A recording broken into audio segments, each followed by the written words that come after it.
The Scoreless Tie, the fourth Evan Tanner adventure. Written by Lawrence Block. Narrated by Theo Holland. Chapter 1. It wasn't a cell exactly. Not in the usual sense of the word. When one speaks of a prison cell, one implies rather a sort of room in a sort of building, with perhaps a barred door and window, a stone or cement floor, a cot, a dangling light bulb, a pot of some sort in which various bodily functions may be performed. I had been in such a cell once, in Istanbul. I hadn't liked it much, but at least it was a genuine and proper prison cell. Not like my current home, not like this idiot contrivance in which I was presently trapped, a rude box 8 feet square and 4 feet high, constructed entirely of bamboo, and suspended from the limb of a tall tree, with its bottom about 5 feet from the ground. You couldn't call it a cell, then. What you could call it, if you were inclined to call it anything, was a large bird cage, and it was the only sort of bird cage to be found for miles around. Birds are not caged in dense teak forest far in the north of Thailand. There are plenty of birds to be found, bright of plumage and swift of flight and shrill of voice, screeching hellishly in the tops of tall trees. Such birds are not overly fond of captivity. But then, neither was I. I had been in the cage ever since the guerrilla patrol captured me 4 days previously. It was almost impossible to believe that only 4 days had passed, but one must rely on the evidence of one's senses. The sun had risen and set 4 times, and that had to have some significance. But I had never lived through longer days. The endless quality of those hours was in part a function of the particular design of my bamboo cage, which seemed to have been devised as a special form of Oriental torture. One could not stand up. One could crouch, and there was barely enough headroom to sort of crawl around, but crawling didn't really work. A single rope fastened to the center of the cage's top was all that connected my cage to a tree limb far overhead. Thus, if one moved from the very middle of the cage, the thing tilted, at which point one was unceremoniously pitched forward to the juncture of floor and wall. Even if this had not been so, there was little enough reason to move from one part of the cage to the next, since one section of it was very much like another. True, I could just manage to peer through the bamboo sides at the guerrilla encampment surrounding me. I did this, at one time or another, from every side of the cage. I saw, at one time or another, any number of huts, cooking fires, rifles, machetes, sharpened stakes, and Siamese gorillas. I saw various articles of my clothing. I was quite naked in my cage, like a bird plucked free of feathers, being worn by various gorillas. I saw nothing, however, that was sufficiently deserving of a second glance to tempt me to risk leaving the point of balance in the center of the cage. There was a small hole in the center of the floor, a small square hole cleverly cut into the bamboo flooring, through which a bowl of wormy rice was passed to me twice a day, if they remembered, and less frequently if they did not. Now and then someone would also pass me a cup of greasy water, and now and then I would void whatever had to be voided through the same aperture. One would have thought that with so little food and water coming into the cage, a correspondingly small quantity of matter would have to leave it. But there must have been something corrupt in either the rice or the water or both, some sociable amoebas bent on causing amoebic dysentery. Around the middle of the 3rd day I began to worry that, eating so little and voiding so much, I was in danger of disappearing entirely or turning myself inside out. But by the 4th day the dysentery went away. I guess I had starved it to death. I couldn't stand up, I couldn't walk around, I couldn't rest, I couldn't eat properly. I stayed in one spot, now squatting on my haunches, now stretched out on my back, now with my legs knotted into the yoga lotus posture. I grew increasingly hot, hungry, bored, and uncomfortable with the passage of time. At the beginning I had been afraid they would kill me. Now I was beginning to fear that they wouldn't. It might not have been so bad if I could have slept. But when I was 18 years old, a piece of North Korean shrapnel had been rudely deposited in my brain, and in the course of this, something called my sleep center had been destroyed. Medical science is not entirely certain what the sleep center is or what it does. Mine isn't, and whatever it once did, it no longer does. Consequently, I have not slept in 17 years. All in all, I've found this more an advantage than not. In addition to bringing me a $112 government disability check every month, my insomnia leaves me with that many more hours per day to get things done, obviates the necessity for hotel rooms while traveling, and otherwise enhances life. But sleep, in addition to being sore labor's bath, healer of life's wounds, the death of each day's life, and all the other things Macbeth called it, is also a handy time waster to ease one through long stretches of excruciating boredom. My trek through the jungle had been sufficiently exhausting to tire me considerably, and but for that shred of shrapnel, I would probably have spent half my caged hours in blissful unconsciousness. Instead, I stayed awake. I have never had so little to do. During the first day I tried to attract attention by making noise. I called out now and then in Siamese, which I speak moderately well, and in Khmer, which I don't. No one ever went so far as to answer me, but I found that whenever I made any noise, someone came over and raised one side of the cage, thus sending me sprawling over to the other side. After each utterance of mine, regardless of pitch or language or content, had been similarly rewarded, I learned my lesson. I stopped talking. And no one talked to me. My silence was met by silence, with no interrogation whatsoever. I had decided at first to try convincing them that I was not an American agent named Evan Michael Tanner, and then I decided to convince them that I was. Both of these decisions were quite irrelevant. No one asked me anything, not name or rank or serial number, nothing at all. I stayed where I was and waited for something to happen. But it didn't.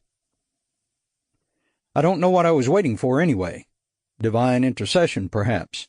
A bolt of lightning could strike the tree, thus causing my cage to drop to the ground and shatter itself apart. The encampment could be raided by troops loyal to His Majesty's government, or by the Marines, or the U.S. Horse Cavalry. Most of the time, though, I tried to avoid thinking about what it was that I awaited. Since there was nothing to do in the cage and no way to get out of the cage and no escape route if I did get out, waiting was almost an end in itself. I didn't have to wait for anything. Until late one afternoon, someone finally spoke to me. A hand poked a rice bowl through the central hole in the bottom of the cage. I snatched the bowl rather greedily. They had, by accident or on purpose, missed my morning feeding. I wolfed down the rice, worms and all. This sounds even worse than it was. After you've done it once or twice, worms cease to turn your stomach, and protein, after all, is protein. I sent the bowl back empty, received a cup of tepid water in return, drank the water, returned the cup, and a soft, sad voice said, "Tomorrow." Or perhaps the voice said, "Morning." Siamese, like so many other languages, makes no distinction between the two concepts.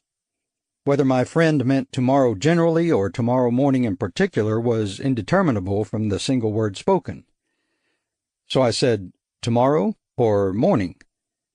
In any case, I repeated the word he had said. "Upon the rising of the sun." Well, that cleared things up. What will happen then? "Upon the rising of the sun," he said mournfully, "they will kill you." His words filled me with hope. Not, let me add, because I thought he was right, and hoped for death as a respite from life in a cage.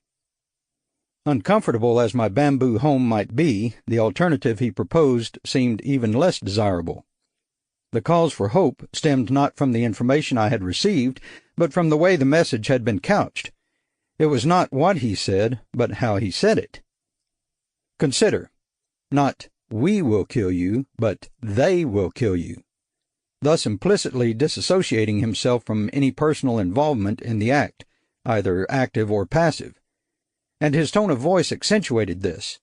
They were going to kill me, and he was sad about it. It even seemed likely that he had violated orders by giving me this bit of news. "They will kill you at sunrise," he said again. I had been sitting in the lotus posture, legs folded up so that each foot rested on top of the opposite knee. I unknotted my legs, stretched out, rolled over onto my stomach, and put my mouth to the aperture in the cage bottom.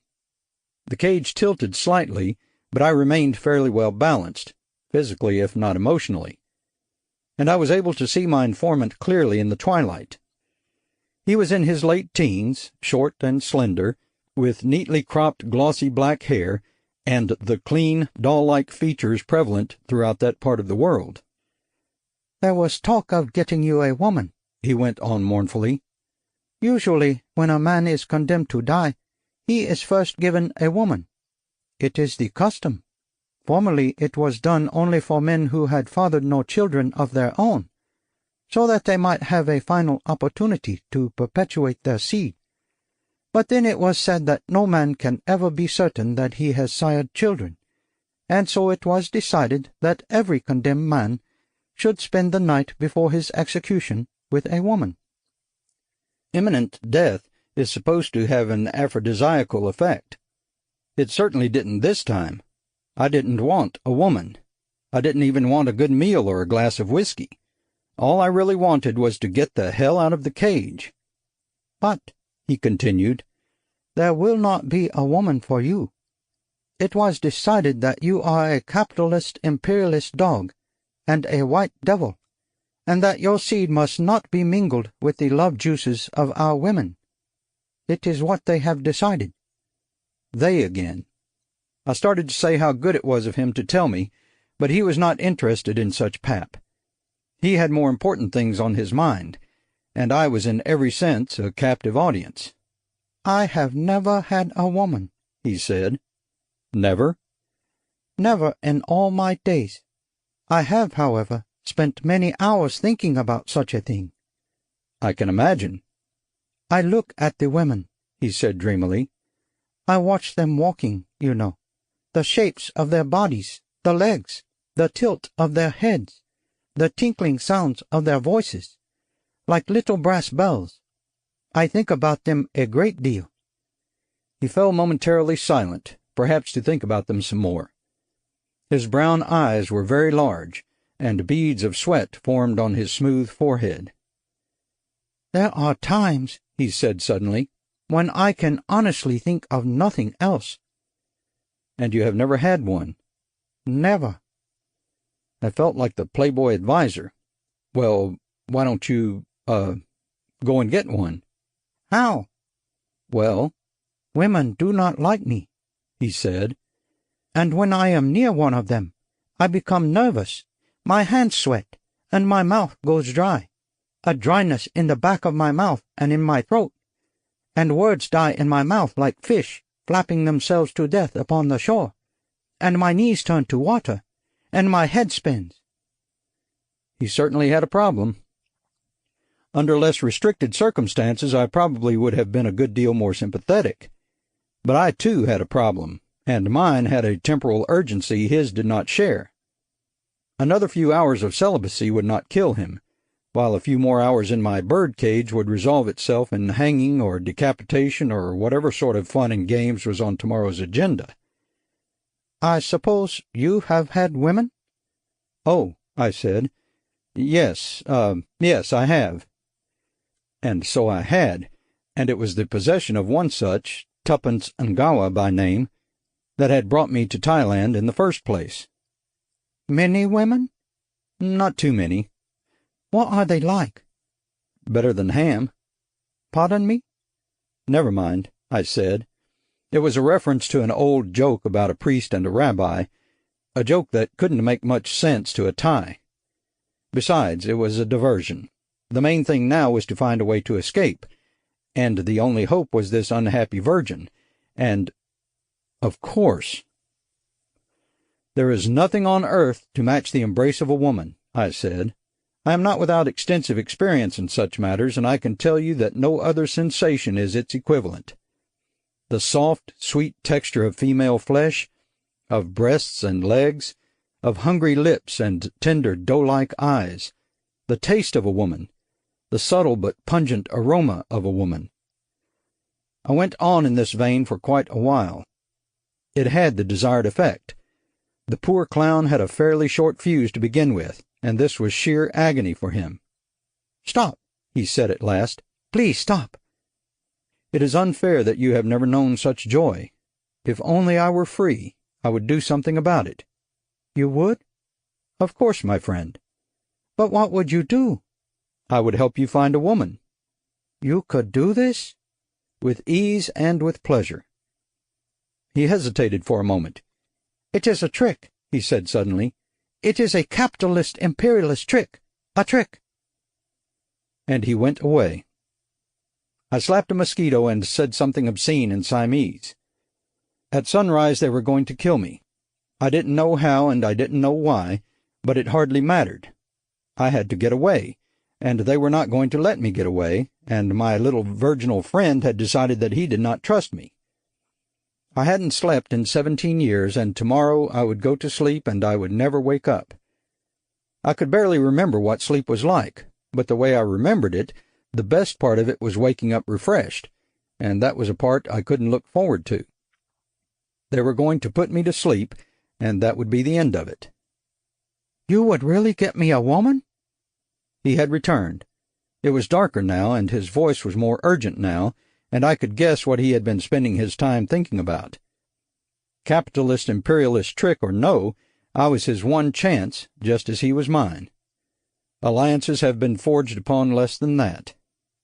"I will." "I have decided to trust you, my friend." "Good." "I shall help you." "They will kill me at sunrise unless we do something about it." "We will escape." "Good." "Together." "Good." "I go now. When it is darker, when the camp sleeps, I shall return. I go now, my friend. My good friend." I celebrated by slapping another mosquito. They were fairly bad during the days and considerably worse at night, and night was coming. The mosquitoes had bothered me most the first day in the jungle, but by the time I was captured the ferocity of their attack had diminished to a great extent. By now they mostly left me alone.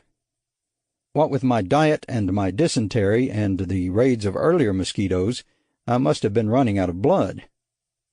I wondered if my little friend would ever come back and whether his help would make much difference one way or the other.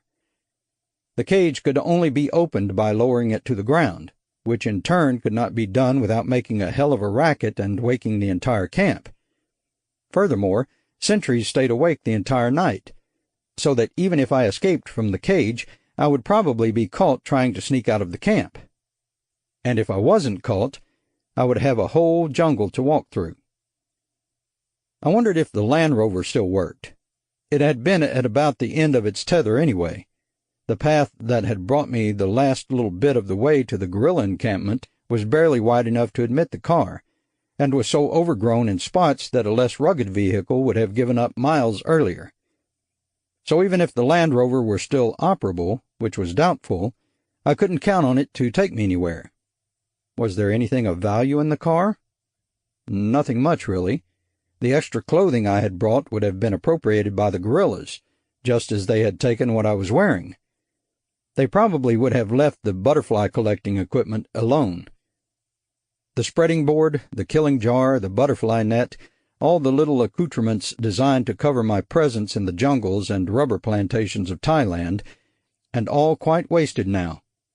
These guerrillas did not seem to care whether I was a bona fide lepidopterist or a sneaky spy. All they wanted to do was kill me. I closed my eyes and cursed. I cursed Tuppence's father for going back to Africa and conceiving Tuppence in the first place. I cursed Tuppence for coming first from Nairobi to New York, and then from New York to Bangkok. I cursed the King of Thailand for being a modern jazz enthusiast, and I cursed Tuppence for being a thief. And over and above it all, I cursed myself for being several different kinds of a damned fool. Then I stopped cursing and started thinking, and of the two, thinking turned out to be the more productive, because by the time night had fallen once and for all, and my little Thai friend had crept soundlessly to my cage and whispered his presence, I had it all figured out. "The automobile," I said. "Is it still where I left it?" "The automobile?" "The motor car." "The motor car?" "The automobile, the motor car, the horse of metal with rubber feet." "Ah, the automobile. It is on the path in the clearing to the south." "And has anything been taken from it?" "Your clothing was taken, and the rubber feet were removed." I wondered why. But the other objects in the back seat? "They are where they were." "And could you gain access to the automobile?" "I could." "And bring me certain articles from the back seat?" "I could." "Then I think we may have a chance for freedom.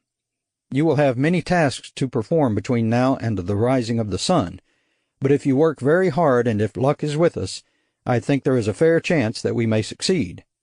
"And I will have a woman?" "You will have a woman." "Then it is worth whatever risks must be taken." "It certainly is." "And you will be saved, and we will run away, and they will not lead you to the chopping block and sever your head by driving the blade of the axe through your neck." I swallowed. "Is that what they had planned?" "It is how executions are performed here." "A sort of necktie party," I said, but I said it in English because of course it wouldn't work in Siamese, and in English it made no sense to my little friend. "An old saying of my forefathers," I explained. "Nothing at all. We need not concern ourselves with it. We have much work ahead of us." "Tell me what I must do." "Go to the automobile and remove the battery." "What is a battery?" "You raise the hood and—" "The hood?" "We have much work ahead of us," I said.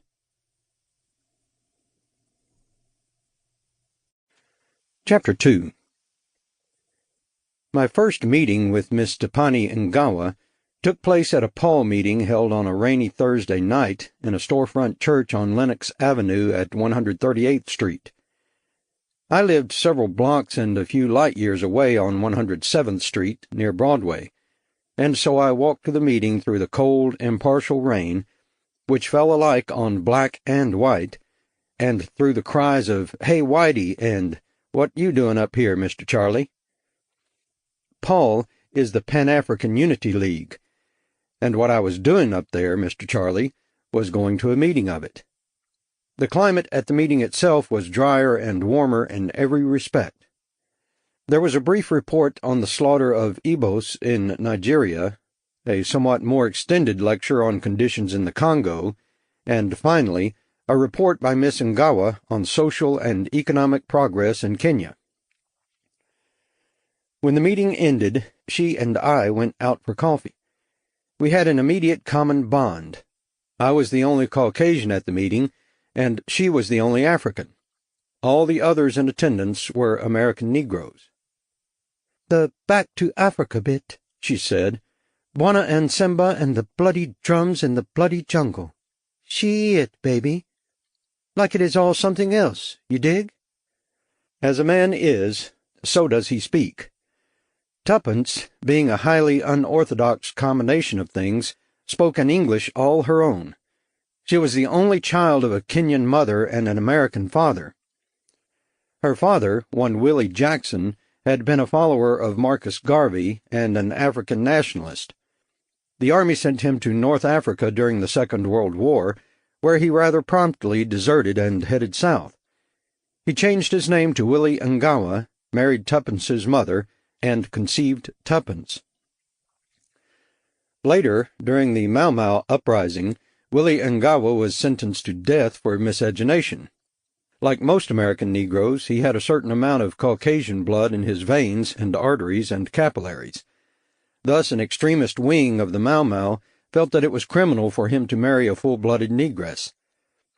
He was accordingly taken from his hut one night when Tuppence was very small, and he was bound hand and foot and carried off into the jungle, where his captors broke both his arms and legs and introduced a regiment of army ants into his rectum. The ants promptly began to devour Willie Ngawa's bowels, somewhere in the course of which Willie Ngawa had the good sense to expire. Tuppence and her mother subsequently moved to Nairobi and lived in that city while Kenya transformed itself from British Crown colony to independent republic. She grew up learning English and Swahili and sang the folk songs of Kenya. She went to college in London, began singing with a jazz group there, and ultimately came to New York, where she took an apartment on the Lower East Side, got a more or less steady gig with a local jazz quartet, and concurrently developed a reputation as an African folk singer at Harlem rent parties and East Village loft sessions. Her speech reflected all of these influences. The prevailing accent was upper-class English, spoken with the special precision that the language receives only when it issues from the lips of a citizen of one of the Commonwealth countries. No Englishman ever born speaks as pure a strain of English as a well-educated Kenyan or Pakistani or Nigerian. Intermingled with this accent was a strong undercurrent of Harlem diction, liberally salted with bop slang and peppered with bits and pieces of Swahili. The result was as profoundly individualistic a speech pattern as I have ever heard, singularly Tuppence. I received Tuppence's history a little at a time over a period of several hours after leaving the Paul meeting. We drank several cups of coffee in a Chrome and Formica diner on 125th Street, ate sweet and pungent almond duck at the Great Shanghai, and wound up, happily enough, at my apartment on 107th Street. We sat on my couch drinking a Yugoslav white wine, which, though not particularly good, is not particularly bad either, and which is extremely cheap. The recent devaluation of the dinar had brought the price down to around 79 cents a bottle. We finished one bottle and got most of the way through a second, by which time we were assuring each other that the wine was really very good after all, wasn't it, and that it seemed to improve with each glass. And then Tuppence said, "You dig this little pickaninny, Bwana Evan? Do you now?" "Ah, the natives are restless." "They are indeed. Do you think you might extinguish that barbaric cacophony?" We had been listening to a Miles Davis record. "And put on something tribal?" I made sure Minna's door was closed. Minna was a 7-year-old Lithuanian girl who had moved into my apartment several months previously, and who seemed likely to stay forever. She was sleeping soundly, and I closed her door and changed the jazz record for a Folkways recording of Kenyan and Ugandan chants, dances, and work songs. I turned the volume down low, and Tuppence bounced off the couch and turned the volume up high, and laughed gaily and kicked off her shoes and began to dance. "Native girl dance for you, Bwana Evan." Her white eyes rolled in her dark face. "Native girl make you hot with passion, wild with lust. Native girl turn you on, baby. You better believe it." I don't know whether or not her dance was an authentic example of Kenyan tribal folk dancing. I rather think not. It seemed a combination of African dance and current American styles, with the limbs loose, the hips shaking, the buttocks twitching, and the whole body transfigured by an endless chaotic rhythm. And through it all Tuppence's lips showed a smile of eternal female knowledge, and her huge eyes twinkled in calculated abandon. She was a striking girl. She was the wrong color to win a Miss America contest, the shade of a good, well-rubbed walnut. She was tall and long-legged, with a high protruding bottom, a flat stomach, and full breasts. Her face was long, oval in shape, with a high, broad forehead, and a cap of tight, kinky black curls. So she danced, and we looked at each other, and something that had started building at the Paul meeting clicked neatly and finally into place, and we both knew that the evening was going to end properly.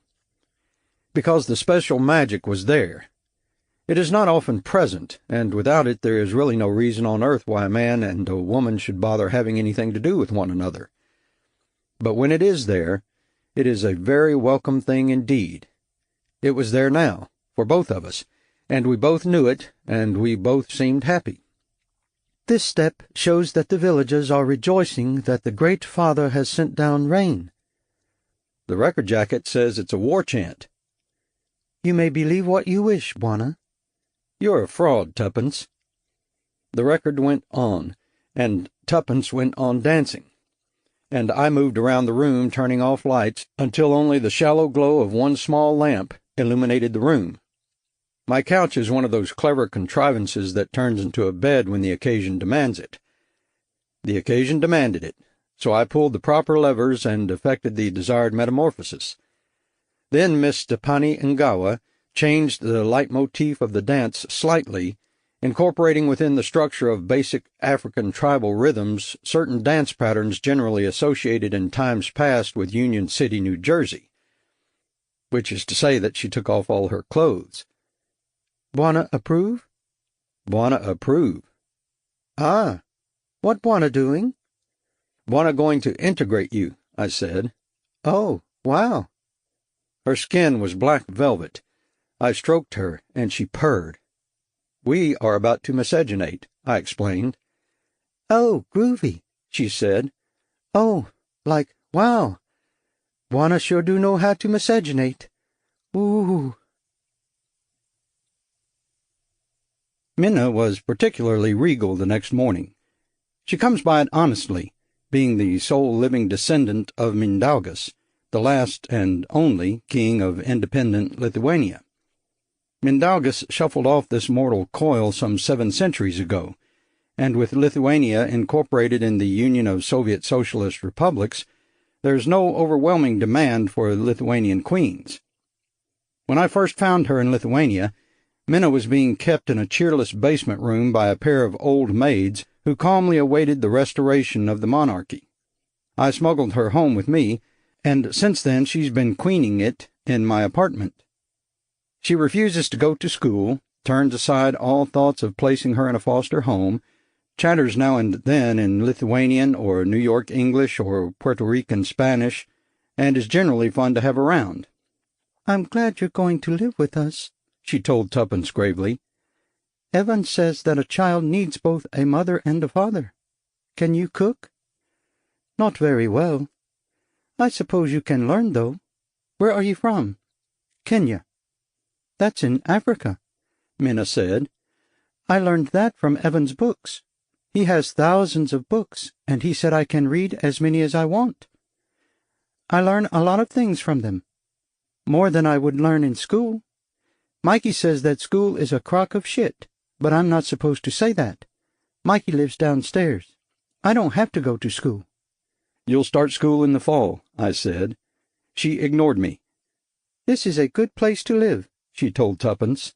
I'm sure you'll like it here. Can't you cook anything? Just human flesh. Human flesh?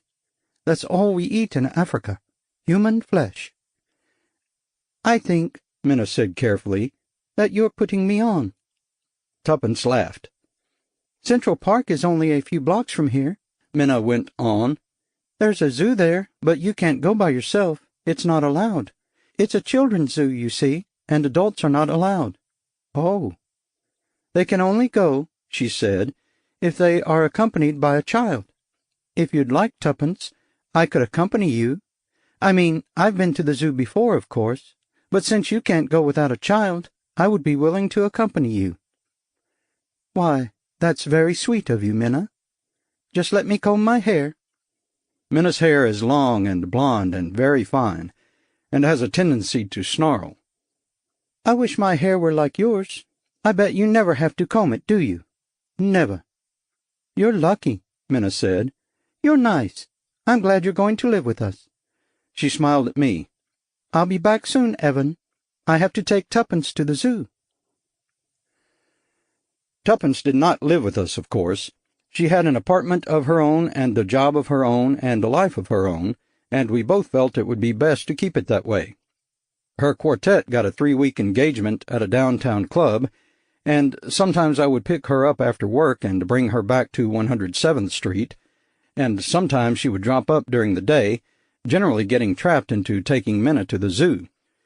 I was pretty busy myself around that time. I worked up a doctoral thesis, price $1,000, for a lazy graduate student at NYU on the socioeconomic implications of the Boxer Rebellion, and wrote articles, no payment, for the Journal of Armenian Studies, the United Irishman, and several East European exile newsletters. I went to a great many meetings, listened to learn-a-language records, and read and replied to the great volume of mail, which makes me my mailman's least favorite client.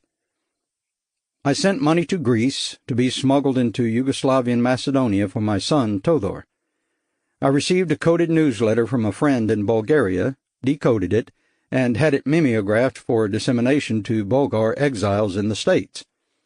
I did, in short, the things I usually do, and a month went by as months usually go by, and then Tuppence dropped in one afternoon and told me she was leaving the country. "A State Department tour," she said. "Deluxe treatment all the way. Manila, Tokyo, Hong Kong, and Bangkok. This chick is going a long way from Nairobi, baby." "It sounds good. When do you leave?" 4 days from tomorrow. Got to get a few dozen shots. Plague and cholera and all those good things. They threatened to make like a pincushion out of me, man. Then we get on a jet and fly. Big bird go over great water. Bangkok. Do you believe it? It sounds dirty." "You have an obscene mind."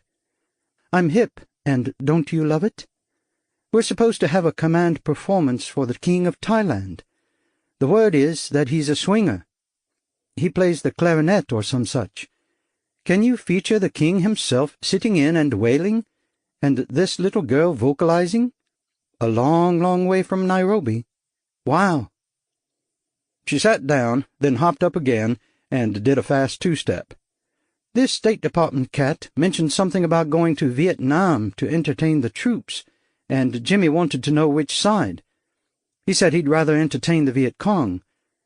Then the little State Department cat got very much uptight about things, like his face was bleached, and Kendall told him Jimmy was just joking, that it was his sense of humor. Mr. State Department gave the kind of laugh that means he didn't think it was funny. But everything stayed cool. After he split, Kendall was about ready to kill Jimmy for almost queering the whole arrangement. Jimmy said he didn't like to compromise his political beliefs, and Kendall said that for a tour of the Far East he'd paint himself red, white, and blue if they wanted. Do you think it's true what they say about Oriental men? I thought it was Oriental girls that they say it about, and I don't think it's true anyway. Well, I suspect I'll find out. Oh, I'm sure you will. She sat down again. Now you know I'll always be true to you, Bwana Evan. Oh, will you?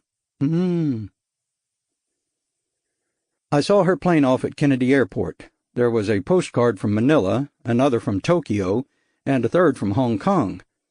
I finished up the doctoral thesis, went to more meetings, and did a lot of reading. Then I got an odd letter from Bangkok. "Bwana Evan, Bangkok is a gas, but the bread is running low. It looks as though I'll maybe have to sell my jewelry. As you know, I have a very valuable collection. Do you have contacts that will prove helpful? Please let me know." My first reaction, that Tuppence had lost her mind somewhere between New York and Bangkok, gave way to a feeling of general bewilderment. When one lives in a world of secret societies and underground political movements, and does odd jobs for a nameless U.S. undercover agency, one becomes accustomed to finding meanings in apparently meaningless messages. I read her letter over and over, and decided that, if there was any hidden kernel of sense to it, I couldn't spot it for the time being. Tuppence had a pair of long gold hoop earrings, and as far as I knew, that was the extent of her jewelry. Obviously jewelry was a euphemism for something, but I didn't know what, and in the meantime there was nothing to do about it. We had joked about getting her a ruby to wear in her navel. Maybe that was what she was referring to. I didn't know, and I stopped thinking about it.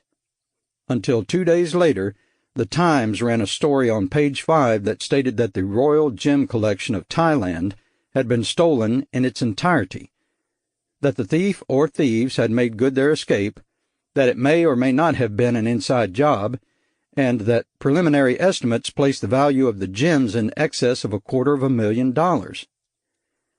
And a day after that, while I was still recovering from that one, Tuppence and the quartet made the front page of the Times. Thai Communists Kidnap American Jazz Quartet, Kenyan Singer, said the headline, and the body copy went on to elaborate. The Kendall Bayard Quartet and Miss Stepani Ngawa, in Bangkok for a command performance before His Majesty the King of Thailand, had been snatched from their accommodations at the Hotel Orient. The kidnapping appeared to be the work of communist guerrillas based in northern Thailand, and it was suspected that the 5 kidnapped victims had been spirited away to the north. The Times made no connection between the disappearance of Tuppence and the quartet and the theft of the Royal Gem collection. But I did. Chapter 3. "This is for plague," the doctor said. "Wouldn't care to get that, would you now? Little red blotches, black boils under your arms, altogether most unpleasant. Never had a case of plague myself. Think everyone ought to get inoculated against it, whether traveling or not. Suppose the enemy used germ warfare, eh? Wouldn't be enough serum to go around. But an ounce of prevention—" He stuck an ounce of prevention into my left arm. It hurt, but seemed a healthy alternative to bubonic plague. He extracted the needle and dabbed at me with a cotton swab. "Now the other arm. That's right. Good. Rather give you the shots a week apart so as to leave you with one workable arm, but time is of the essence, isn't that what they say? This one's for cholera, and it's rather a massive inoculation, isn't it? Now, all that serum has to go into your arm. Size of the needle worries a good many people. It doesn't bother you now, does it?" I said. "Nasty business, cholera. Dreary thing. With a decent public health program, every man, woman, and child in America would be inoculated against it. Imagine what a little flask of cholera bacilli in a reservoir would do, eh? Thousands of people burning up with fever, dying like flies in the city streets. Makes you think, doesn't it?" He emptied the syringe into my right arm. It was worse than the plague shot. After he removed the needle and swabbed the puncture, I concentrated very hard and managed to wiggle my fingers. I felt very proud of myself. "Let's see now," he said. "How long since your last rabies shot?" "Pardon?" "Rabies. Hydrophobia. Hellish proposition, that. Get yourself bitten by a dog, and you have to take the Pasteur series. Dreadfully painful. Some 14 injections into the stomach. And if you happen to be allergic to the Pasteur shots, why, they kill you. And if you wait for symptoms of rabies to develop, by the time they appear, then death is inevitable. And one simple injection every 2 or 3 years provides complete immunity. Somehow I don't think one shot does the trick. Of course, no one expects to get bitten by a dog. Doesn't have to be a dog. Squirrels, foxes, raccoons, anything. Rabies is endemic in skunks, for example. Bet you never knew that." I hadn't. "Don't even have to get bitten. Take a walk through a bat-infested cave and you can pick up the disease from bat droppings. Just breathe it in. Never even know you're exposed until it's too late. Grizzly." "I don't have an arm left." "Don't give the shot in the arm. Base of the brain, same as with a dog. Good protection. I don't think every dog gets it, and they don't complain. Only take a minute." I managed to get out of there without his sticking a needle into my head. Both arms ached, and his conversation had very nearly turned my stomach. I walked quickly home. I passed 6 dogs en route, ranging in size from a miniature poodle who yipped nervously to a Doberman who maintained a watchful silence. I gave them all a wide berth, and didn't get bitten once. Basic arrangements were simple enough. My greatest problem was Minna, who of course wanted to come along. Tuppence was her friend, she insisted. She liked Tuppence and wanted to help her. Besides, I might get into trouble without her assistance. I would never be able to visit the Bangkok Children's Zoo. Once she realized that nothing would persuade me to take her, she decided she could manage in the apartment by herself. She had friends in the building, she assured me, and her presence would facilitate such matters as the proper reception of mail and phone messages. I packed a suitcase for her and bundled her onto the subway, and we rode to Brooklyn, where a girl named Kitty Bazarian lives with her mother and grandmother. Kitty belly dances in Chelsea nightclubs as Alexandra the Great, and had already met and liked Minna. She was generally at home during the daytime, she told me, and her mother, a waitress, was home nights, and her grandmother, confined to a wheelchair, was home all the time. Minna endured the subway ride stoically, walked through the streets of Brooklyn with the contempt of a native-born Manhattanite, and then became quite enchanted with the notion of spending a few weeks with Kitty and her family. The grandmother would teach her Armenian, she announced, and the mother would teach her to make Armenian coffee, and Kitty would teach her to dance. "You're kind of skinny for it," Kitty said, "but we'll see." I went to the Thai consulate to have my passport stamped with a visa. I went to Air India and booked a flight to Bangkok with interim stops at San Francisco, Honolulu, and Tokyo.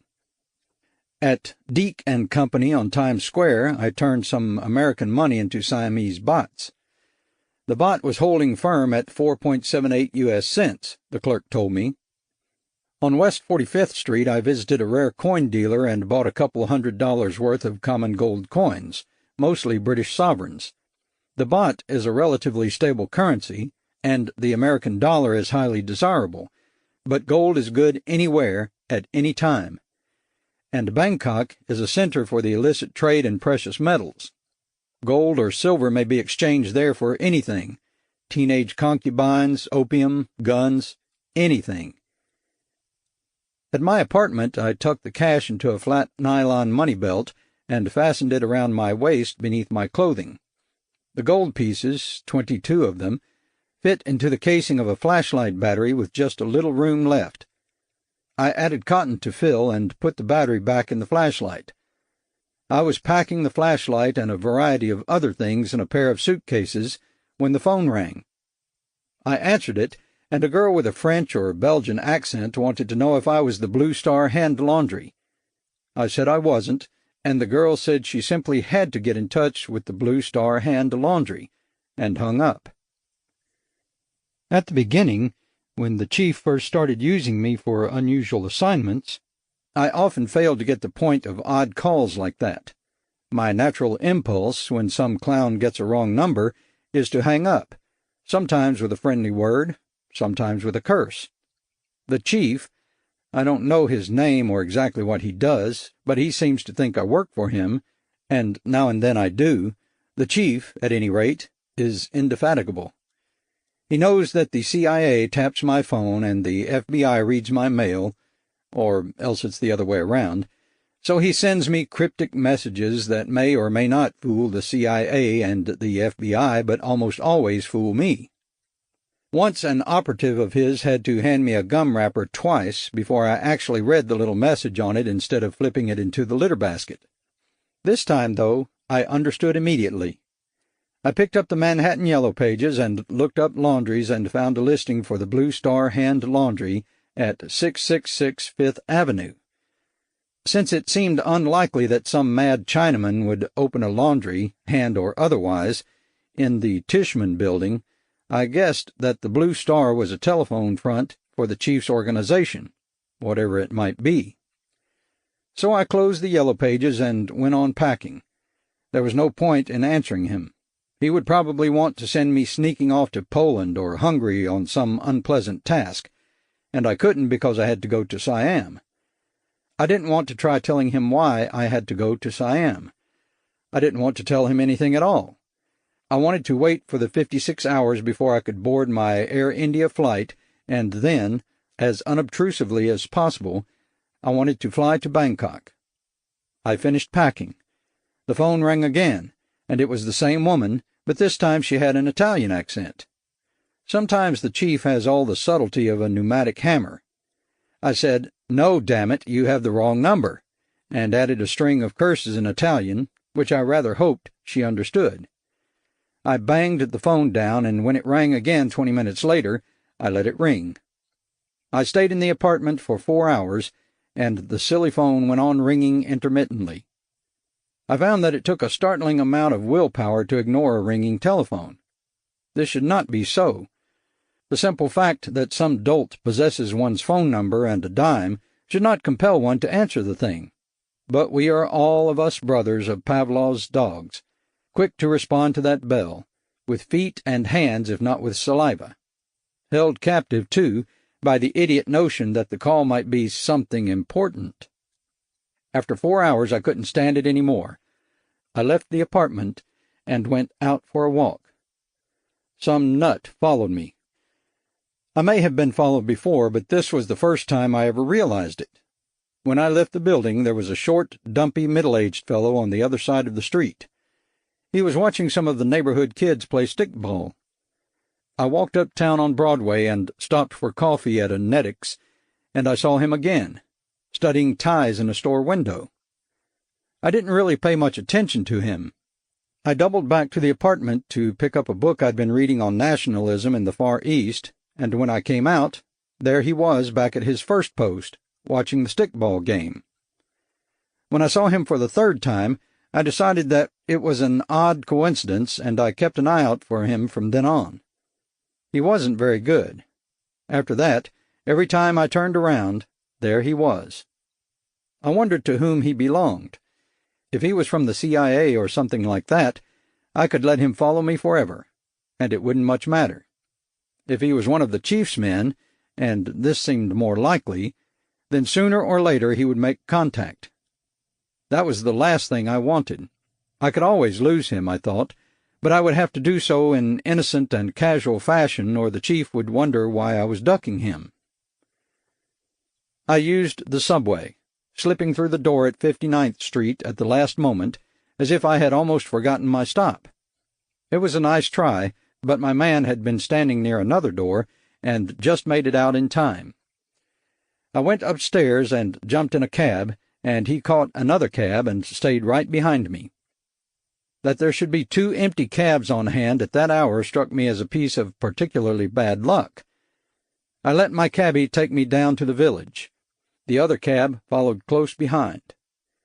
In a coffee house on McDougal Street, nearly empty in the late afternoon, I scribbled furiously on a paper napkin.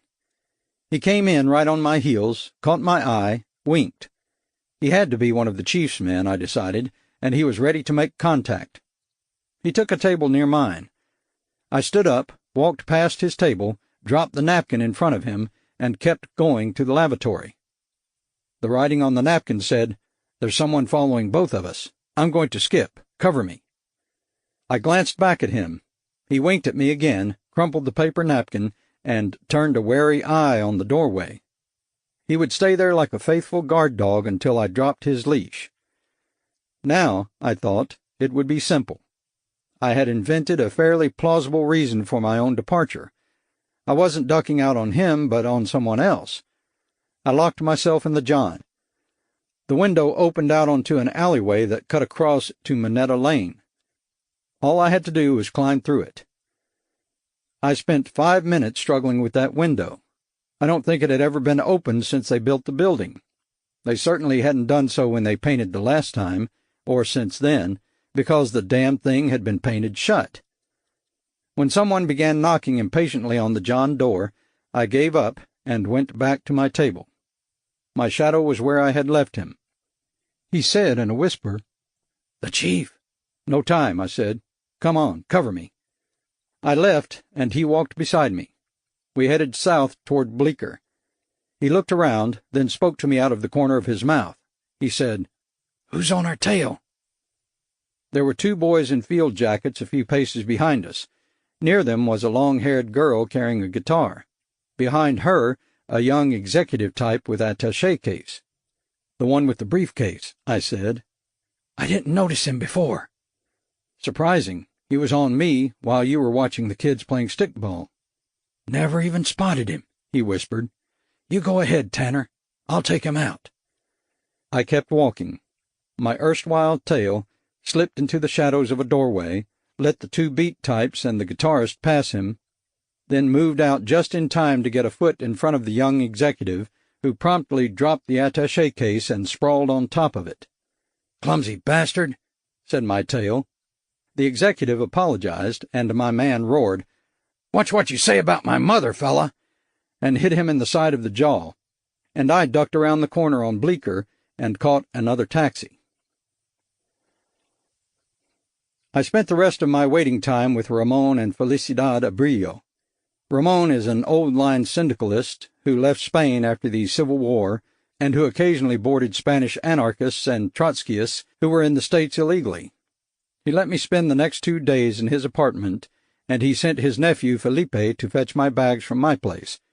I ate paella with eels, read books in Spanish and English, listened to recorded flamenco music, and remained pleasantly incommunicado.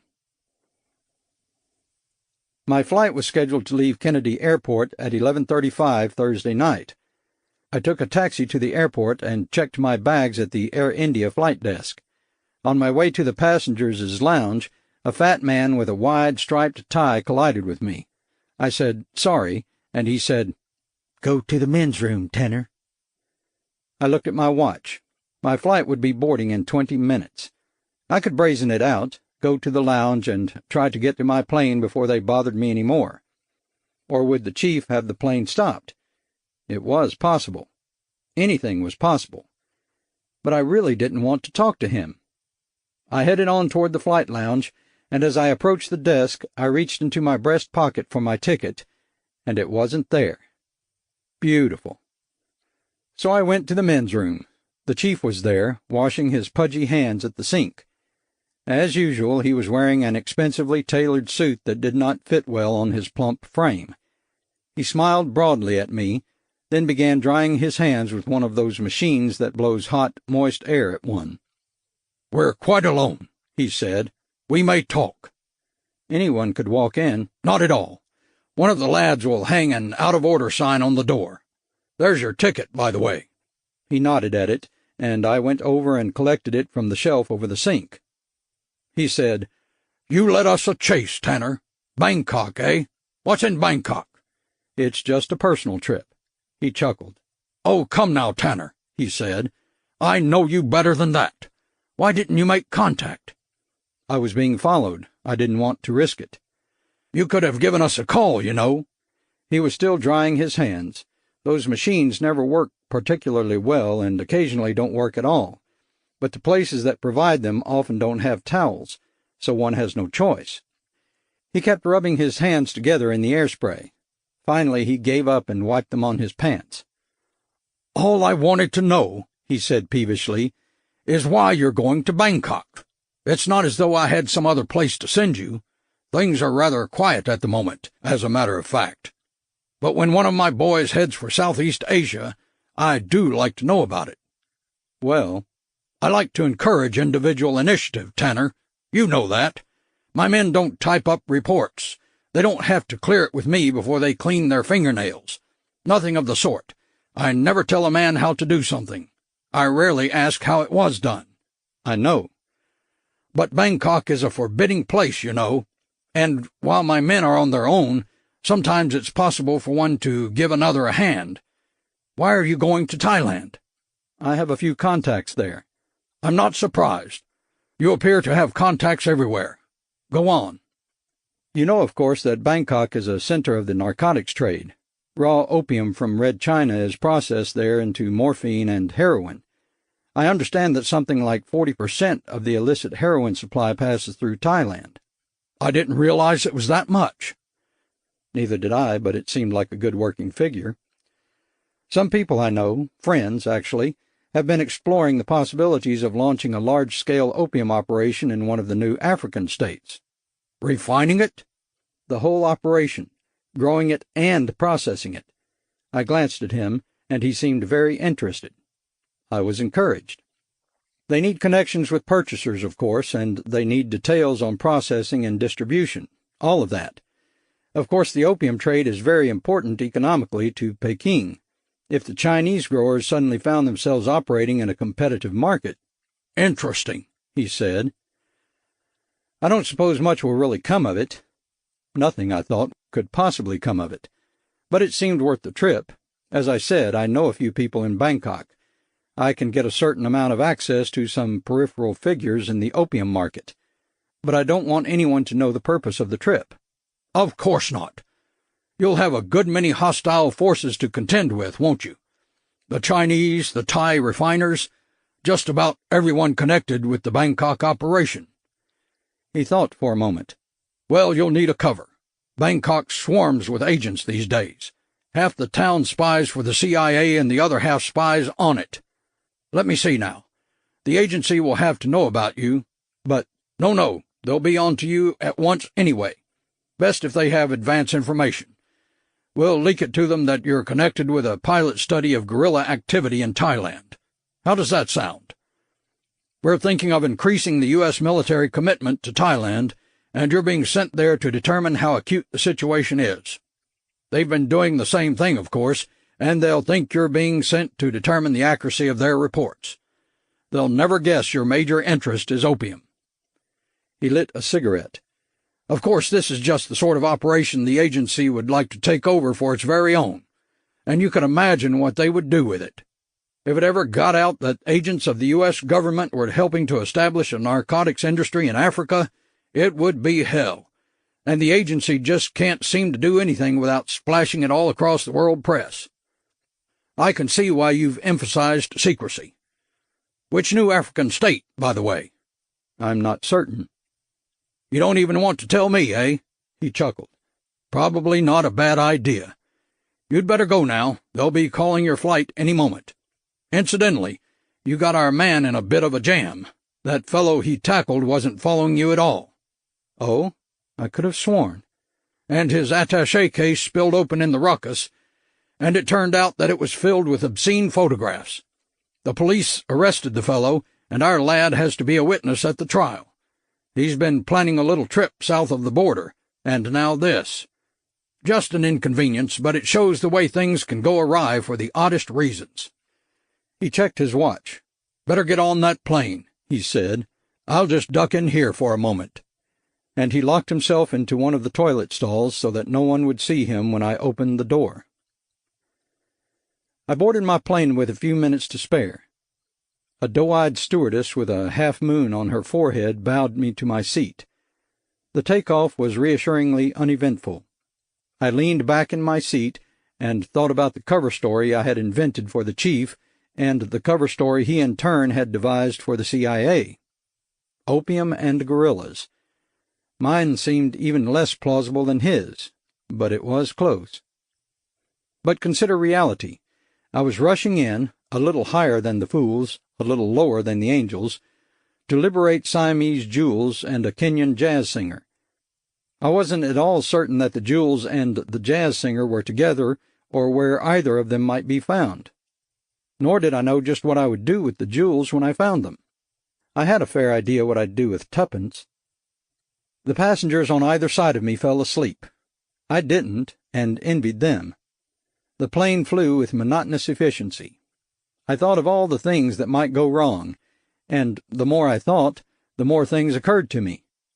Before very long I had managed to convince myself that I'd been an absolute fool to pass up the rabies shot. There would be endless bat-infested caves in Thailand, I was certain, and dogs and raccoons and squirrels and skunks. I would get bitten by a rabid skunk.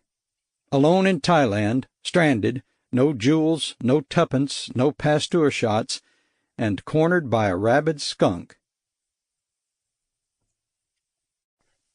Chapter 4. I was alone in Thailand, stranded, no jewels, no tuppence, and cornered by a rabid skunk from the Central Intelligence Agency of the United States of America. His name was Barclay Houghton Hewlett, and his mother must have given him 3 last names with clairvoyant assurance that no one would ever want to call him by a first name. He told me to call him Barclay. I didn't want to call him anything, and I wished someone would call him off. He met my plane in Bangkok, the idiot. We landed in mid-morning, Thai time.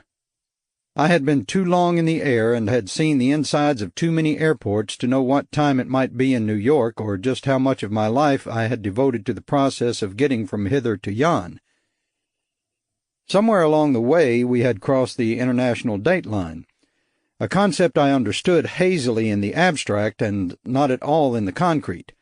So it was possible, I suppose, that I had arrived in Bangkok before I left New York, and that if I continued around the world fast enough, I could get back to New York in time to meet the chief again in the washroom. I didn't really want to think about this, and I didn't have to, because Barclay Houghton Hewlett picked me up as I came down the ramp.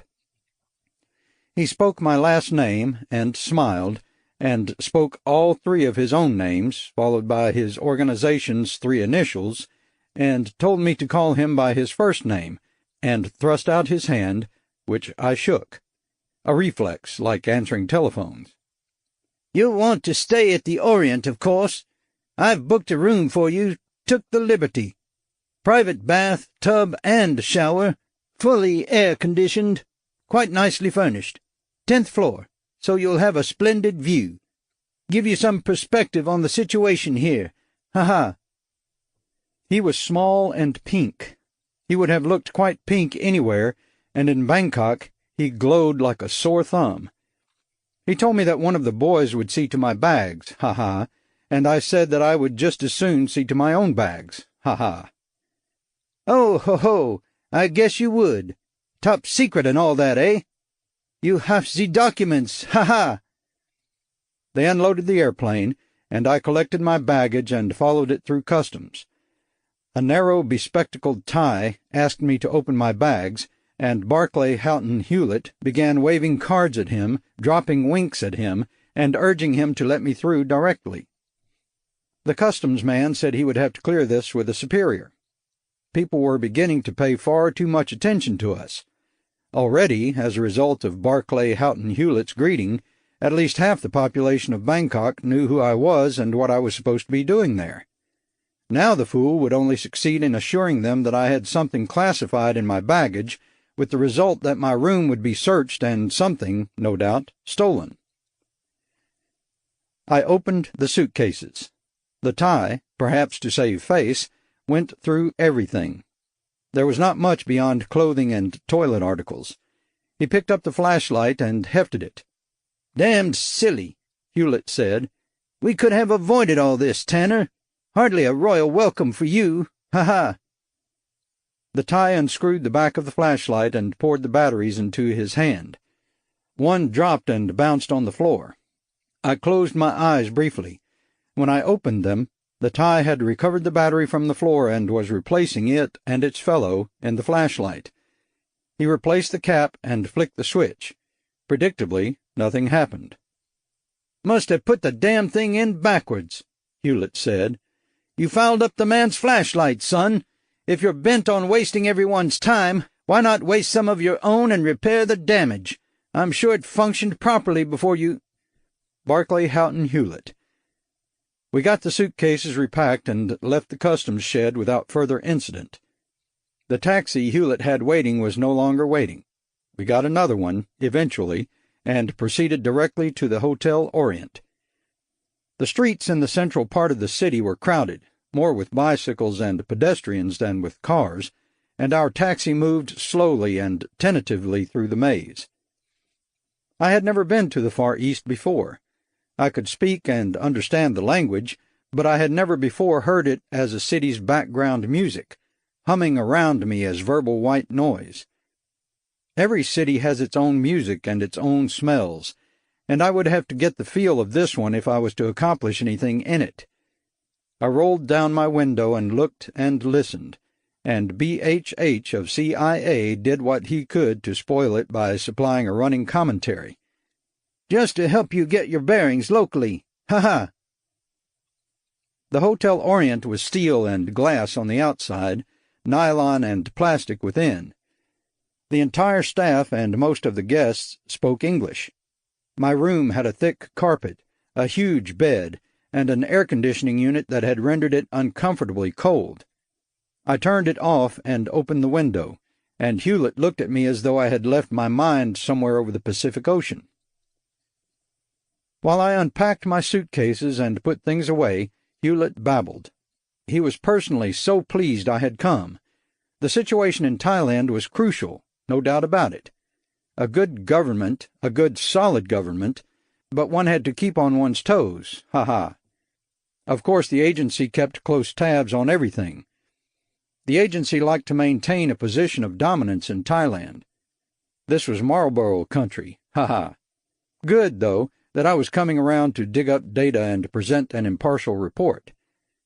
And of course they would be glad to ease the way for me, make sure I saw the right people and had easy access to the right data.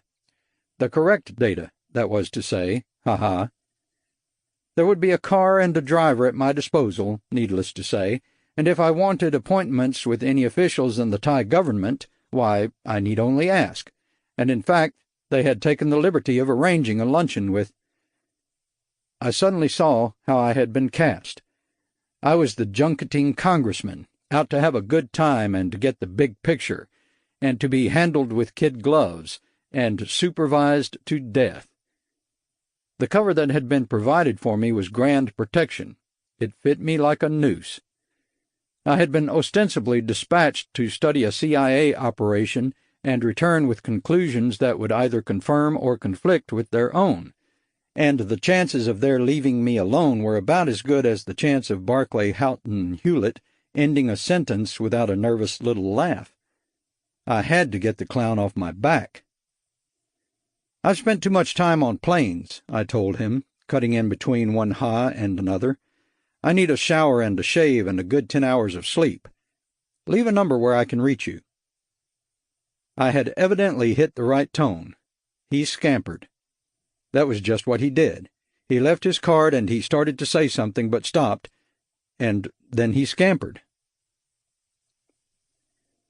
I had the shower and the shave, but instead of the 10 hours of sleep I'd mentioned to Hewlett, I stretched out on the bed and watched the ceiling for 20 minutes.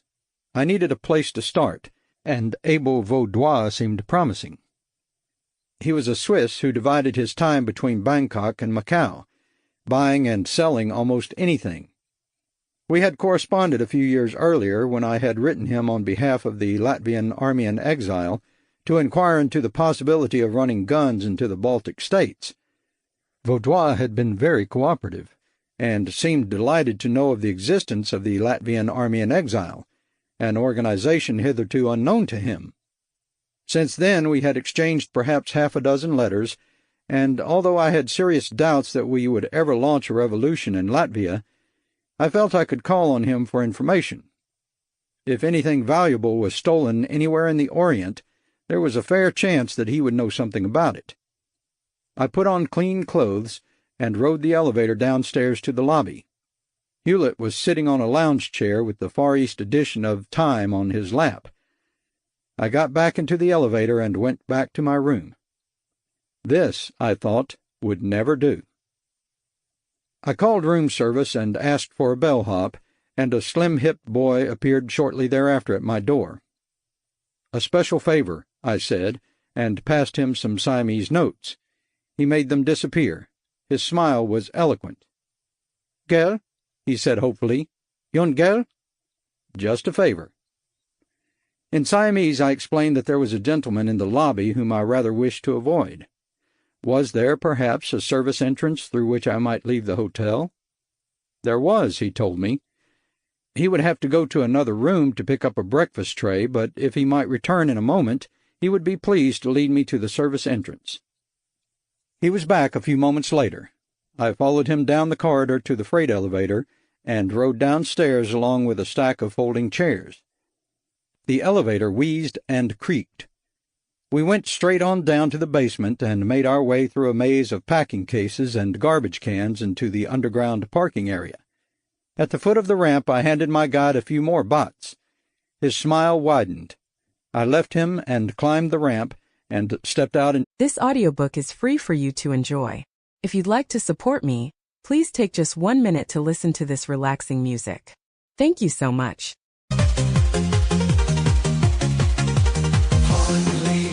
Rugged might, surviving through the harsh sunlight.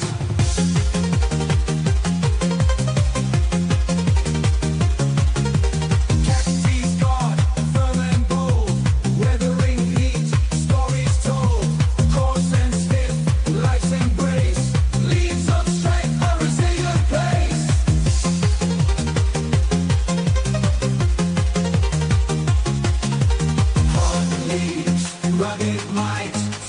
shining through the harsh sunlight.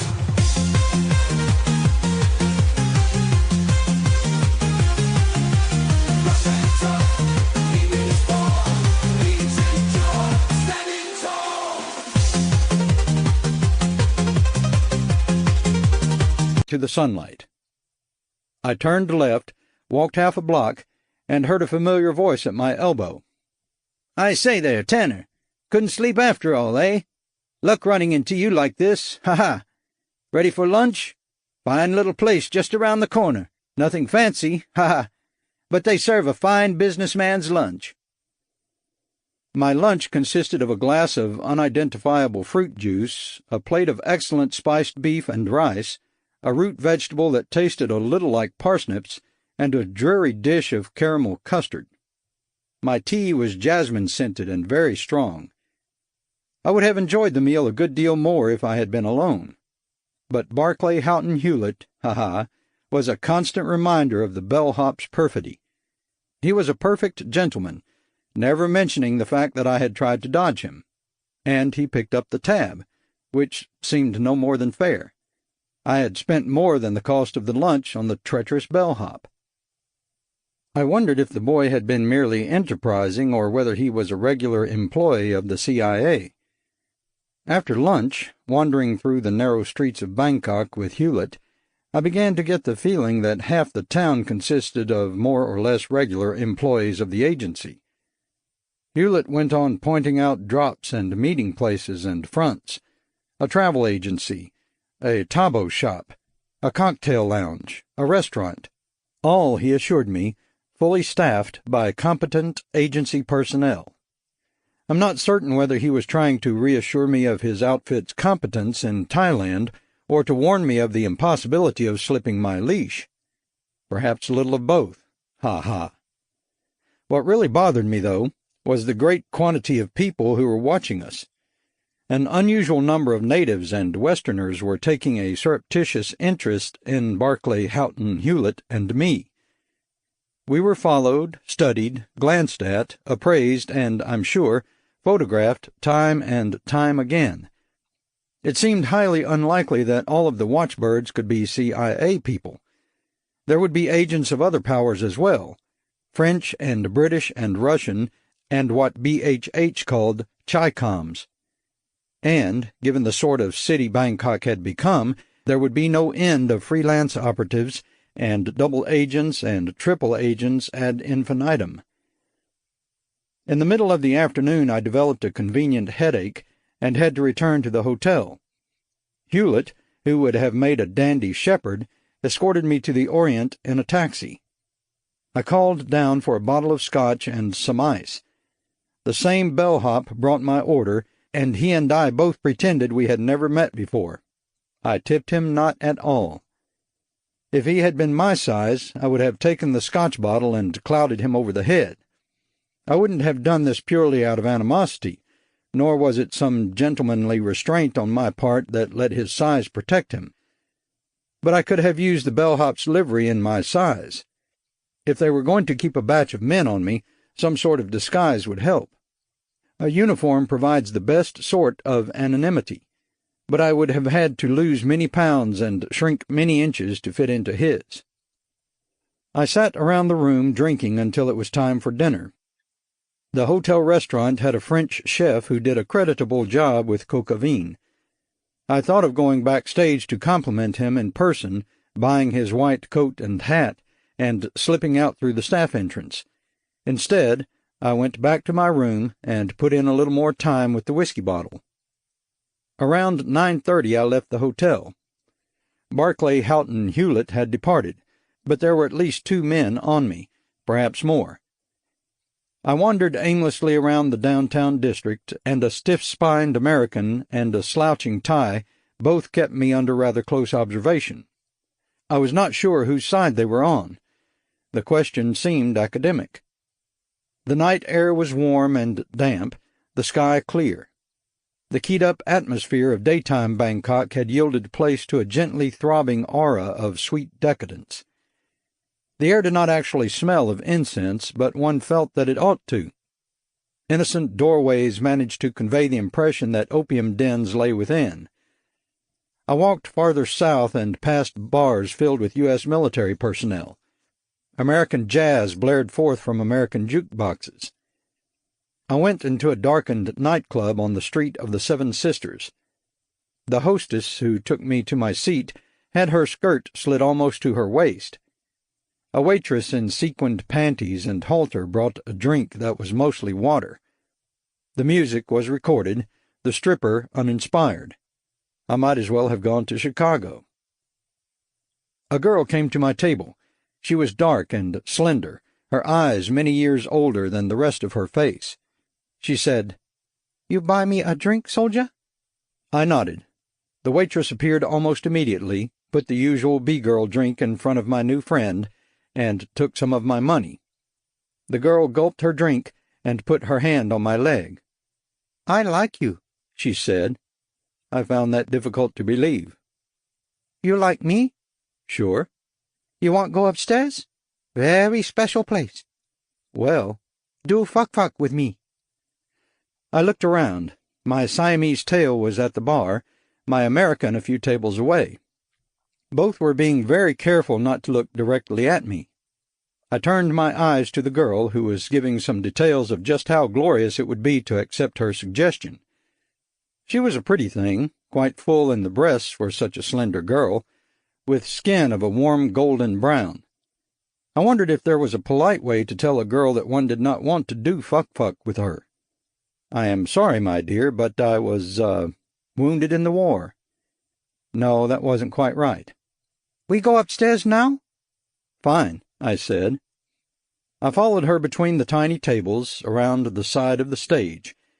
We climbed a flight of stairs and walked down a corridor between a row of closed doors, from behind most of which the sounds of giggling and/or passion could be heard. She opened a door and led me into a very small room, almost all of which was taken up by a rather large bed. The bed had seen considerable use since last its sheets had been changed. She closed the door. $6 American, she said. I walked around the bed.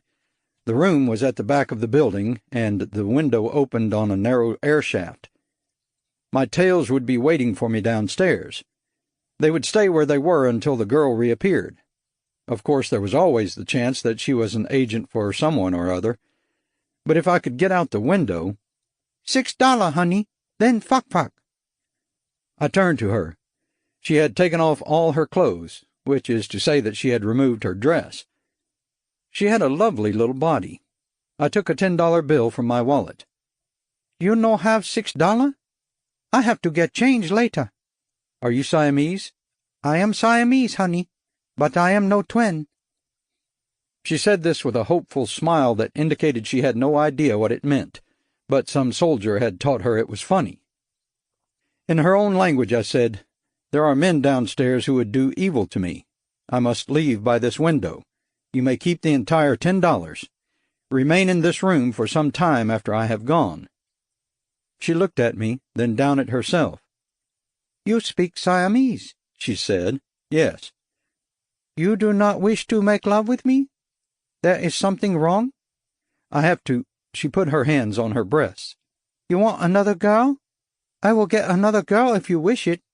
You prefer a boy?" I took her shoulders in my hands. "You are most beautiful.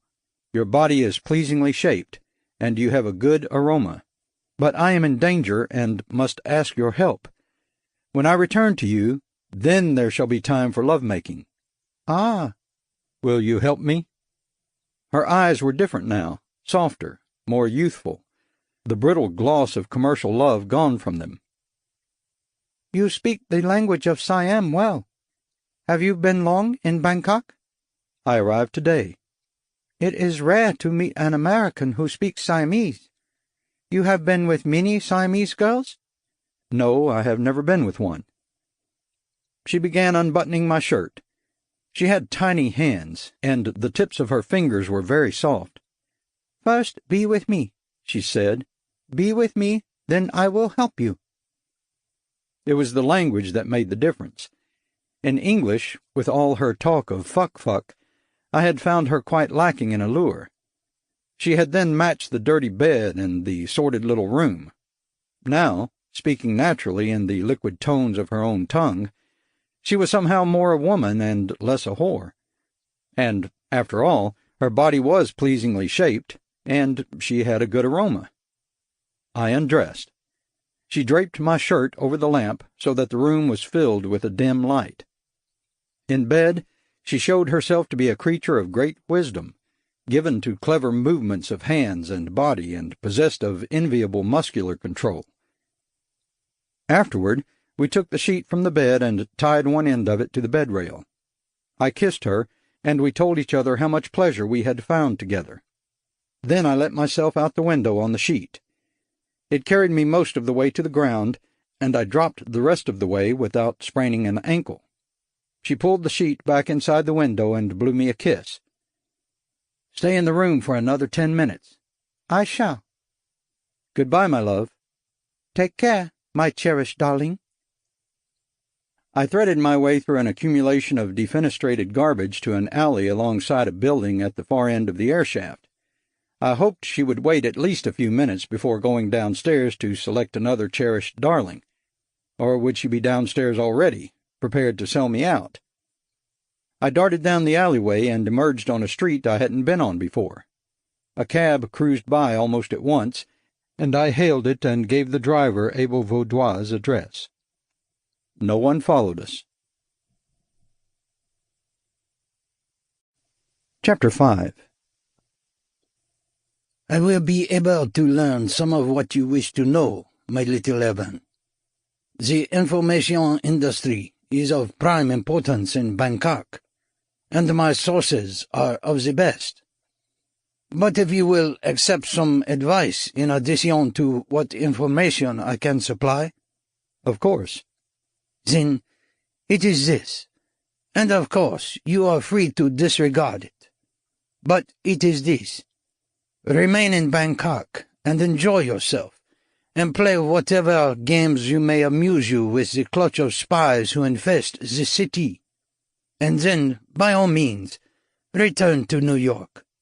Do not attempt to move into the North Country. Bangkok is a city of great charm, of infinite sophistication. In the North are cutthroats and bandits and madmen. Whether or not many of them are communists, I do not know. They are, malcontents and brutal fools." He smiled disarmingly. "You would have a far better chance, I think, of carrying out a revolution in Latvia than of completing the most innocent sort of mission in rural areas of Thailand." Abel Vaudois was an excellent host. We sat in the comfortable library of his immense estate and drank what was easily the best cognac I had ever tasted. His home, a rococo mansion on the eastern outskirts of Bangkok, housed Vaudois, an endless flock of servants, and his 2 Eurasian mistresses, each of whom presided over a separate wing of the house. I had told him virtually everything I knew about Tuppence and the jewels. He, in turn, had known only a little more than I. From what he had heard so far, Tuppence and the musicians were not suspected of the theft of the gems. They had played a Royal Command performance at the palace, had greatly pleased His Majesty, and had returned to their hotel. The royal gem collection was stolen the following night in a daring commando-style raid in which several guards were killed, alarm systems cleverly short-circuited, and no clues left behind. Then, a day later, Tuppence and the Kendall Bayard Quartet were snatched from the Orient. "I had suspected the gems might be offered to me," Vaudois said. "It would have been the sort of proposition that might have tempted me. Would I have cared to involve myself? I do not know. I live quite comfortably in Bangkok. It is a congenial atmosphere. I am at ease here. One does not wish to jeopardize such a situation. And yet—" His eyes narrowed. "And yet, the profit potential of such a theft is enormous. Few could handle the dispersal of the collection. I could do so, of course. One would have to parcel the lot. A shipment here, a shipment there, certain pieces to be broken down, certain stones to be recut. He continued, outlining the entire operation as much for his own benefit as for mine. He was a huge man, well over 6 feet tall, and carrying a great deal of weight on a very heavy frame. Most of our conversation was conducted in French, but now and then he switched to German when he wished to make a particular point. He rang a bell, and a servant entered silently, poured more cognac for each of us, and departed as silently as he had come. "You will sleep here tonight," he said.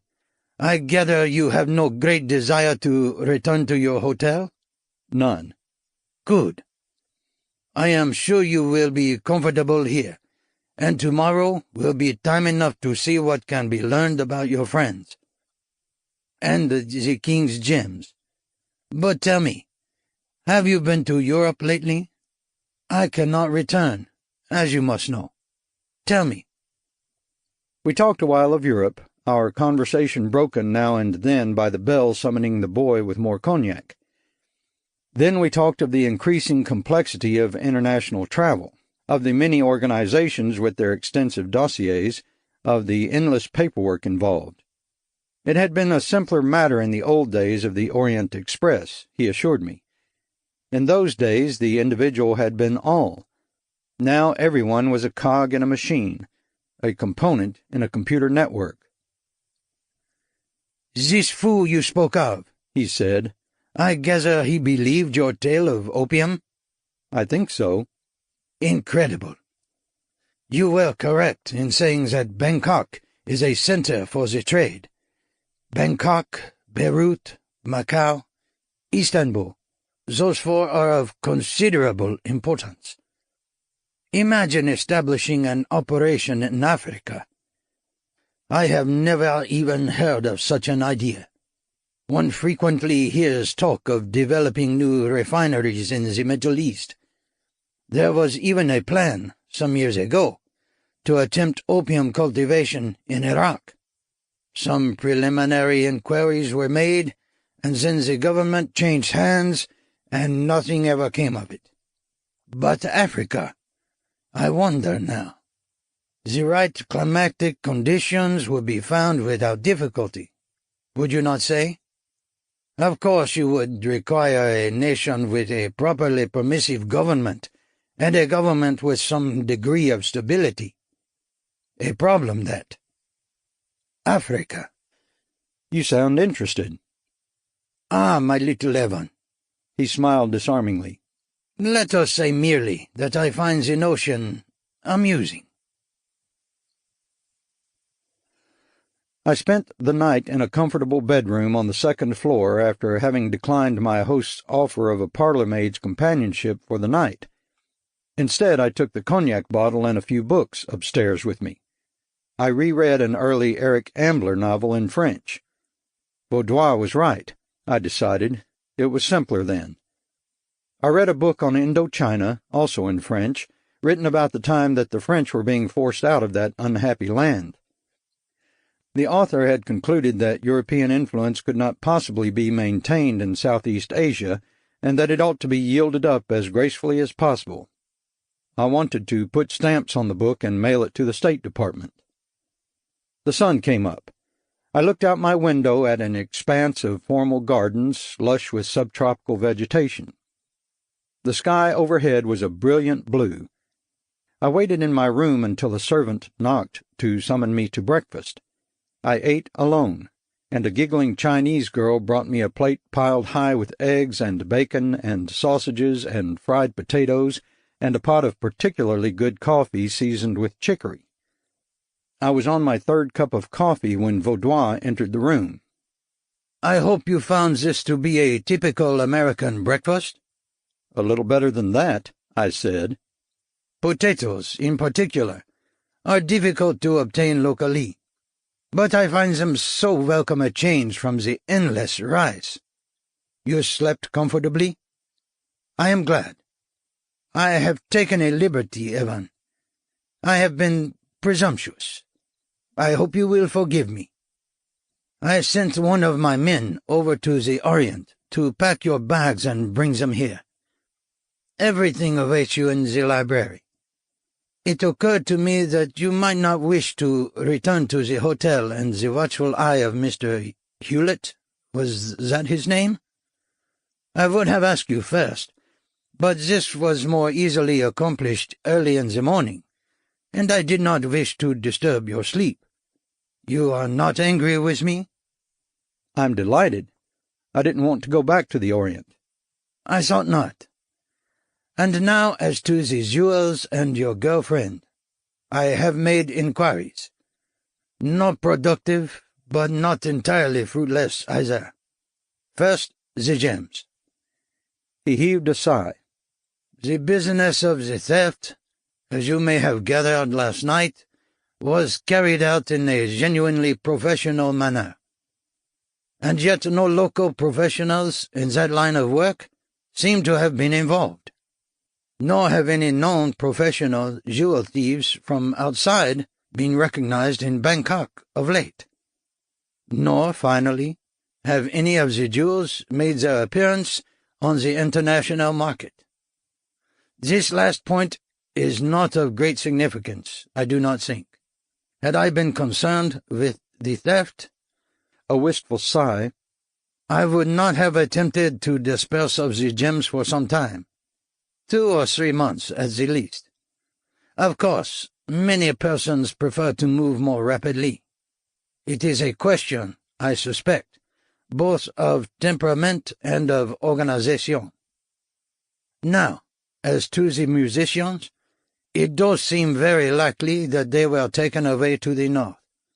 No one to whom I spoke has heard anything about their being taken out of the country, and my contacts might well have heard of it had it happened. You understand that in my line of business, it is important to be able to enter and leave countries without going through customs. So I have access to good information in that area. There have been no ransom attempts, either. So I wonder immediately why anyone might kidnap them, eh? Perhaps they stole the jewels, and the kidnappers then stole them and the jewels. But I do not think so. Or perhaps they were kidnapped for political reasons, eh? I would not attempt to guess those reasons. But in the realm of world politics, I have found it to be true that anything is possible. Anything at all. As long as the motive of financial profit dominates, then a degree of logic prevails. But once political considerations are involved, then lunacy and chaos enter in. He shook his head. In my native Switzerland, we remained quite aloof from such politics. We let our nation serve as a maze for political rats from other nations to wander through, but we ourselves are never involved. But that's no longer the case, I said. Oh? So I told him about the situation in Jura, a few hundred square miles of the canton of Bern bordering on France. The Jura region, predominantly French-speaking, desired to secede from the German-speaking canton and achieve autonomous status within the Swiss Confederation. Even now, extremists were waging arson attacks against German-speaking inhabitants of the Jura, and political refugees were beginning to turn up in Paris. But this is remarkable, Vaudois said. I am from the Jura. It is only since the Treaty of Vienna that we have been part of Bern. I know. And they wage attacks on the German element, eh? Have they much hope for success? I doubt it, but— You know of these people? Yes. I hesitated. As a matter of fact, I said, I am a member of the Council for Autonomy of the Jura. I haven't been able to play too active a role, as it happens, but— This is marvelous! He beamed with pleasure. No doubt my countrymen are severely oppressed, Evan. You must supply me with a name and address. I would be honored to furnish them with, a small donation. After he had recovered from his attack of Juran patriotism, I told him my plan for getting into the north. Obviously, I needed a cover. Neither my size nor my complexion would facilitate my passing as a Siamese, and I would not be particularly welcome as an American agent. But throughout the remote areas of the world, the natives had grown accustomed to the periodic invasions of American scientists, especially of the simpler sort. With just the most rudimentary sort of equipment, I could easily pass as an itinerant lepidopterist, chasing net in hand over the rice paddies of Thailand in a madcap hunt for elusive butterflies and moths. I wouldn't even have to pursue any winged creatures. I could insist that I was only interested in the bat-winged gobbletail or some such, and leave inferior species alone. And, with that sort of cover, I could visit remote villages and mingle innocently with the people, asking all sorts of irrelevant questions and trying to get a line on whatever pea-green butterflies and black people might have passed through the region. "It is not impossible," Abel Vaudois admitted. "You may make a list of various articles you require, and I will have them purchased for you. There is no sense in your showing your face in Bangkok. And of course you will want a driver. I can supply a man." "I can drive." "But your driver will also be able to speak Siamese." "I speak the language." "You do?" He studied me. "That is hard to believe. I have lived here for years and remain at sea in it. And as you know, I am a good linguist.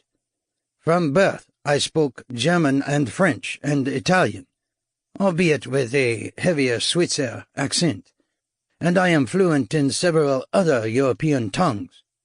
But this maddening language, it is impossible.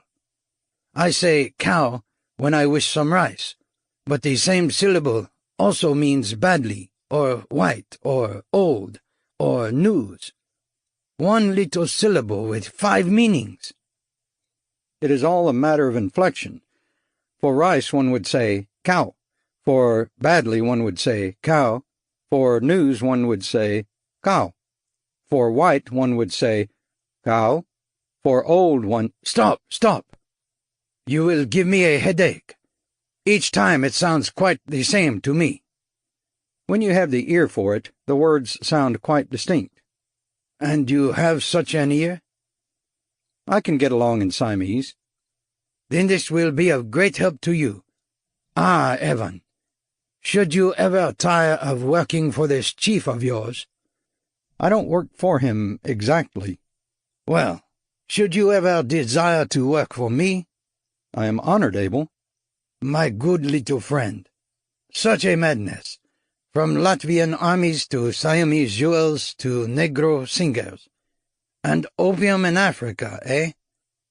You will make your list, everything you require.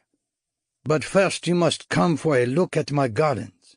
I think you will be impressed. An expense, to be sure, but of what use is money but for the provision of comfort and beauty? Come." I remained with Abel Vaudois for 2 more days while his men picked up the Land Rover and the other tools of the lepidopterist's trade.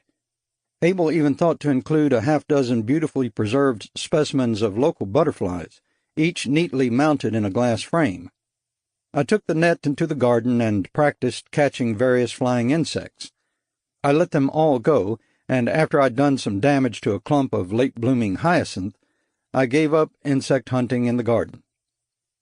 Finally, I left in the hours just before dawn, picking up the main highway north from Bangkok. The first stretch of road was broad and flat, with endless stretches of rice fields on either side. The road was built up high because during the rainy season the lands were frequently under water. Even with the height of the road it was occasionally impassable. When the road got worse, I began to go into my act. I stopped in the small villages and bought my meals from the people, bartering silver coins for crudely spiced bowls of rice and meat. My equipment drew considerable interest, and the villagers were amused that someone would be foolish enough to spend time and money pursuing the pretty little butterflies. I redeemed myself in their eyes by explaining that I sold the insects at a handsome profit to rich collectors. Thus it was these rich collectors who were the fools, and I was merely a shrewd tradesman. I would sit cross-legged around village campfires and show the tools of my trade and pass around the half-dozen mounted butterflies for everyone's rapt inspection. I hadn't yet bothered catching any butterflies of my own. It was at one of these villages, far north of Bangkok, where the rice fields were more and more frequently giving way to stretches of bamboo forest and stands of teak, and where a few coins had bought me a water buffalo steak pounded by hand and rubbed with ginger and broiled over a wood fire, with a spicy root wine to wash it down, that I first began to feel genuinely at ease. In the distance were the noises of the night-time wilderness, monkeys chattering in the trees, the far-off growl of a jungle cat after its prey, the hooting of an owl. And all around me were the soft voices of the local peasantry, its country's pride, according to Goldsmith, which, when once destroyed, can never be supplied. Here the soft voices spoke Siamese. But for the language and the food I could have been almost anywhere. On a hill in Macedonia where my son Todor lived, alongside a jungle stream in the Amazon basin, in a green valley in Slovenia. Anywhere. Here Bangkok and Manhattan were equally far removed, light centuries away. Here people grew their own food, and slaughtered their own animals, and built their own huts, and made their own music, and drew their own pictures. Here there were no newspapers, no radios, no jukeboxes, no air conditioning, no central heating, no deodorants, none of the conveniences of modern civilization. And here, too, I had my first word of tuppence. Why, yes, an old woman told me, she had seen some people with black skins, a woman and some men as well. It was remarkable. She had not known there were persons in the world of such color. They had passed through the village a day after Prang's buffalo had calved, just 9 days ago. They were with the bandits, a man added, but he did not think they were of the bandits, but were perhaps their prisoners. Bandits? Were they communists? What are communists? I took a different tack. How did you know that the captors of the black persons were bandits? They took food, the old woman said, and did not pay for it, and pointed guns at us. Since they did not have uniforms, we knew they were not of the government, so they must be bandits. Do bandits come here often? Not too often. Farther north there are more bandits, but they are cruel to the villagers. But here only once in a great while do the bandits come to steal from us, and from time to time the soldiers of the government come north looking for bandits, and they too steal from us. But for the most part we are left alone, safe from soldiers and bandits, and we prosper. I learned more of the bandits as I moved to the north.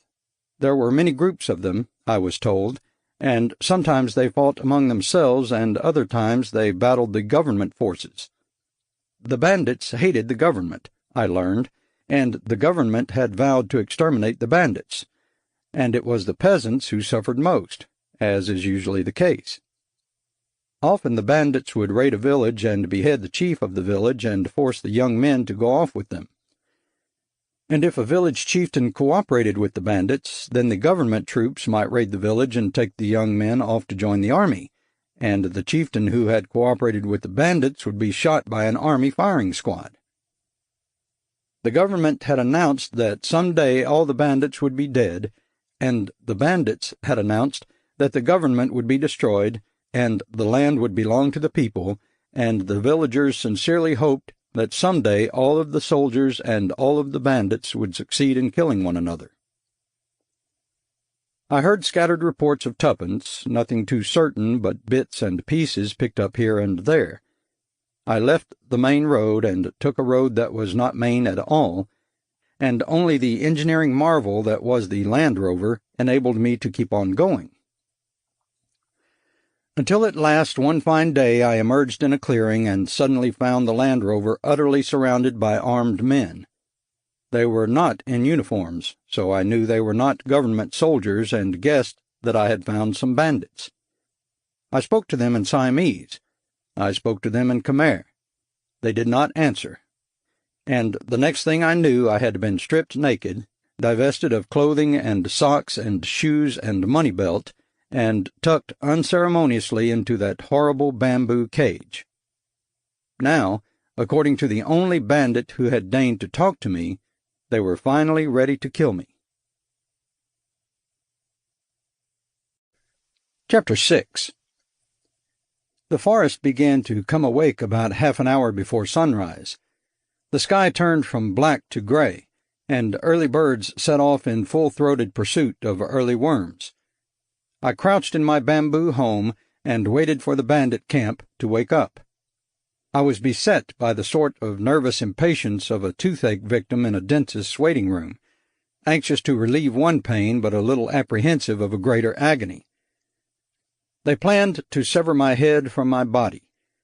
I wondered if my head would talk to them after it had been removed. There were cases like that on record, a sort of switch on decapitated chickens racing around barnyards. I seemed to recall that a saint had done something of the sort, blessing those who had effected his martyrdom. I did not expect to bless anyone. The sun rose, and the little camp came awake. I wondered if Dang had been able to carry out the final tasks I had assigned to him. I had not seen him in over an hour. He had performed well enough as far as I knew, managing to fetch things from the Land Rover. I now shared my cage with a jar of acid from the car's battery, the insect-killing jar, and a short black bayonet liberated from a sleeping gorilla. I would have preferred one of their machine pistols, but Dang had not been able to get one for me. I don't think it would have fit through the bottom of the cage anyway. I looked at the bayonet, the killing jar, the acid. Then I closed my eyes. One had to work with the materials at hand, but it certainly would have helped to have some more impressive materials available. A voice rose above the hubbub of the camp and began issuing commands. I watched through the side of the cage as a barefoot young man climbed furiously up the tree from which my cage was suspended. He walked up the trunk as easily as if it had been lying extended upon the ground, then swung out upon the branch. His weight bowed the branch, and the cage dipped toward the ground. Guerrillas moved to surround it. The tie up in the tree cut the rope, and 10 pairs of hands gripped the cage and lowered it gently to the ground. Another command. Hands unhooked the top of the cage and lifted it up and off. I scooped up the bayonet, the killing jar, and the acid. I got to my feet for the first time since I had been placed in that unholy prison. My captors gathered around, peering at me over the sides of the cage. They seemed astonished that I had any possessions with me, and one, evidently the commander, demanded to know what these things were that I held. I scanned the crowd, looking for Dang. Some 20 guerrillas were clustered close around me, with about as many lounging in the circle of ramshackle huts. Most of them wore panungs, simple pieces of drab cloth wrapped around their small bodies, but here and there I could see various articles of my own clothing. "What have you? How did you get those things?" "It is a magic trick," I said. "I am a worker of magic, and would provide you with entertainment." Some of the younger guerrillas began to chatter excitedly. The camp wasn't exactly a major draw on the Orpheum circuit, and entertainment of any sort was a rare treat. They didn't even get to watch the touring USO shows. But the leader wasn't having any. "A bayonet," he said. "Where did you get that?" "By a magic entreaty to my gods." "Give me the bayonet." If they had only left me with my clothes, I could have hidden the bayonet in a trouser leg or something. I looked at him and at the bayonet, and wanted to give it to him between the eyes. I glanced past the bunch of guerrillas clustered around me, and caught sight of Dang hovering beside one of the huts. He smiled tentatively, and gave a sign with his hand to indicate that everything was all right. I was glad he thought so. I nodded briefly to him and handed the bayonet to the chieftain. "Well, I was doing beautifully, I thought. So far I had managed to give up my chief weapon. "Come out of the cage." I couldn't climb over the 4-foot cage side without spilling the acid. I gave the killing jar to one of the guerrillas and the jar of acid to another, asked them to hold my magic goods for a moment, and then vaulted the side of the cage. I reclaimed the 2 jars and began babbling about my prowess as a conjurer and sorcerer. The chief remained unimpressed, but I was earning points with the younger element. In the center of the camp, a broad section of tree trunk rested upon the ground. The top of it was scarred with axe marks and stained with blood. Beside it stood a fat man stripped to the waist, with a massive axe in his hand. "Go that way," the chief said, pointing at the man, the axe, the chopping block. "But the magic. Go." The guerrillas moved aside to open a path for me. I walked down it very slowly toward the appointed place of execution. I wondered if Dang had obtained enough gasoline from the Land Rover. It was impossible for me to teach him how to siphon it, so I had explained how to locate the gas tank from below and told him to puncture it with a bayonet and drain the gasoline from it. He was bright enough, but mechanical tasks were a bit of a puzzle for him, and gasoline was an unknown element. By now it might all have evaporated, and even if it hadn't, he might not put it to the proper use. And even if he did, it might not work. "Hurry!" "Sacred leader," I intoned. I bowed my head, paused at the execution site. "Sacred leader, through a grave misunderstanding you have determined to put me to death. I beg one last request to entertain you with magical visions. If my entertainment does not please you, then I will go willingly to my death." "It is an imperialist trick." "But will you not observe it, O leader?" He truly was interested in nothing but seeing my head say goodbye to my body, but the rest of the group pressured him into it. He stepped back, slapped at the machine pistol on his hip, spat at the ground, sighed, and ordered me to get this foolishness over with as quickly as possible. I knelt by the side of the chopping block and unscrewed the cover of the cyanide jar. I took a deep breath. "Come close," I commanded. "Gather around and breathe deeply of the perfumes of life." They gathered around. I let them come as close as they could, and I took a deep breath of my own and held it, and then I poured the cyanide crystals into the jar of battery acid. I held my breath. They didn't. And at that happy moment, just as a dozen of them breathed deeply of the sweet perfume of bitter almonds, Dang picked up his cue. All at once, half a dozen huts burst into flame as the gasoline did its work.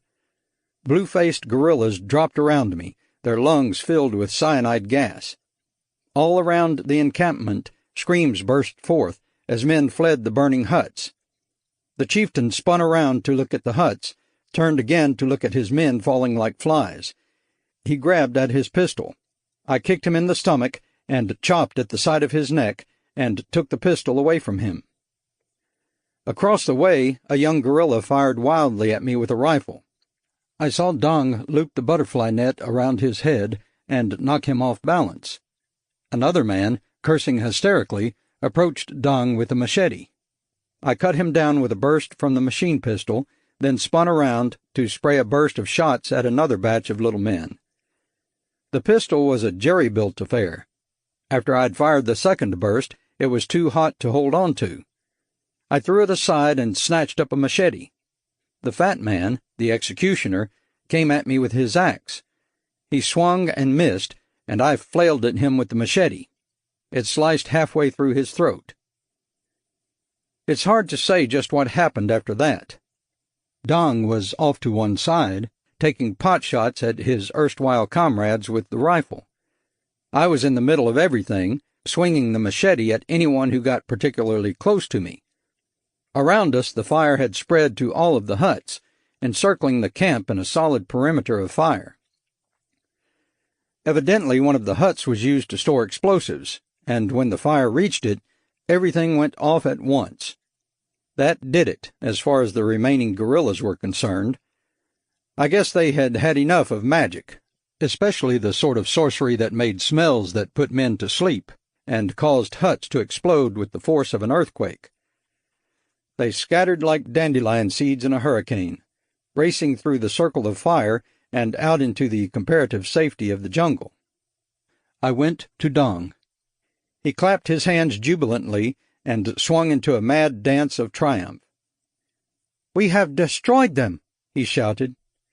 "Like a thunderbolt from the heavens we have destroyed them, and I shall have a woman. And how the flames shot from the huts, and how the magic gases ate at their vitals, and how the hut was torn by explosions, and how they ran in terror." "We'd better get out of here," I said. "How they ran! How they screamed!" "I'll need some clothing, shoes anyway, and I can wrap up in a panung, I suppose." I didn't especially want to strip corpses to get my own clothes back. I took a panung from one of the cyanosed gorillas and wrapped it around my body, tucking the ends into place. I did manage to find a pair of my own shoes and put them on. They were not particularly comfortable without socks, but it was better than hobbling barefoot through the jungle. "We will go to the south now?" "No," I told Dong. "To the north." "The north? But more bandits wait in the north. Why shall we go to the north?" "There is a woman there, and—" "Ah, that is different," he said. "That is good. That is wonderful. If there is a woman there, then that is where we shall go. Of course we will take the rubber-footed buffalo of iron." "I'm afraid not." He looked at me. "No? We leave it here?" "I think it's dead." "I killed it? It died when I cut open its stomach?" The Land Rover had a hole in its gas tank, and its battery was gone. "It is dead," I agreed. "I did not wish to kill it." "It was necessary." "I regret it," he said.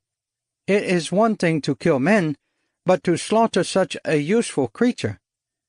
"Let's have a look at it," I said. "Perhaps we can eat its flesh and make robes of its hide." "I do not understand."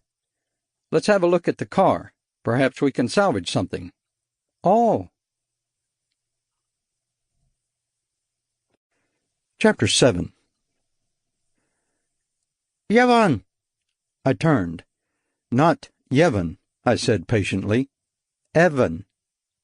Siamese has no words beginning with open vowel sounds, and Dong had so far prefaced my name with several consonants. "Evan," I repeated slowly so that he could watch the way my mouth worked. "Evan." "Heaven." "That's better. Evan." "Evan." "Perfect." "Evan." "We can continue now." I turned again, and he yelped my name once more, and I spun around. "What is it?" "Do not walk further. There is a trap for leopards." "Where?" With the tip of his rifle, Dong poked at the ground in front of me. Magically it opened up before him. He brushed aside a network of branches and vines artfully covered with leaves and straw. Below, at the bottom of a 6-foot pit, sharpened stakes stood at attention. "Oh," I said. "You must keep sharp eyes. If one were to fall within—" "Yes." "Shall I walk ahead?" "Perhaps you'd better." The narrow jungle roads had been difficult enough even in a Land Rover, but they were ever so much more tedious on foot. It was late afternoon now. We had been walking for what seemed like forever, and we were making very little discernible progress. We would have made considerably less progress if I had fallen into a leopard trap. This was not the first time Dong had proved useful. Earlier he had whacked the head off a snake with a neat flick of his machete, just as the snake had prepared to assault my ankle. And another time, with the sun high in the sky, he had paused to scurry up a tree from which he had tossed down an excellent mango-like fruit. I hadn't realized how hungry I was. The fruit was a welcome change from wormy rice, and we feasted on it. We were reasonably well equipped for a trek through the jungle. From the guerrilla camp, Dong and I had each taken a machete and a canteen of water. He had a rifle and I had a machine pistol with a full clip in it. The car had yielded up a few treasures, including my flashlight, which the guerrillas had discarded when it failed to operate. So our equipment was sufficient unto our needs, and Dong, who was miraculously able to distinguish between jungle trails that led somewhere and jungle trails that did not, and who kept a sharp eye open for leopard traps and pit vipers, was a more than competent guide. Even so, I was a long time shaking the sensation of being in the wrong place. The little village campfires in the rice-growing Thai Midlands had been friendly places, places of ease and contentment. The jungle was different.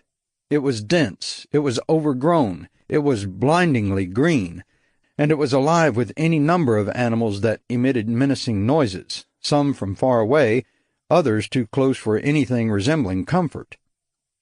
I was a long time shaking the feeling that I was in an area that had very obviously not been designed for man's habitation, a hostile environment through which one ought to make one's way as rapidly and guardedly as possible. And this, of course, was the wrong way to travel. A traveler ought to merge with the landscape through which he moves, becoming as one with his surroundings, rendering the actual process of the journey as effortless as Zen archery. Man, I have found, is a surprisingly adaptable creature. He may have any number of homes, being wholly at home in each in turn as the occasion demands it. I had lived and traveled in this fashion throughout most of Central and Eastern Europe and the Middle East, in lands that were worlds apart from 107th Street. I had slipped across borders, leaving one language on one side and picking up a new tongue on the other. I had found all of this somewhat easier than I had suspected it might be. But the jungle was a new world, one I had evidently not known in any prior incarnations. I wanted only to fumble through this endless haystack of jungle as quickly as possible, locating a needle named Tuppence and returning post-haste to civilization. The first night, Dong shot 3 small animals and skinned them while I got a fire going. The creatures were built somewhat like rabbits, but had small ears and less powerful hind legs. Dong hacked them into pieces the size of chicken legs, and we cut green sticks from a tree and roasted the meat en brochette. The meat was lean, with a close grain. The slight gamey taste was not at all objectionable. We demolished all 3 of the little animals. I wondered what they were and if we would be able to get more of them some other time. I sat cross-legged on the ground. Dong was busy foraging for more dry wood. He walked along in a half-crouch, stopping now and then to scoop up a fallen twig or branch.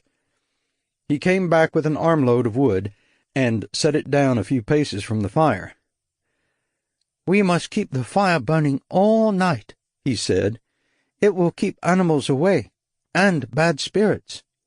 "Can't we go any further tonight?" "It is not good to travel at night. Evil spirits abound, and leopards, which hunt at night, and one can see nothing, and the great owls hoot in the tops of the trees, and bats fly. The earth opens beneath one's feet, the sky falls down in a clap of thunder, and the world is evil and dangerous.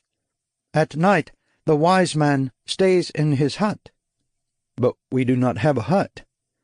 "We have no hut, Heaven, so we must remain by our fire. Here." "What's this?" "Beetle. Chew it, and your sleep will be better." "What does it do?" "It improves sleep, and it flushes the worms from one's intestines." "Sleep is of no importance to me," I said, "and I have no worms in my intestines." "Oh."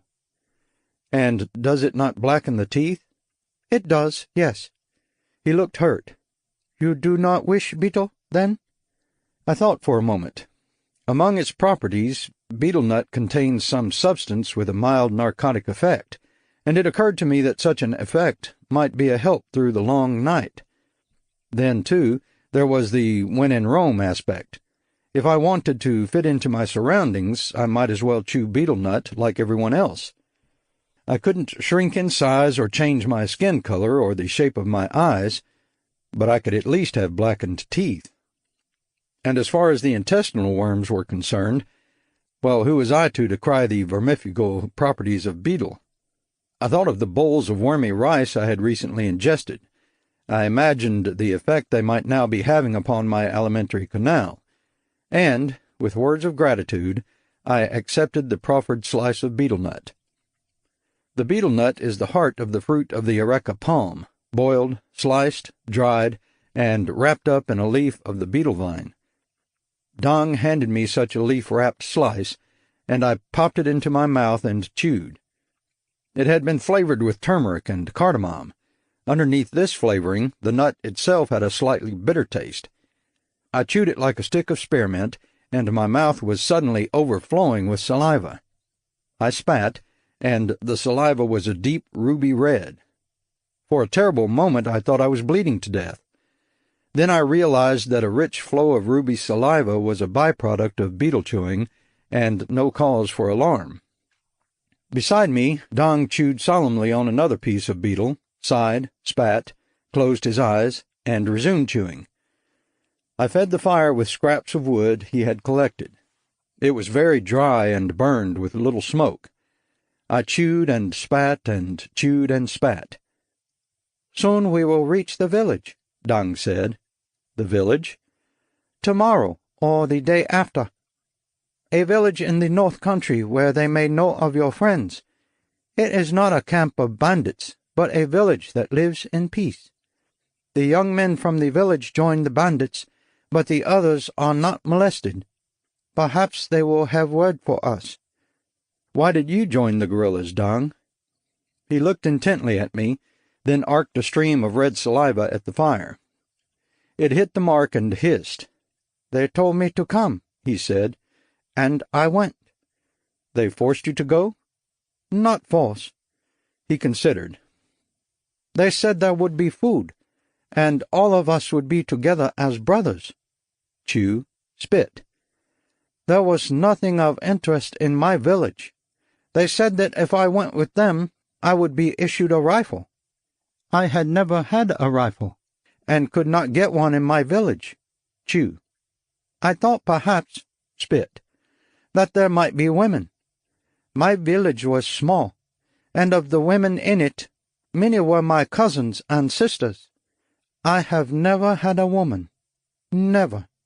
I thought perhaps with the bandits, but no, nothing. It was very disturbing." I shifted the wad of betel nut to the other side of my mouth. I chewed and spat. The bitter taste had become rather pleasant by now. When I was a boy, I chewed tobacco once and, as I recall, vomited. I decided now that betel was certainly superior to tobacco. I could see, in fact, how people could get accustomed to it. I was already feeling oddly at peace with the world around me. Chew. The sense of surrounding hostility was easing up. Spit. The tension was going away. I kicked off my shoes and wiggled my toes. I watched the flames dancing in the fire. We went on talking, Dong and I. He was, I guess, about 19 or 20 years old, though he did not know his age in years. He had lived all his life in the jungles of the north and knew virtually nothing about the world around him. He could not read or write. He had no political orientation whatsoever, and did not know whether the bandits were communists or not, because he did not know what communists were. He knew there was a king in Bangkok, and that the king had many soldiers, and that the bandits and the king's soldiers were sworn enemies. He had been told that when all of the king's soldiers were dead, there would be rice and fruit for all of the people in the land, and on that day the bandits would become the leaders of all the people. Whether or not such a situation would be good did not seem to have occurred to him. Good and bad, in Dong's frame of reference, seemed to be largely subjective. Such a turn of events would be demonstrably good for the bandits, just as it would be bad for the soldiers of the king. Politically unsophisticated as he was, Dong found my own motives perfectly sensible. A girl who was my friend and lover was held prisoner by bandits, so I would go to rescue her. That was logical, because friends took care of one another and loved one another and sacrificed themselves for one another. because that was the whole purpose of friendship. By the same token, Dong and I were friends and would strive to keep one another from harm. And, by extension, he would help me rescue Tuppence, and I, in turn, would help him find a woman. Such behavior, to Dong, was eminently justifiable. But to more knowledgeable men, to men like Barclay Houghton Hewlett and the Chief, a journey of hazard and hardship demanded a more complex purpose. Barclay Houghton Hewlett thought I would undertake a trip to Thailand so that my government might be better informed in respect to Thai guerrilla activity. The Chief thought I would hop around the world so that Africans could cut in on the Chinese opium trade. These were motives that they could appreciate and that simple little Dong would find wholly incomprehensible. On reflection, I decided that I rather preferred his worldview. We talked on, chewing betel and spitting and feeding our little fire, while the night life of the jungle came awake around us. The noises, ominous to me earlier, were now nothing more than jungle music, the pleasant rhythms of life and nature. Dong sighed, spat out his piece of betel, stretched out on his back, and closed his eyes. I lay down on my side and went on chewing betel nut. My mind wandered, and time slipped gently by, and I chewed and spat and chewed and spat. I suppose I dreamed. I didn't sleep, but exhaustion and the narcotic agent of the betel nut combined to produce something that could only be categorized as a dream. My mind slipped into new channels, part memory and part fantasy. I had long, silent conversations with myself. I closed my eyes and let an endless parade of images play through my mind like a surrealistic movie. It lasted for quite a while. At any time I could have stopped the dream by opening my eyes and sitting up, but the dream was pleasant, and I more or less controlled it, as one is said to be able to do when smoking opium. Eventually I did sit up and open my eyes and spit out the remains of the betel nut, and the dream went away, and I waited for the sun to rise and for Dong to wake up. We spent the following night by the side of a swiftly flowing stream. We caught several small fishes, dug a hole, wrapped the fish in wet leaves, then put them in the hole and covered them with a layer of earth. We built our fire on top of them and let it burn for a long time.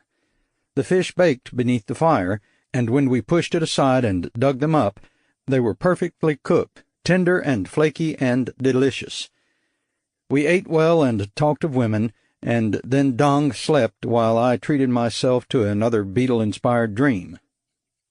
By now our conversations were devoted almost entirely to sex.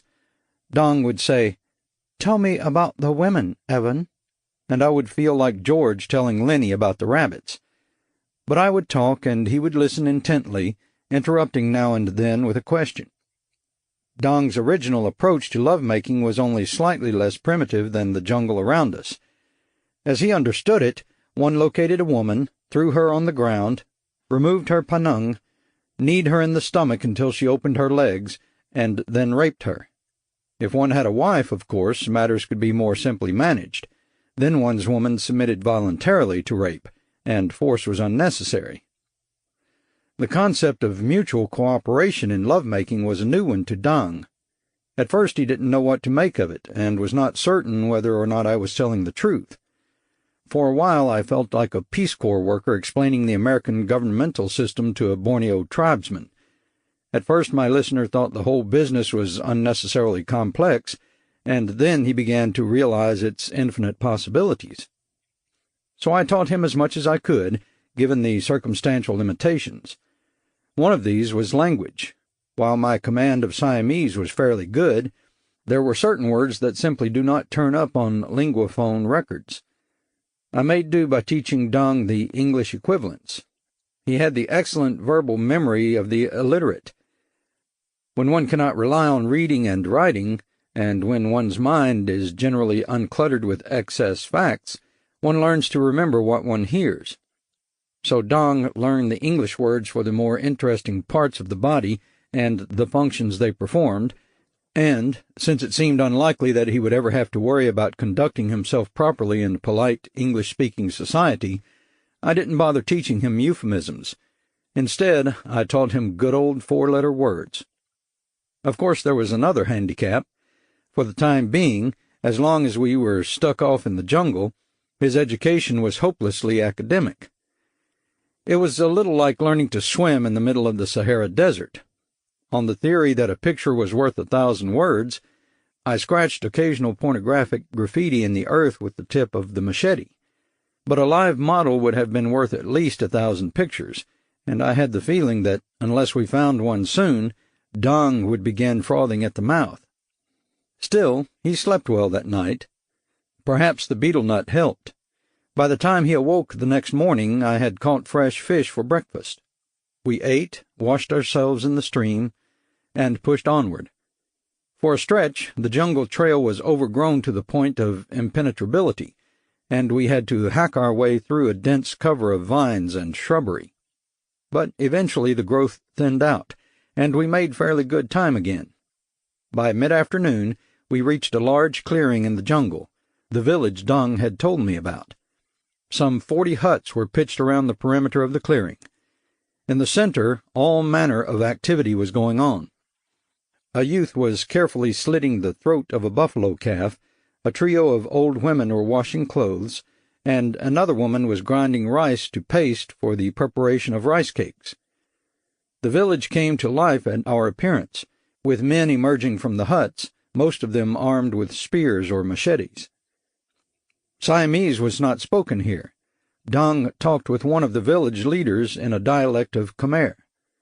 I could not follow the conversation completely, but managed to catch the gist of it.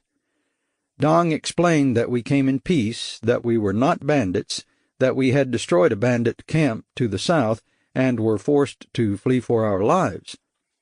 This won us a good deal of sympathy. He went on to tell how we were attempting to rescue some black persons who had been recently captured by the bandits. If we could enjoy the hospitality of the village for the night, and if we could be informed about the black people whom the bandits had abducted, we would be eternally grateful and would offer up prayers for the souls of all the villagers. The chieftain clucked over this and said that he had heard of the black persons and had not believed that they existed. He looked covertly at me and said that he had seen white persons before and thought that they were most unusual, but of course he knew that there were such persons. He had never known that there were black persons, however. Yet he had heard of black persons only recently, and he would be glad to summon the villagers together to find out what was known about them. But in the meantime he suggested we relax and sample the hospitality his humble village could provide. As we could see, he said, it was an evening of feasting. They had slaughtered a calf to celebrate the first night of the week of tears and sighs, which commemorated the death by fire of the infant sons and daughters of the gods. There would be meat for all that evening, and speeches and singing, and rice cakes and betel nut, and it would honor them that we might participate in their celebration. Feasting, Dong said, translating for me. And women. One can see that this village overflows with women. Look at that one. He pointed to a plump young girl, perhaps 16 years old, her panung covering her primly from her ankles to her waist, her lovely yellow-brown breasts peering out between silky strands of jet-black hair. She looked our way, stared, then giggled musically and ran away. For a moment I thought Dong might run after her, but he somehow managed to control himself. "You will abandon me," I said to him. "You will enjoy the embrace of one of these women, and you will not assist me with my search." "That is not true, Heaven," he said. He still had trouble with my name, but he got it right about half the time. "That is not true. You know that I am your friend, and that I have sworn to come with you." "I treasure your friendship, Dong."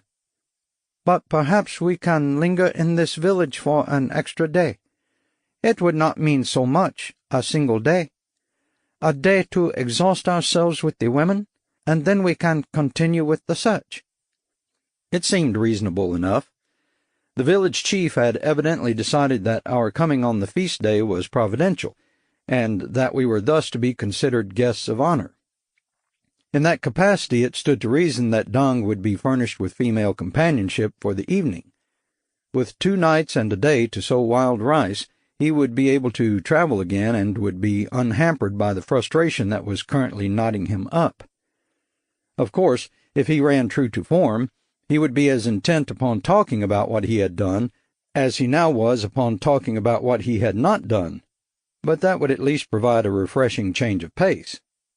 "We will stay," I said, "until the morning after tomorrow morning." "I am grateful, Evan." For the remainder of the afternoon, we had the run of the village. I exchanged my panung, which had grown rather filthy, for a clean one. A villager admired my American shoes. After a couple of days of walking sockless through the jungle, my own admiration for the shoes was considerably qualified, and I was happy to exchange them for a pair of open sandals. I knew enough Khmer to carry on rudimentary conversations, and as I wandered around the village I got the hang of the particular dialect they spoke there.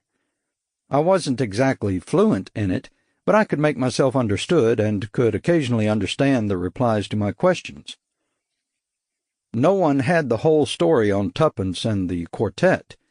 No one had actually sighted them, but various villagers had been subjected to various rumors from men of other villages and other tribes, and the result of collating different bits of data was something like this. 4 black men and 1 black girl had been held captive by a band of notorious bandits. The bandits were not of this immediate region, but had come from the northwest, evidently in Laos. They had stolen down through the Thai jungles to make their capture, and were now returning from whence they came. Curiouser and curiouser, I thought. A kidnapping by Thai guerrillas made a certain amount of sense. Tuppence and the musicians could be used as pawns in some maneuvering between the guerrillas and the Bangkok regime. But why would the Laotians be interested in snatching a quintet of visiting Americans? I couldn't figure it out. I was still puzzling it out when the feast began. The slaughtered calf was run through with a spit and roasted over a roaring fire in the center of the clearing. The entire population of the village sat in a circle around the fire. As guests of honor, Dang and I received 1 eye and half of the calf's brains, along with a couple of rice cakes and some vegetable stew. Dang seemed to enjoy this food. I had never tasted anything so profoundly revolting in my life. I ate everything that was given to me, as a proper guest of honor should, and at the conclusion of the meal I wandered off into the jungle, far out of hearing range, and spent some 20 minutes vomiting. I returned to the village. Everyone seemed to be having a marvelous time. On one side a storyteller was amusing a gathering of children. Across the way a crowd of men and women sang and danced beside the fire. An old man sat on his haunches playing odd music on a hollow reed. And Dang had gone off with the first girl he had pointed out, the plump little topless one. I saw the 2 of them in the doorway of one of the huts. "You and I," he said in Khmer. "Folk," he said in English. "Purik in Kunat." He cupped her breast, stroked it, kissed her mouth. She seemed puzzled. He undid her panung and pulled it off, and he divested himself of his own panung, and he rolled on top of her, and she rolled out from under him and screamed, and all hell broke loose.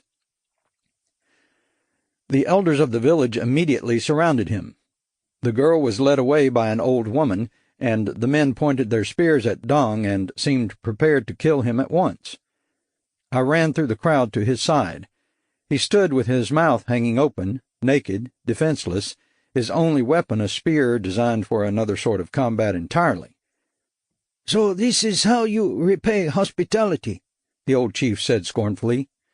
"You gorge yourself upon eyes and brains, and do thus in return. We treat you as emissaries from the gods, and you behave as devils." Dang was babbling that he had never had a girl and would die if he did not get one soon. It looked as though he might die regardless. All around us voices rose up in anger. I tried to get through to the chief, but I had trouble making out what he was saying. Perhaps the girl was a priestess, I thought, or someone else's wife, or something of the sort. But why should that so profoundly disturb the entire village? It was Dong who explained it to me. After they had sent us on our way, after they had taken us to the edge of the clearing and ordered us to walk off into the night, Dong translated it all for me. "It is not permitted," he said. "Throughout the entire week of tears and sighs, sexual relations of any sort are forbidden under penalty of death. If we had come at any other time, we could have had any woman in the village, any one at all. We would have only to choose. Any of them." His voice broke. We walked through utter darkness in utter silence. I tripped on a vine and said one of the English words I had taught him. "I wanted to," he said, "but it was forbidden. I touched her tit. How soft and smooth. She had a delicious smell. She was warm. She would have let me have her but for the custom. I took off her panung. I saw all of her body." We walked onward. "I ache," he said. He touched himself. "I am in pain." "Chew some betel." He popped a slice of betel nut into his mouth. His jaws worked furiously, and he spat. "I still ache," he said. I was afraid of that. "If they had just waited a few minutes, Evan. I actually touched her kunat with my Pyrrhic. In another moment—" "Don't think about it." "But how can I avoid thinking about it?" He fell silent. We trudged on a few more paces, then gave it up. It was impossible to see clearly, and seemed pointless to continue stumbling about in the darkness. I had a few matches left, and managed to light a small fire of leaves and twigs. "I will not be able to sleep," he said. "You will sleep." "We could go back in a week, when the week of tears and sighs is ended. Perhaps I could have her then." "Perhaps."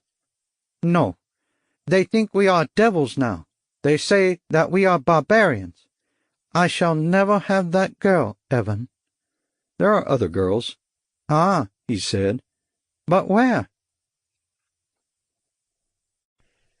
Chapter 8. Crossing the border from Thailand to Laos is about as awe-inspiring an experience as crossing from Connecticut to Rhode Island.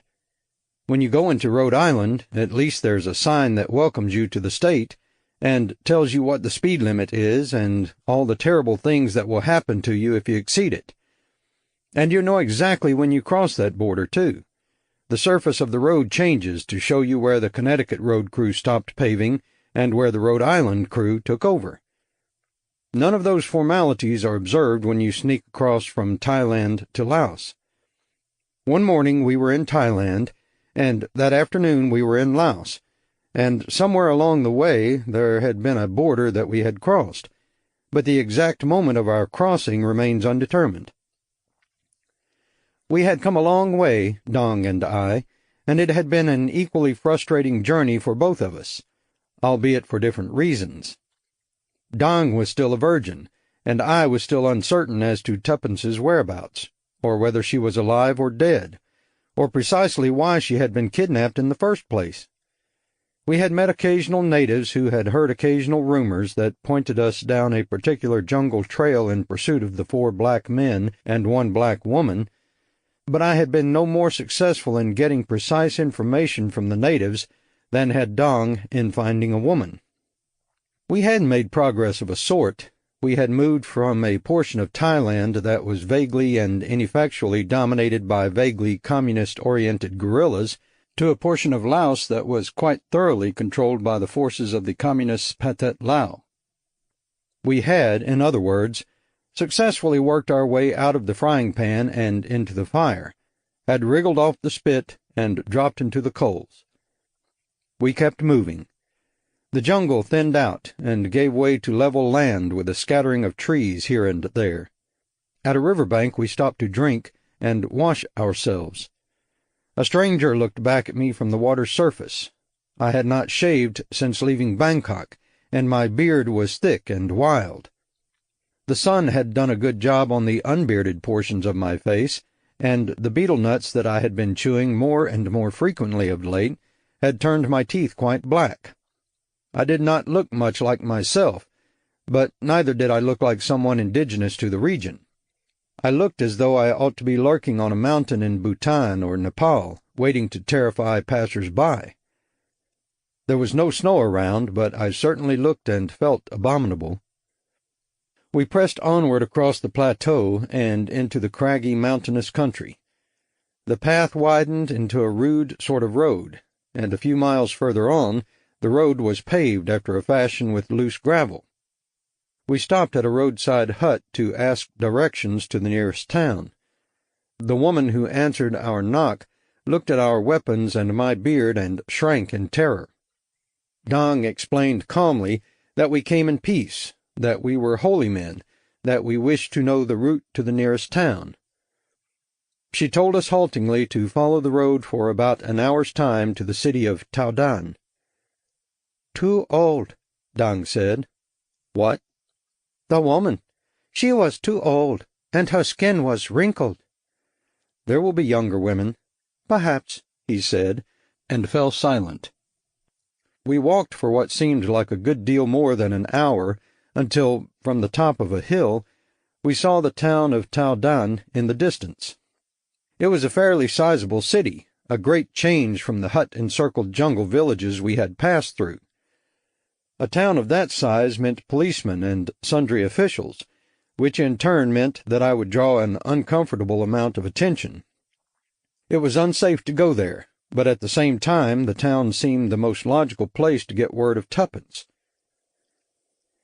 We walked about halfway there. Then I took Dong by the arm. "Leave your weapons with me," I told him. "I'll wait out of sight in the brush. Go to the town and make inquiries. Say merely that you are a Thai and have made a journey from the west. Say that you have heard that black men and a black woman were to be seen in the area, and see what you can find out about them." "And you will wait here?" "Yes. Find out as much as you can, then come back here. You will be able to learn more now, when people are awake. Try to obtain clothing for yourself, and for me if it is possible. At night, when all is dark, then we will both be able to pass safely through the town." "You will wait for me, Heaven?" "Yes." "If the police ask me who I am?" "Tell them your name and your village, that is all. Do not tell them about me." "I will not." "Good." "Evan, how will I obtain clothing? Or food?" "You have no money?" He shook his head. I had no money either. The guerrillas had taken my money belt along with everything else, for whatever good it was to them. I still had the flashlight, but the thought of Dong attempting to pass a British gold sovereign in a provincial Laotian town was somehow disquieting. The only other articles of value in our possession were the rifle, the machine pistol, the machetes, and the canteens. I had the feeling that it would be impossible to exchange the guns for anything. They would simply be confiscated by the authorities.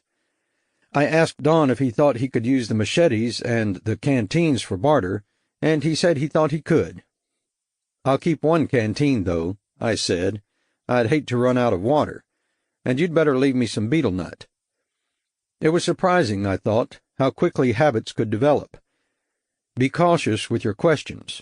Try to attract as little attention as possible, but learn as much as you possibly can. Do you understand? "Yes, Evan." Go now, and return as soon as possible. "Yes." "Yevan?" You're doing it again. You said Yevon. Evan. "Evan, if I find a girl in the town—" He looked at me, hope in his eyes. He would not find a girl, I thought, and if he did, she would have nothing to do with him. But it seemed less than kind to tell him this.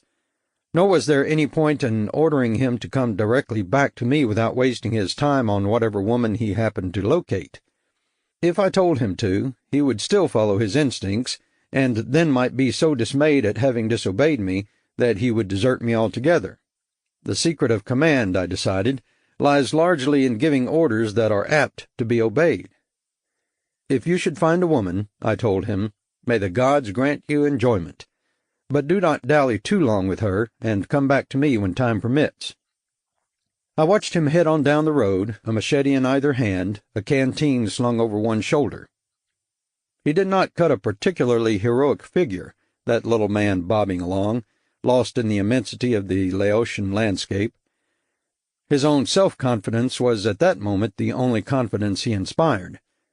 I had a terrible feeling that I was dispatching him to certain doom, my own doom to follow shortly when he told the Laotian communists where to find me. I made myself reasonably comfortable in a clump of brush some 20 yards from the side of the road. I popped a chunk of betel nut into my mouth and chewed and spat and chewed and spat. It was quite possible, I thought, that Tuppence and the 4 musicians were being held prisoner within Towdan itself. From the long-range view I'd had of the city, it seemed likely to be the largest town in the immediate area. If the rumors I had sifted added up as I had added them, the 5 had been kidnapped by Laotians and taken into Laos. They would probably have wound up on this very road, and thus would have passed through Towdan. They might well be there now. If that were the case, the whole village would be aware of their presence. Dang would learn where they were being kept. He would return before long, and under the cover of darkness the 2 of us would sneak into the city. While Towdan slept, we would find where Tuppence and the others were being held prisoner. Perhaps there would be a guard or 2 to overpower. Once that was done, we would liberate the prisoners and escape. I thought the thing through about that far, and then let go of it.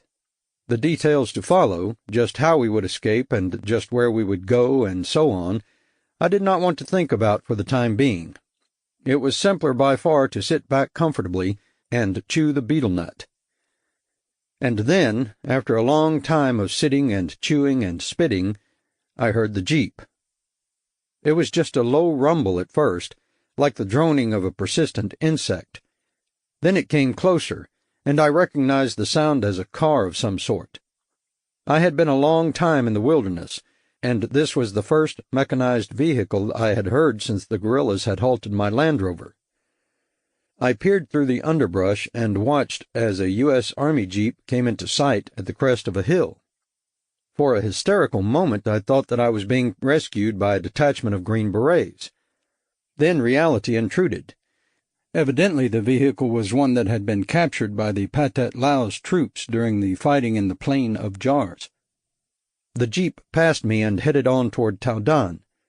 There were 2 uniformed soldiers in the front seat and a 3rd in the back. I watched the jeep disappear over the next rise in the road, then listened as the sound of its engine faded and died in the still afternoon air. I shifted the hunk of betel nut from one side of my mouth to the other. I chewed like a cow munching its cud, then arced a stream of red juice off to the left. I told myself quietly that I should have stayed in New York. With all of its muggings and stabbings and race riots and air pollution, it was worlds safer than the hills of Laos. The FBI agents who bugged my apartment and the CIA clowns who read my mail were nuisances, but they had never done me any appreciable harm. And at least in New York my life had a sort of purpose. I went to meetings, I sent articles to newspapers and magazines, I ground out theses for inept scholars, and I did what I could to support a wide array of noble lost causes. I made myself useful. Minna depended upon me, and so, in a more remote way, did my son Tothor in Macedonia. Now Tothor's mother, according to word that had made its way from Macedonia to Athens to London to New York, was awaiting another child.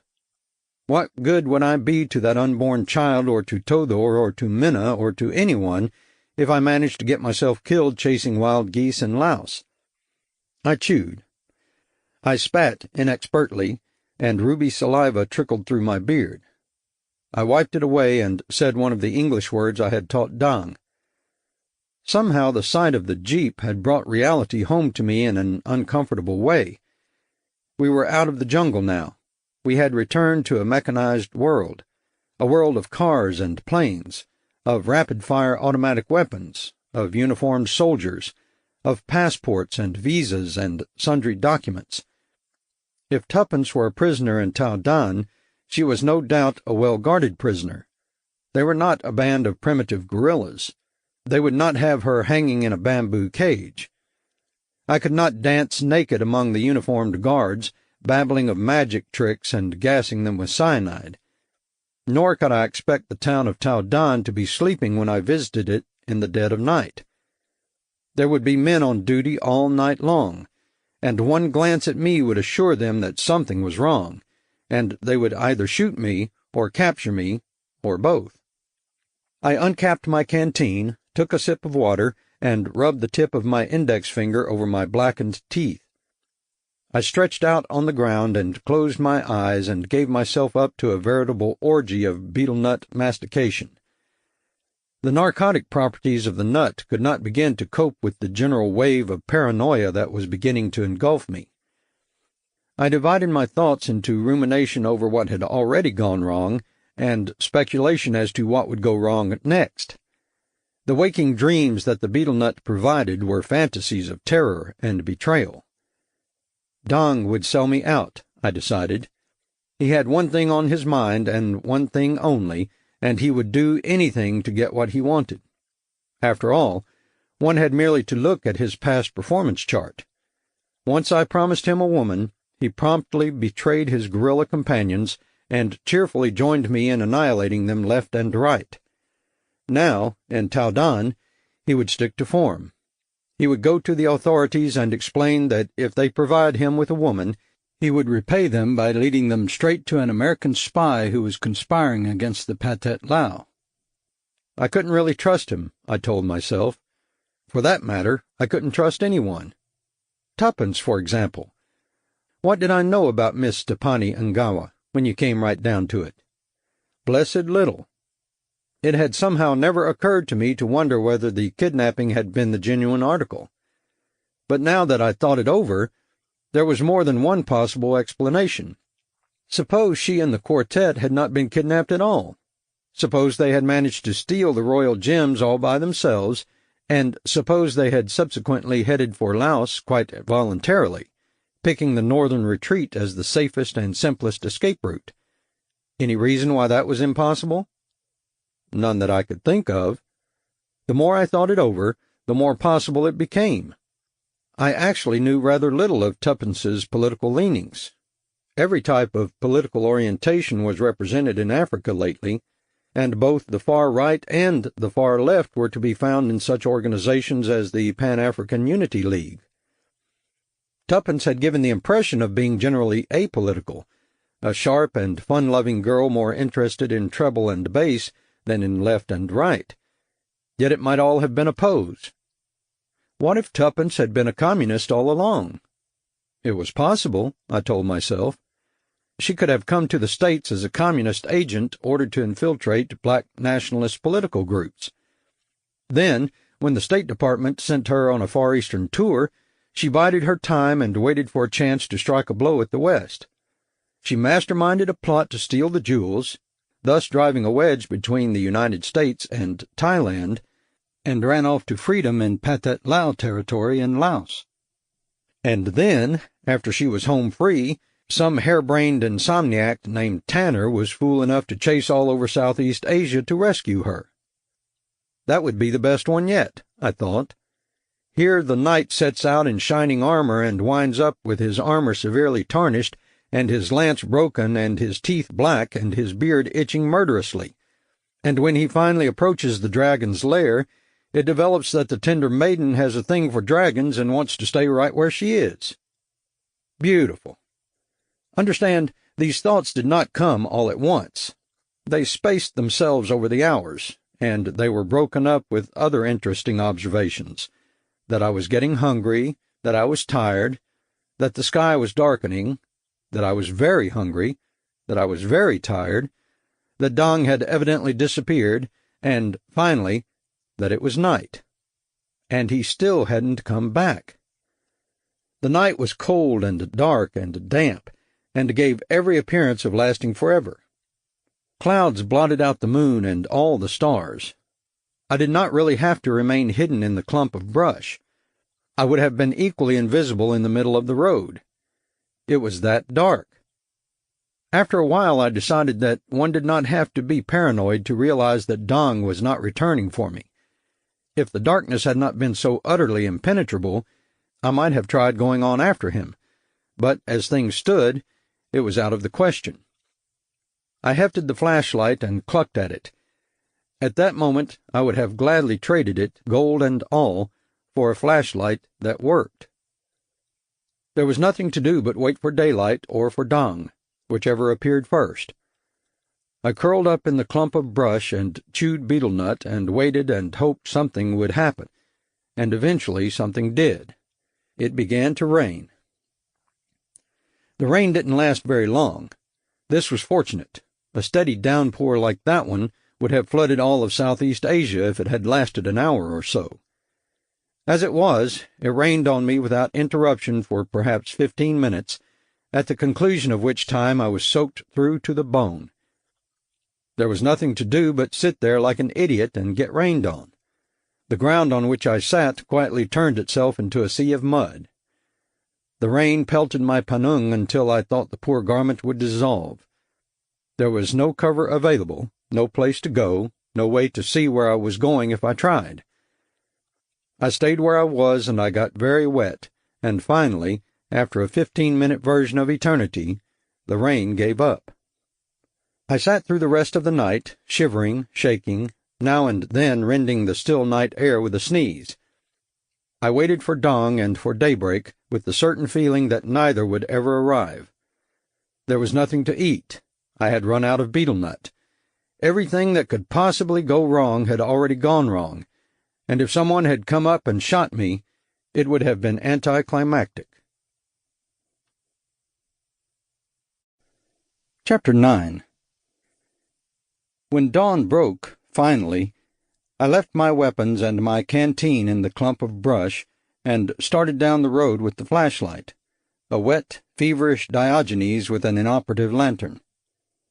I left the weapons behind because I was fairly certain they wouldn't work anyway, after all that rain and mud, and I left the canteen behind because I could not imagine ever wanting water again.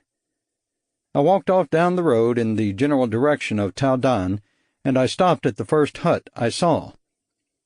It didn't require any great courage to walk into the little shack. I decided that the worst that could happen was that I would get killed, and I told myself reasonably that this was probably also the best thing that could happen. I went inside. An old man sat in a chair that someone had fashioned from an empty oil drum. He was smoking a pipe. He looked wordlessly at me, his eyes saying that he had seen all manner of strangeness in his time, that I admittedly was one of the stranger phenomena to which he had been subjected, but that it would take more than a wet, bearded maniac to rattle his composure. "I must wash myself and remove my beard," I said. "I require dry clothing.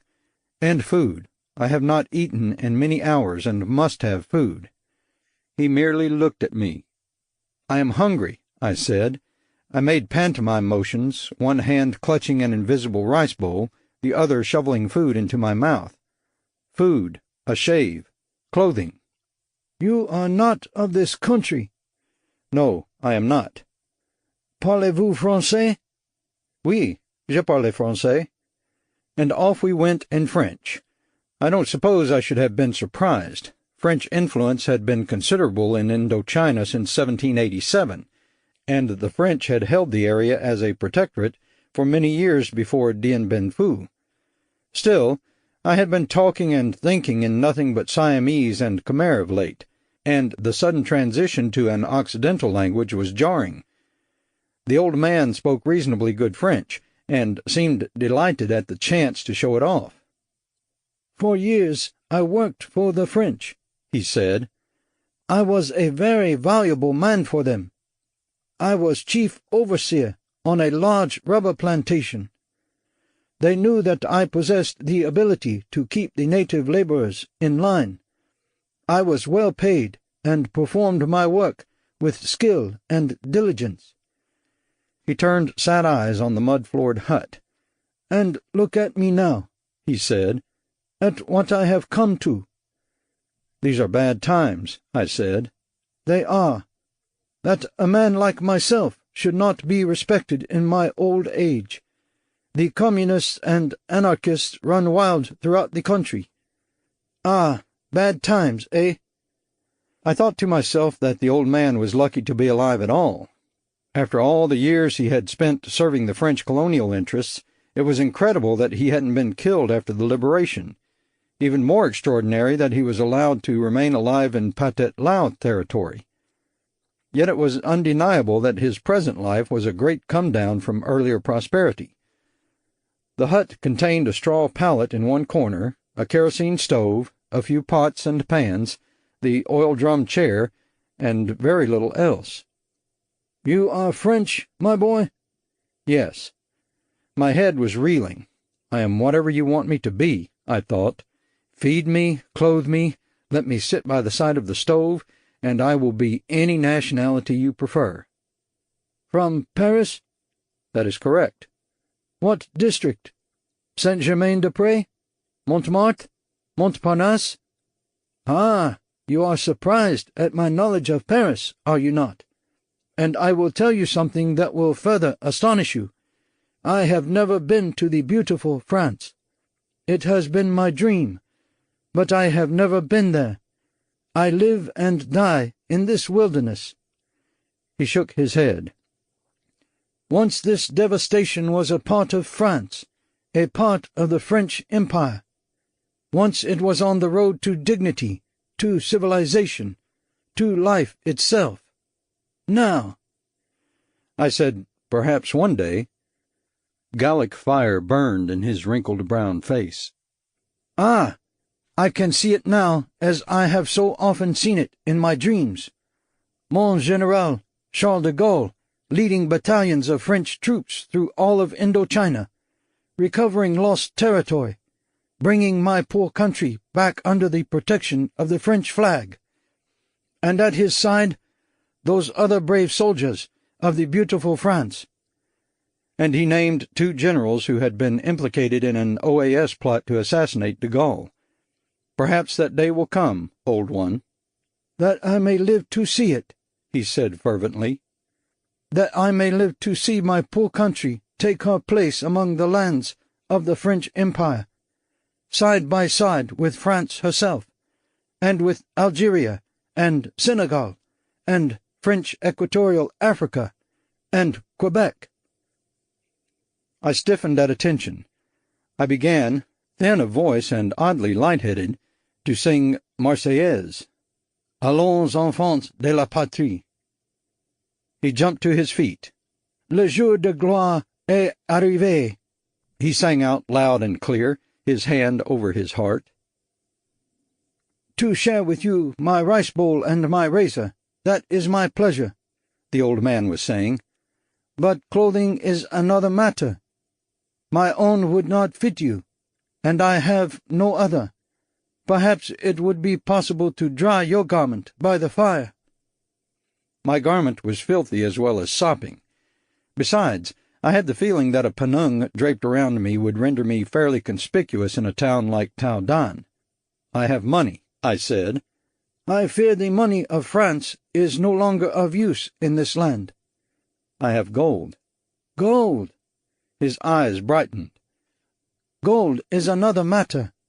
No matter who runs a nation, no one is fool enough to despise gold. It is the universal solvent. Everyone softens in its presence. You wish me to purchase clothing for you? To obtain anything of quality, I would have to go into town." "I don't want quality, just ordinary peasant clothing." "Ah," he said. He eyed me closely. "You are French, and would pass as a peasant. When one grows old, one asks too many questions. I wonder if you might be working secretly for the French government?" "Well—" "Say no more. Perhaps if the day of glory has not arrived, well, perhaps it is not too far away, huh? Let me consider. You wish to pass as a peasant, is it so? You are tall for one of us, but that is not so great a difficulty. The Muong tribesmen are men of some height. It is your fair complexion and large white eyes which render you noticeable. In Taodan you would be quickly recognized, I fear." "Perhaps I could ride in a cart or something. The less anyone sees of me—" "Ah, yes. If I had a bullock, you could ride in a bullock cart, and fewer men would look upon your face. But I have no bullock." "Could you buy one for me?" "Have you much gold?" I unscrewed the back of the flashlight and took out the dummy battery. I pried the case open and spilled the gold coins into the palm of my hand. The old man's eyes went wide at the sight of them. It was a shame, I thought, that I had chosen British sovereigns. A roll of Napoleon's d'Or might have had more impact upon the old Francophile. But gold, evidently, was gold the world over. It mattered little whether the head on it was that of Louis Napoleon or Victoria Hanover. "With this it will be a simple matter to purchase a bullock and a cart," he said, "and clothing as well. There is more than enough." "You may keep whatever is left for yourself." "It is not necessary, my friend." "France rewards her faithful sons," I said. Besides, I thought leaving the rest with him would keep him free from temptation. "It is reward enough to serve the beautiful France." "Would you be in poverty on the day of liberation?" He lowered his head in gratitude. "I will be able to buy a mattress," he said, "and perhaps a bullock to ease my labor in the fields. I shall not forget this." He was silent for a moment. Then quickly he scooped up the handful of yellow coins. "I go now," he said. "I shall return with clothing and the bullock and cart. My razor here. There is water. You may heat it upon the stove. I have no soap." "I will manage." "What food I have is in the pot. You see it? I will bring more food. Good food. Not the haute cuisine, I regret, but the best that is possible to find in this God-forsaken land." "It would be well," I suggested, "that no one know too much about the gold or whence it came." "No one will know." The old eyes narrowed. "No man will wish to talk, for talk would bring official inquiry, and the officials would confiscate the gold. It is not permitted to own gold here. But the people prefer to retain their gold, nevertheless." At least the French had taught one lesson, I thought. The French peasantry and the bourgeoisie as well are notorious hoarders of gold and silver, and periodic inflation over the years has proven them right more often than not. I hoped the habit of secret hoarding persisted in Laos. The old man left. I heated the water on the stove and soaked my beard. His ancient straight-razor was sharp enough, but it had a particularly difficult job ahead of it. My beard was long enough to be difficult with abundant lather, and shaving it off without any soap at all was quite a problem. I didn't even have a mirror, but had to make do with the slimy bottom of a cooking pot, which was more trouble than it was worth. The straight-razor is a depressingly barbaric instrument to begin with, and I was not using it under optimum conditions. Still, I managed to get the job done. I accumulated a few minor nicks, scraped myself here and there, and wound up looking like something less than a matinee idol, but at least the beard was gone. My complexion was still very wrong, the effects of the sun on my forehead notwithstanding. I stuffed a wad of the old man's pipe tobacco into my mouth and chewed it as if it were betel nut. It tasted terrible. I spat tobacco juice into my cupped hands and rubbed it all over my face. It burned in the shaving nicks like white phosphorus, although, come to think of it, it probably functioned as an antiseptic in the process. I checked the mirror surface of the cooking pot and decided that the results were not entirely ineffective. I chewed more tobacco, rubbed the juice on my face, and kept repeating the process until I was satisfied with the yellow-brown color I had achieved. My big white eyes were another problem. I pulled at the skin just behind the corner of each eye. It produced the desired effect, but I would have had to staple the skin to the bone to maintain it. I experimented with squinting, which didn't work, and with keeping my eyes half-lidded, which was a little better.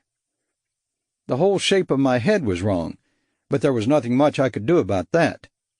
The mouth, though, was the most glaringly bad feature. It was too big, the lips too prominent. I practiced drawing my lips in and making my mouth appear smaller, working both with and without the improvised mirror. This made quite a difference. One of the main reasons why people in different countries look different is that they learn from the cradle to handle their faces in certain ways. By lowering my eyelids and compressing my lips, I did not quite manage to look Laotian, but I did succeed in rendering myself somewhat less conspicuous. I might not fool anyone who took a very close look, but maybe, with luck, no one would get that close to me. A wave of nausea shook me. I went to the stove and picked up the pot of rice. It had been cooked in some sort of animal fat and was well seasoned. I was ravenous, and it tasted excellent, and even at that I had trouble getting the rice down and even more trouble keeping it down. I felt feverish and weak. I wondered what had become of Dang, and I wondered what had happened to Tuppence, and I realized suddenly that I had not thought of either of them since entering the old man's squalid little hut. I felt rotten, and my prospects were not especially pleasing, but I was moving again, and that made a world of difference. It was the sitting still that had driven me half mad, that and the damned rain. Now at least I had something to do, a particular direction in which to point myself. I had to work for the French liberation of Indochina, that it might take its rightful place alongside Quebec and Algeria and Madagascar. "You have changed," the old man said. "Your whole face, it is very much different. You no longer look like a Frenchman." I never had, but that was beside the point. I put on the clothing he had brought me, a pair of loose-fitting olive-drab trousers, a tan tunic, a pair of more elaborate sandals than I had been wearing. A large white coolie-style hat completed my costume and covered my shaggy brown hair, which had not been a part of the image I had wanted to project. I would have preferred to dye my hair black, but couldn't think of a way to manage that. Shoe polish would have done the trick, but where does one come upon shoe polish in the wilds of Laos? Outside, a humpbacked bullock stood hitched to a rickety cart. The cart was piled high with straw. If I rescued Tuppence, I thought, she could hide under the straw while I drove the cart. If I found Dang instead, I could hide under the straw while he drove the cart. If I didn't rescue anyone, I could hole up somewhere and cook the bullock over a straw fire.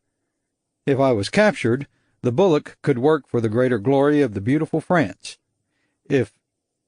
I was still a little feverish. It would come and go, waves of dizziness and nausea. I wondered if I could possibly have contracted rabies. Maybe I should have let the ghoulish doctor put needles in my brain. At least, I thought, I couldn't have plague. Or cholera. What did that leave? Jungle rot, malaria, typhus, typhoid fever, dengue fever, trench mouth, gonorrhea. I could have almost anything, I decided. "Are you all right?" "I'm fine," I said. "A slight touch of la grippe. I guess I'd better go now." "I have brought food." "I had some rice. I don't think I'd better eat anything more just now." My stomach toyed with the notion of returning what I had already eaten, but I managed to change its mind for it. "I wonder if you have heard any news of the 5 black persons who were brought this way. Perhaps they are now in Taodan." 5 black persons. 4 men and a woman. I have little contact with the world here. I sit in my hut. I work in the fields. They might have passed this way any time within the last few weeks. They came from Thailand. I know there are prisoners in Taodan. I have heard talk, but no one mentioned their color. Perhaps it is they. Perhaps. Are they the reason for your presence in this accursed land? In a way. You must be very cautious in Taodan. The times are dangerous, and the military police act with abandon.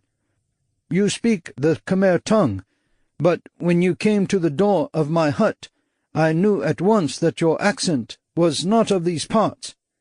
You would do well to speak as little as possible." "I know." "There are many among us who speak French, but of course it would not do for you to do so. It would be a hazard." "I'll try to keep silent as much as I can." "That is good." He smiled shyly. "I have brought a flask of rice wine that we might drink together. It is a poor local product. In the old days we would drink cognac, would we not? This is an inadequate substitute, but you would do me a great honor to drink with me." We drank a pasty white rice wine from a round tinned flask. We drank to the glory of France, to Charles de Gaulle, to Napoleon, to Louis XIV. He capped the flask and told me to take it along with me, and somehow I managed not to. Somehow, too, I managed not to vomit up the pasty white rice wine. God knows how. The fastest way to travel by bullock cart involves walking in front and tugging the bullock by a rope. This method is only slightly slower than walking alone unencumbered by bullock or cart, and considerably faster than riding in the cart and letting the bullock set the pace. I tried walking for a while, but gave it up when I felt myself beginning to perspire. I didn't want to sweat the tobacco juice off of my face, so I got into the creaking cart and let the bullock have it with a bamboo switch. This didn't exactly put him in the thoroughbred league, but that was probably just as well. Given the condition of the road, bumpy, and the condition of the cart, dilapidated, I don't think a fast trip would have been advisable. I sat on the pile of straw, hunched forward to keep as much of my face hidden as possible, and let the bullock proceed at his own pace toward Taodan. I spent the ride getting into character, teaching my eyes and my lips to behave as I wanted them to, teaching my body to adapt itself to the stance of a Laotian peasant. As my bullock and I neared the town, we passed other carts and an occasional car heading in the opposite direction. Now and then someone called a greeting, to which I would nod and mumble. Hardly an acid test, but I was encouraged by the fact that I did not seem to be attracting any attention.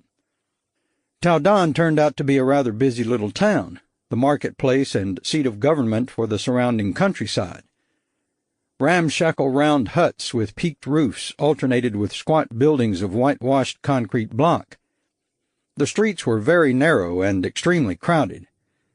I was a new hand at the subtleties of guiding a bullock through heavy pedestrian traffic, and after my beast came very close to trotting upon a little yellow infant, I gave up riding him and walked in front of him, my hat down over as much of my forehead as possible, and my head and shoulders stooped.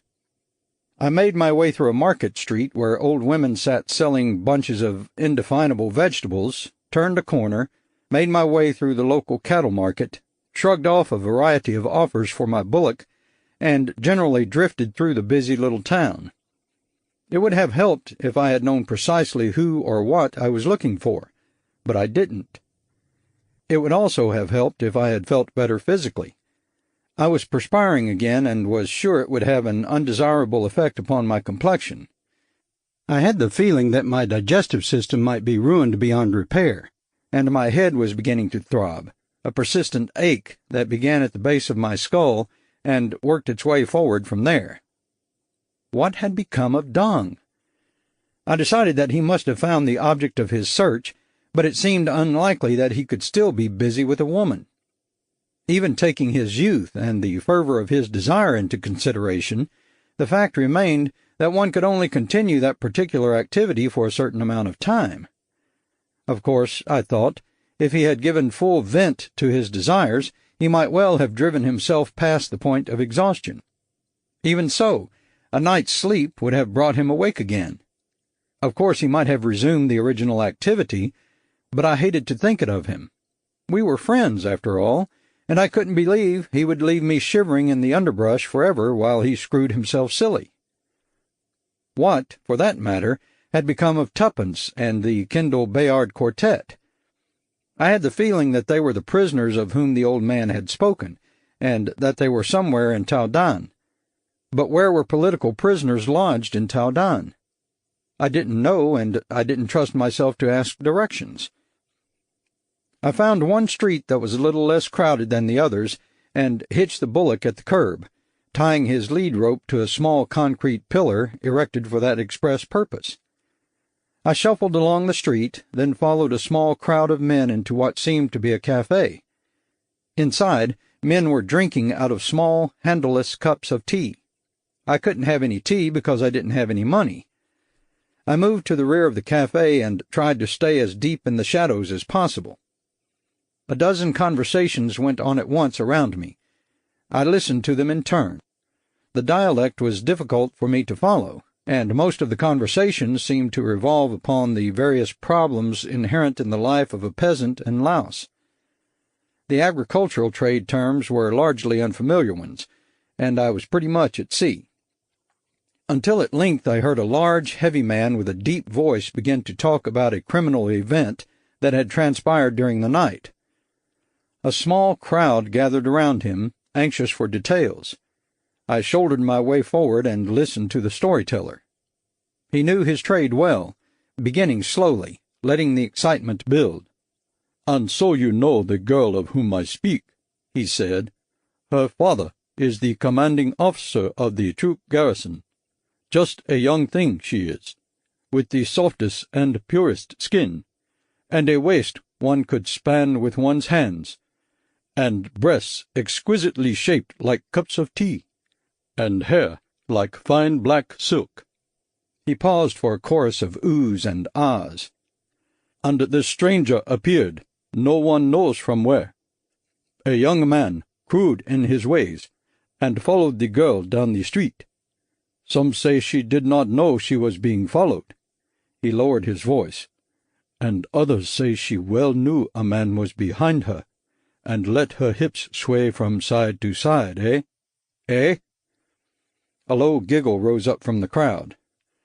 "And he followed her, or perhaps she led him, into the house of her father." The house of her father! The crowd bubbled at the thought, a mixture of indignation from the Puritans and grudging respect from the libertines. "And in the house of her father, in the bed of her father, this wayward one prepared to take her. Some say he meant to force himself upon her, and to overcome her resistance with beatings and terror." Again the voice went conspiratorially soft. "And others have it that no terror was necessary, that the girl would have willingly participated in what he wished." More hubbub from his listeners. It may not astonish you to learn that I had guessed the identity of the male participant in the drama. Poor Dong, I thought. I hoped at least that he had attained the object of his desires before they killed him. At least he would have died happy. But such was not the case. "Fortunately," the fat man continued, "the chastity of the little one was preserved. Fortunately, her own father arrived in the nick of time, reaching his beloved daughter's side before the culprit could complete his evil mission. With tears of frustration in his beady eyes, the criminal was led away, screaming." I could well believe it. "And the criminal?" someone demanded. "He shall receive the punishment that is his due." "Death?" "What else?" What else, indeed? Dong, I thought wearily, led a profoundly uncharmed life. First he had attempted to ravish a girl during the week of tears and sighs, and the tears and sighs were all his own. And now, when he had settled on a succulent young Laotian girl, he had had the ill luck to select the daughter of the most powerful man in Taudan, the commander of the military garrison. It did not surprise me that he had been sentenced to death. But had the sentence been carried out yet? Someone else asked the same question. "He shall die this evening," the storyteller replied.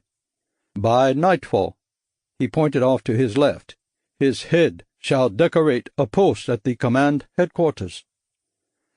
Not, I thought, if I could help it. Poor Dong! I thought of the times during the night when I had accused him of treachery while he had trembled under the sentence of death. No doubt he had had the opportunity to betray me. He could have attempted to tell them my whereabouts in exchange for his freedom. But he had kept his silence, and now, somehow, I had to find a way to free him. I slipped unquestioned from the cafe. I stood for a moment on the sidewalk, getting my bearings. Then I retrieved my bullock and led him off in the direction the storyteller had indicated. The streets of Towdan were a maze, and I had to stop to ask directions to the command headquarters. I managed to select a myopic old gentleman who didn't seem to pay much attention to my non-Laotian face. He pointed the way and mumbled directions. I walked on, hauling the bullock along behind me. I turned a corner as indicated and stopped in front of a large whitewashed concrete building from which an unfamiliar flag was flying. There was no question about it. This was the place. The armed guards at attention on either side of the front doors indicated this, but something else confirmed it beyond question. There was a row of high metal posts off to the side of the doorway, one of which the storyteller had said Dong's head would decorate. 4 posts were already decorated.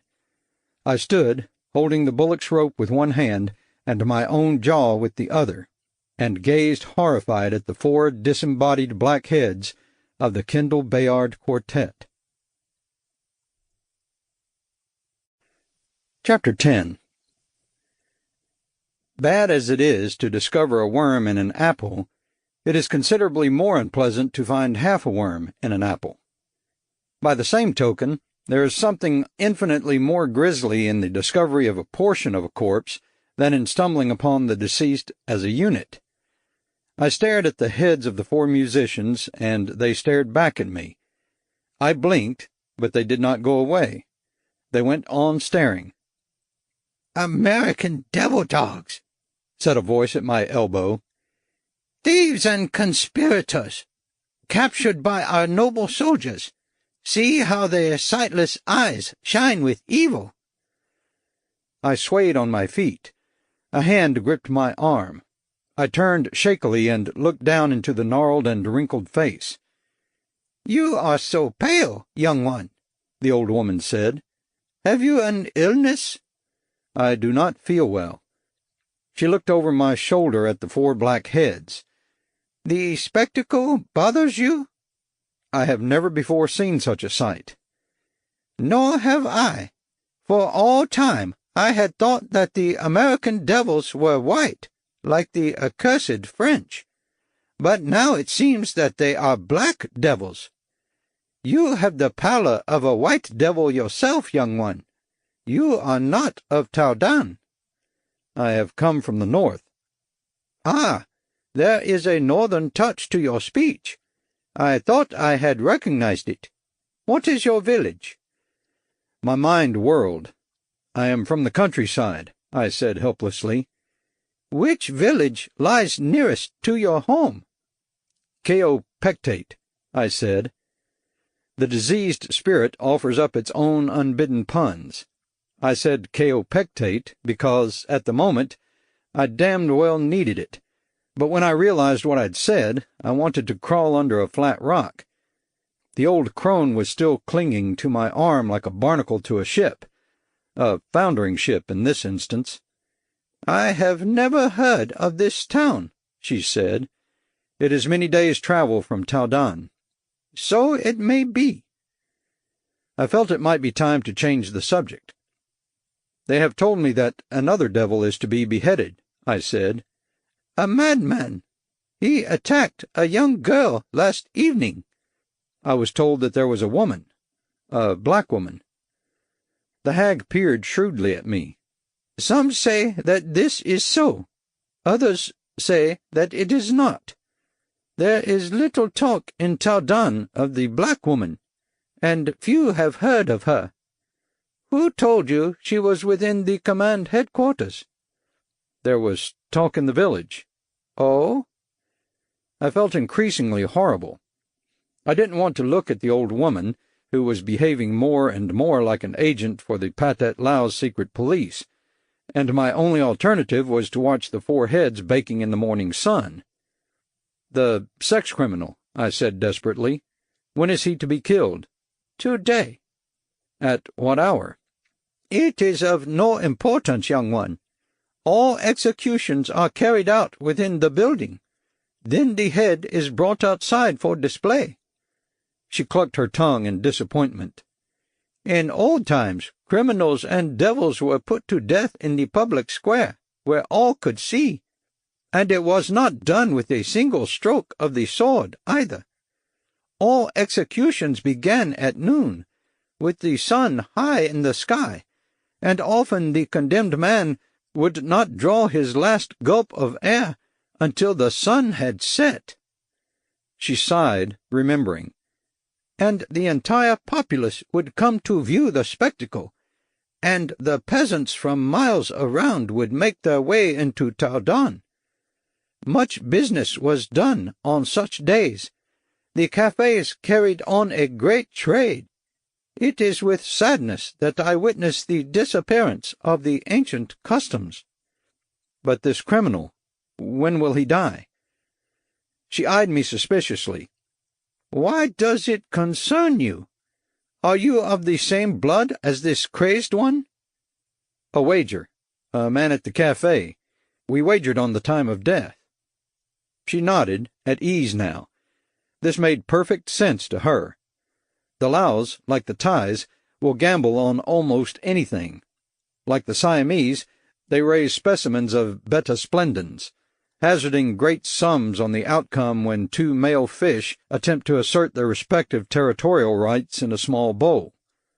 That two strangers should bet on the time of a third stranger's death was wholly reasonable. "Then you must wait for the officials to determine the outcome of your wager," she said. "The criminal will die by evening prayers, but the exact time I do not know."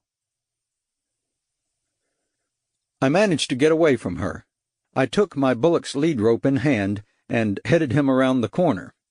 A few blocks from the command headquarters, I picked out another hitching post and tethered the bullock. I was sweating freely now and had to sit down somewhere before I collapsed. I climbed on top of the mound of straw in the cart, stretched out, and put my hat over my face. I had seen natives resting in this fashion and hoped I would look ordinary enough. My mind simply wasn't functioning. The stark horror of those four heads atop those poles had evidently had dire effects upon a brain already numbed by a progressively heightening fever. I tried to put myself in the yogic relaxation state, tensing and relaxing muscle groups in turn, letting myself go utterly limp, blanking my mind. To do this properly takes 20 minutes, which I couldn't afford, and a healthy mind and body, which I couldn't supply. I gave myself a few minutes to loosen up and unwind a bit, and then I tried putting together what I knew. The Kendall Bayard Quartet was beyond salvation, at least in this world. For reasons that remained unfathomable to me, some in power had seen fit to separate their heads from their bodies, displaying their heads publicly and doing God knew what with the rest of them. Tuppence was probably inside the building, but maybe she wasn't. She was probably going to be executed, but that was no foregone conclusion, and official policy seemed to be to pretend she had never existed in the first place. That seemed like a sensible policy, I thought idly. If I had followed it, I would have stayed in New York. Dong was definitely inside the building, where he would remain until they put him to death for rape. Attempted rape, actually. The poor son of a bitch was going to die without getting the only thing on earth he really wanted. Sometime within the next several hours he would be executed. I wondered what part of him they would hang on the post. If the punishment were to fit the crime, I decided I didn't want to think about it. There were more important things to think about. I had to find a way to get into the command post, had to locate and free Tuppence and Dong, and then had to get out again. Then I would have to find a way to get out of Laos, or at least into the comparative safety of the southern part of the country. But all of that was a bridge that could be crossed when it was reached, not before. Step 1. Get in. Step 2. Rescue Tuppence and Dong. Step 3. Get out. Fine. But step one stumped me all by itself. Get in? How? Get the bullock to kick a hole in the side of the building, I thought wildly. Throw a stone at a cop and get arrested. Or rape somebody. That way I'd be sure of winding up in the sex offender's cell with Dong. Slug somebody, steal a uniform, and march importantly past the guards and through the corridors.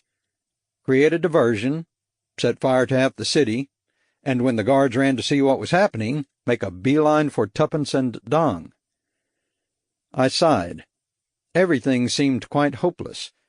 My assets were limited: a bullock, a cart, some straw, the clothes I was wearing, and, if I wanted to go back for them, a mud-clogged rifle and a machine pistol, and a flashlight that was missing a battery. I also had one ally, a broken-down old Francophile. If Dong hadn't managed to get himself caught, there might have been a chance. There would have been 2 of us instead of 1, and 1 to rescue instead of 2, which would make an immediate change in the odds. Still more important, the time element might not be so crucial. We could have taken our time and made our plans, and Dong himself could have passed easily in the crowds, and the 2 of us working together might have come up with a way to get Tuppence out of there. But I didn't have Dong's help now, and by getting caught he had put a tight time limit on the game. If I was going to rescue him, I had to bring it off before evening prayers, whenever precisely that was, because by then he'd have his head on a post.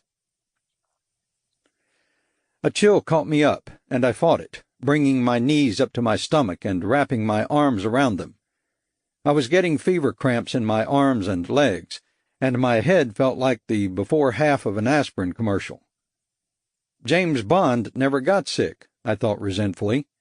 James Bond never had to worry about washing or shaving or changing his clothes, or finding a toilet when amoebas played jump rope with his lower intestine.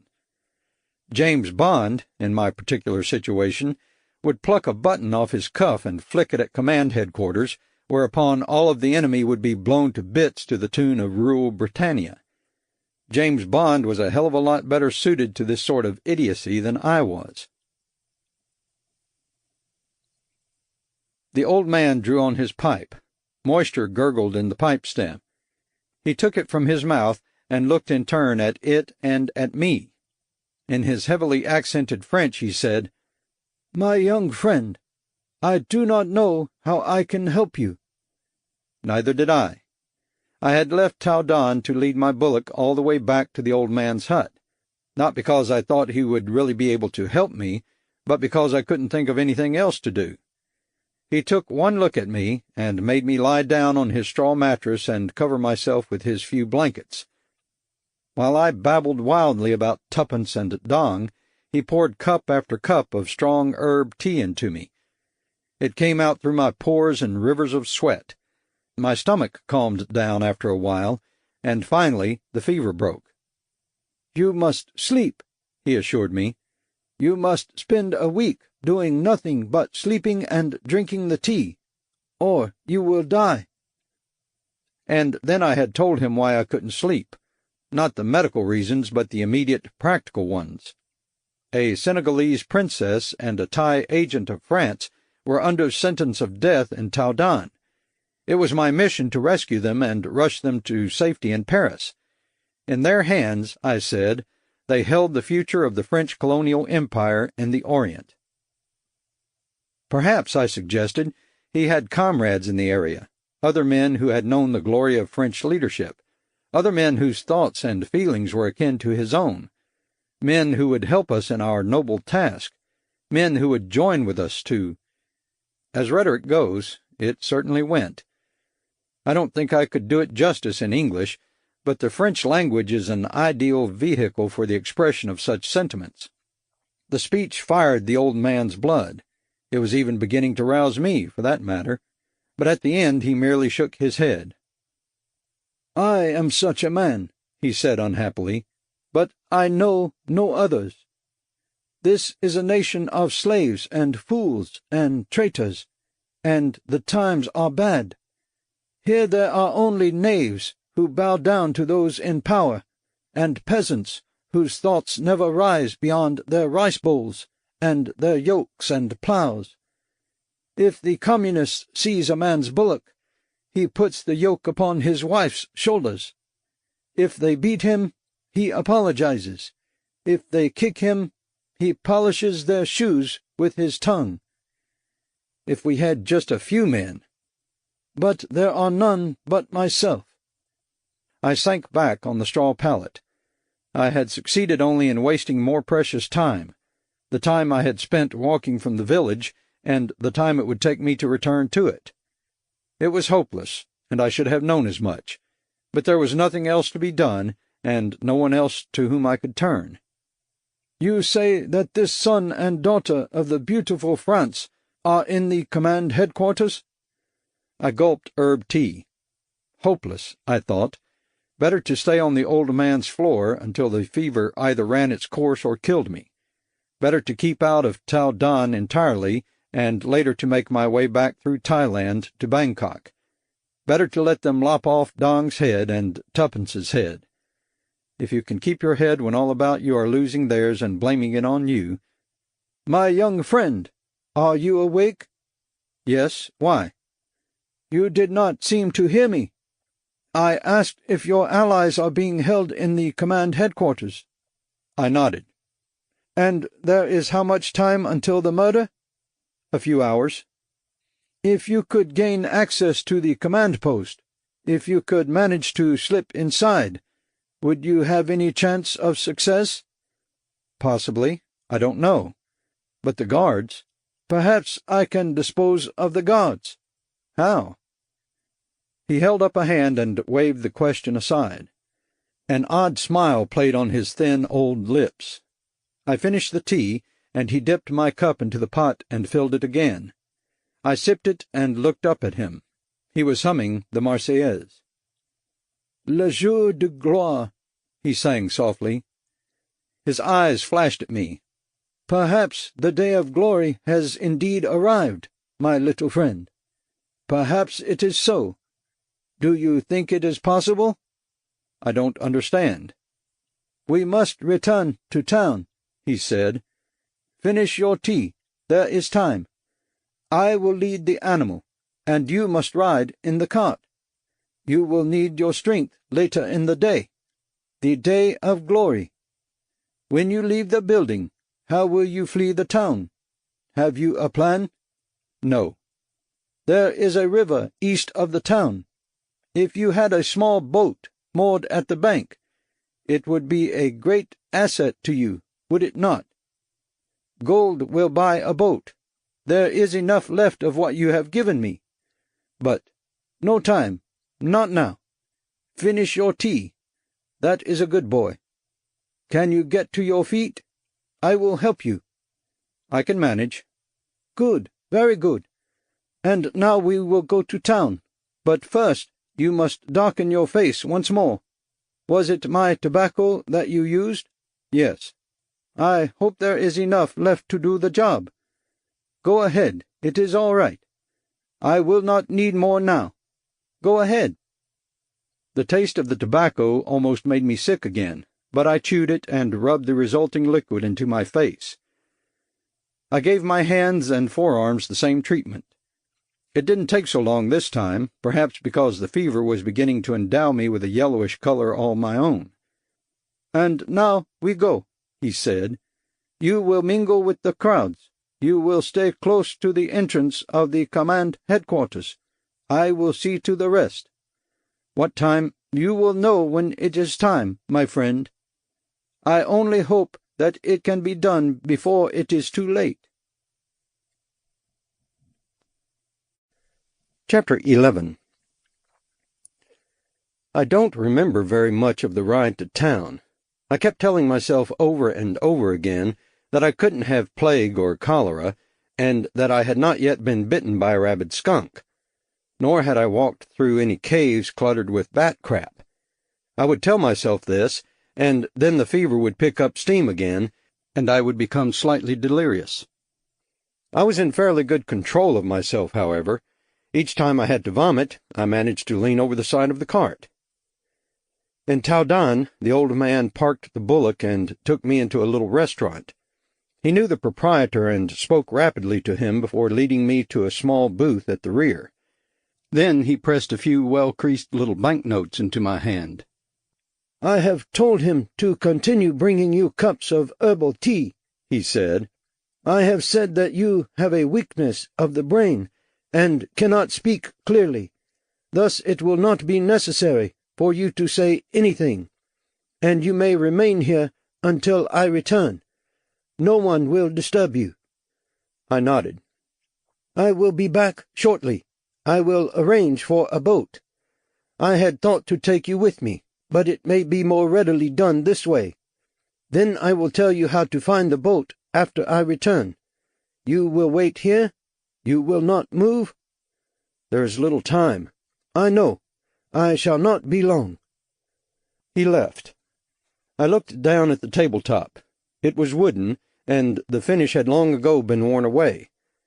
My eyes saw intricate patterns in the scarred surface, patterns alive with aesthetic implications.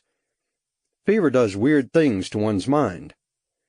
Then the waitress was bringing my cup of herb tea. She was a tiny thing and looked to be about 12 years old.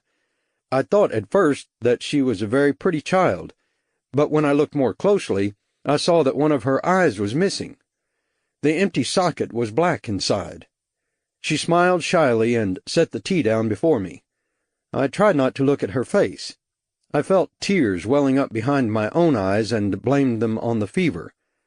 The world, after all, is filled with blind children who envy the one-eyed ones, and legless men who envy cripples, and millionaires who envy billionaires. One has to maintain a sense of proportion. I smiled at the girl. I held my thumb and forefinger an inch apart, brought them to my lips, and made chewing motions. "You are to have only tea," she said. "You are not to have food, the man said." I shook my head, smiled again, and went through the routine once more.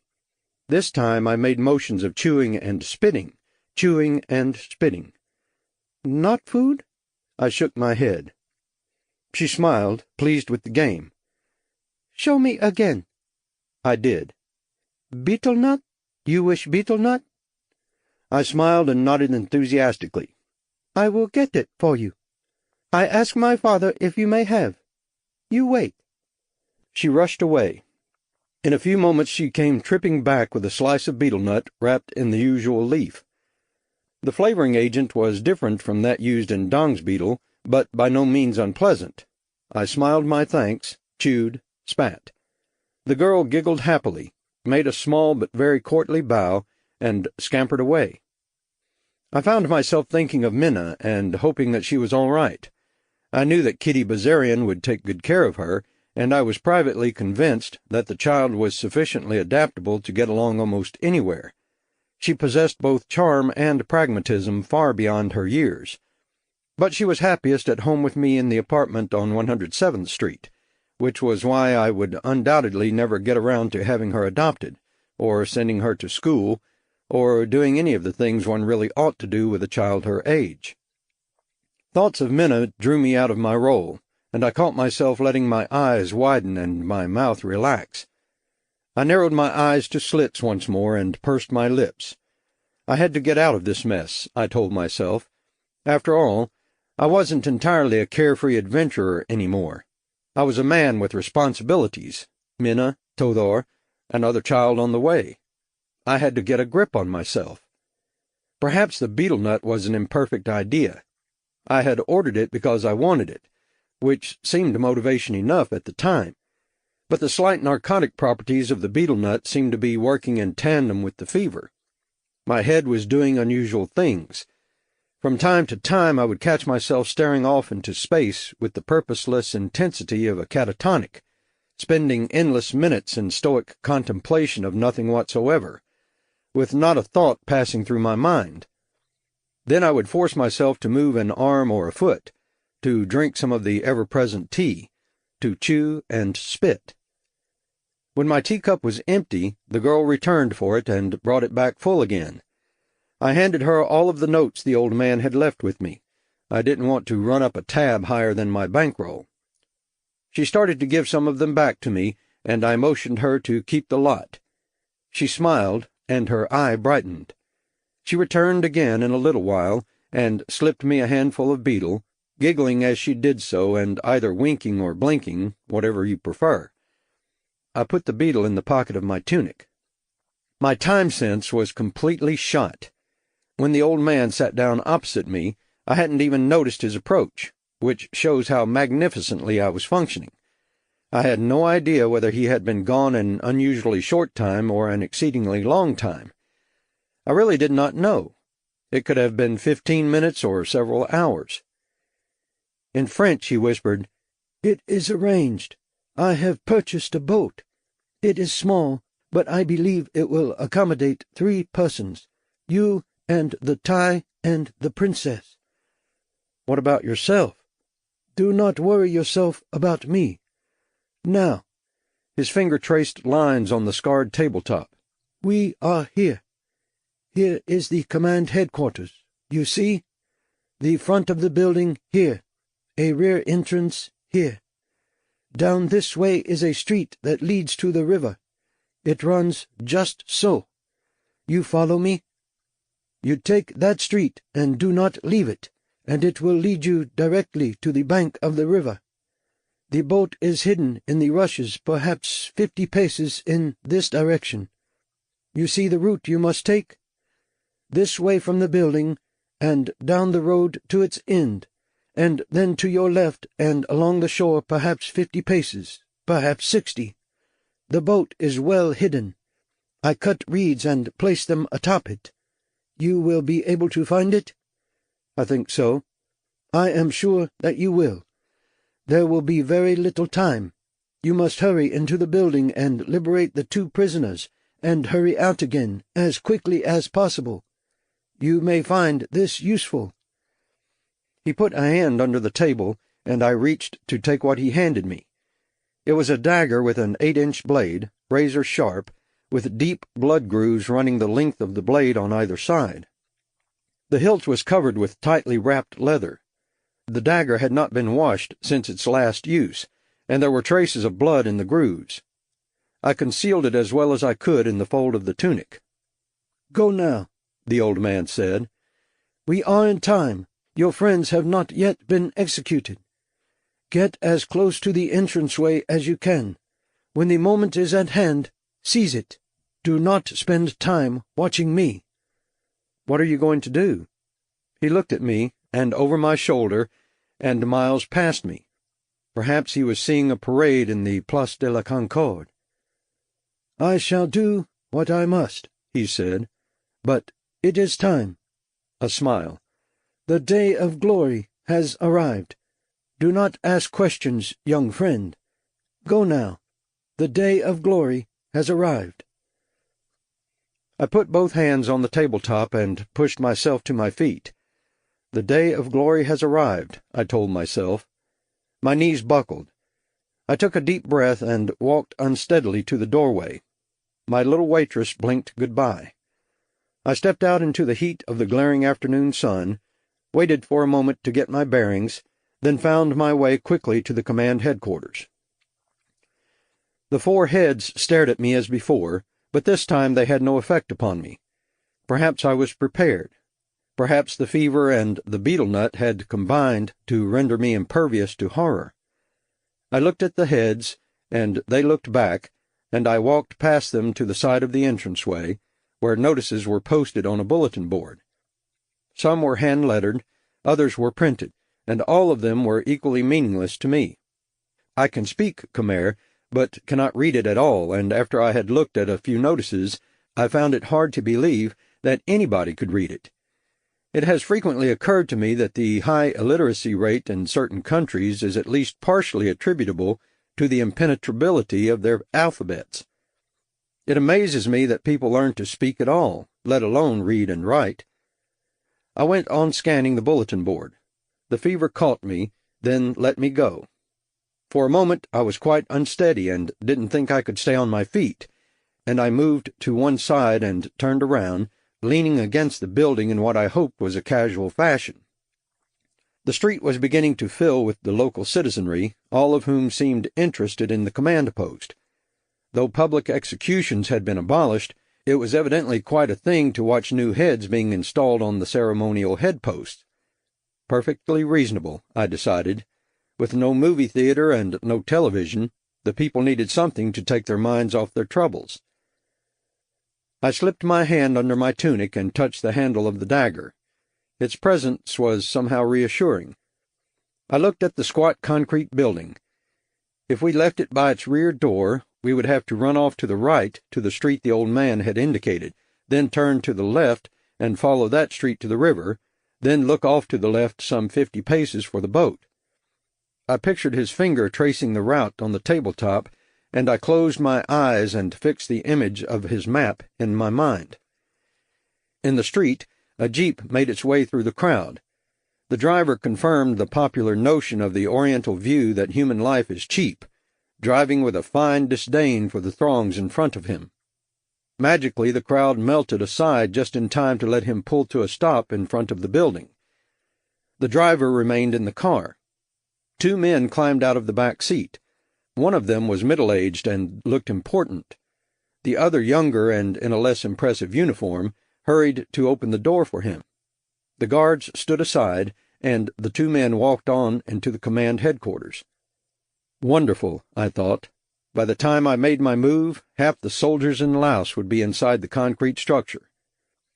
I looked around, wondering what the old man had planned.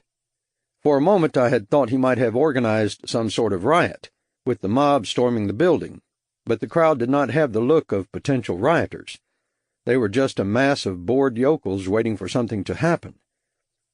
I chewed a fresh piece of betel and spat a stream of red juice at the dusty ground. The sun burned down. The deluge of the night before was barely a memory, and what had been mud a few hours ago was now baked as hard as earthenware.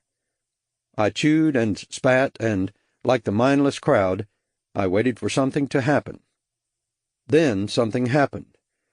I didn't even recognize the old man at first, but I stared at him anyhow, just like everyone else. He was a sight. He was riding in my cart, and my bullock was pulling it, and all of that was normal enough. But that was where normalcy stopped, for the bullock was moving faster than it had ever moved in its life, faster, I suspect, than any bullock had ever moved since the species first evolved. The bullock tore through the crowd like a bull at Pamplona, tossing its head and snorting, bouncing the little cart on the bumpy roadway, while the old man prodded its rump with fire.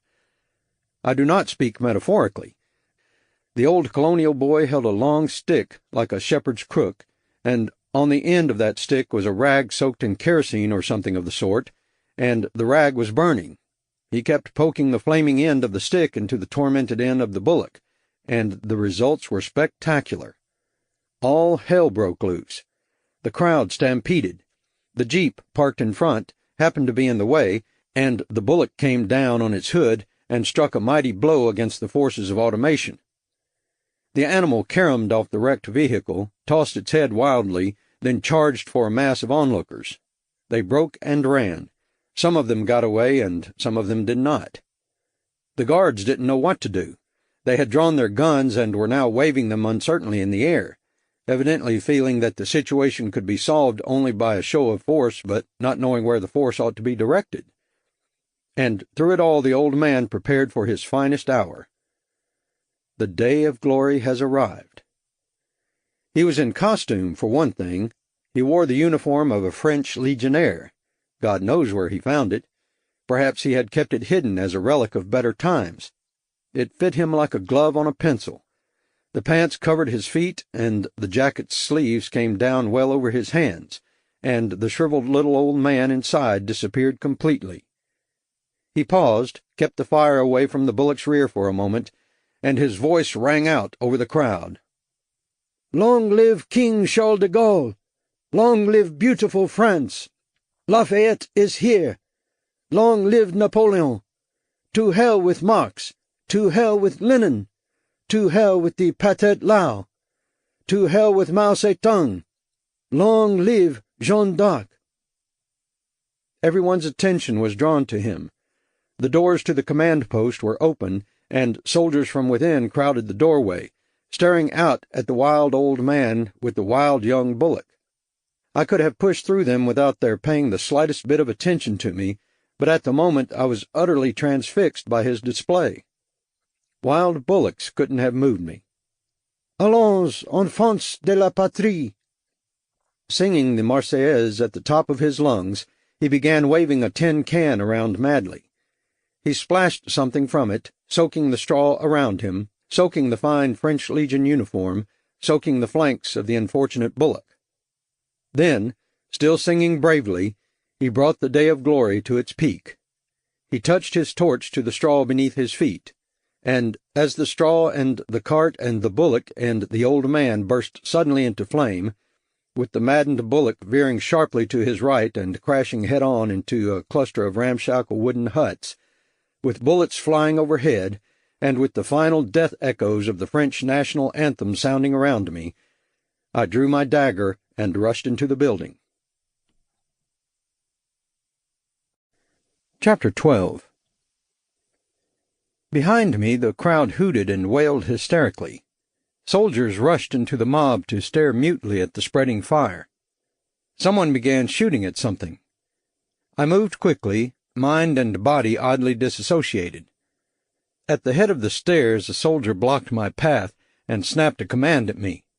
I thrust the dagger hilt deep into his chest.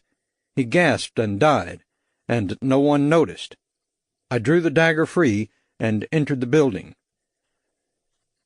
The corridors inside were uniformly olive drab, floors and walls and ceilings, a study in institutional monotony. The entire place was in an uproar, with uniformed men barking commands and rushing to and fro. I, too, rushed to and fro, and to as little purpose. I felt like a moth who, against all odds, had managed to penetrate a screen and fly into a fireplace. I was a great success, but at any moment the flames would realize I was there and fry me to a crisp. "Outside!" I bellowed. "All men to their posts in the streets, at once!" That got rid of a few of them, but there were still too many soldiers around. I looked into one room, then another, but there was no sign of either dung or tuppence, and I couldn't peek into every damned room in the place. There simply wasn't time. In a few moments the shock value of the old man's act would wear off, and somebody would begin to wonder just who in hell I was. I started into a third room. A soldier on his way out met me with pistol in hand. If I had had time to think about it, I would probably have stood there like a ninny while he shot me. But I acted without thought, plunging the dagger into his belly and ripping upward. He pitched forward, and I spun away from him and on down the corridor, and promptly walked into another man.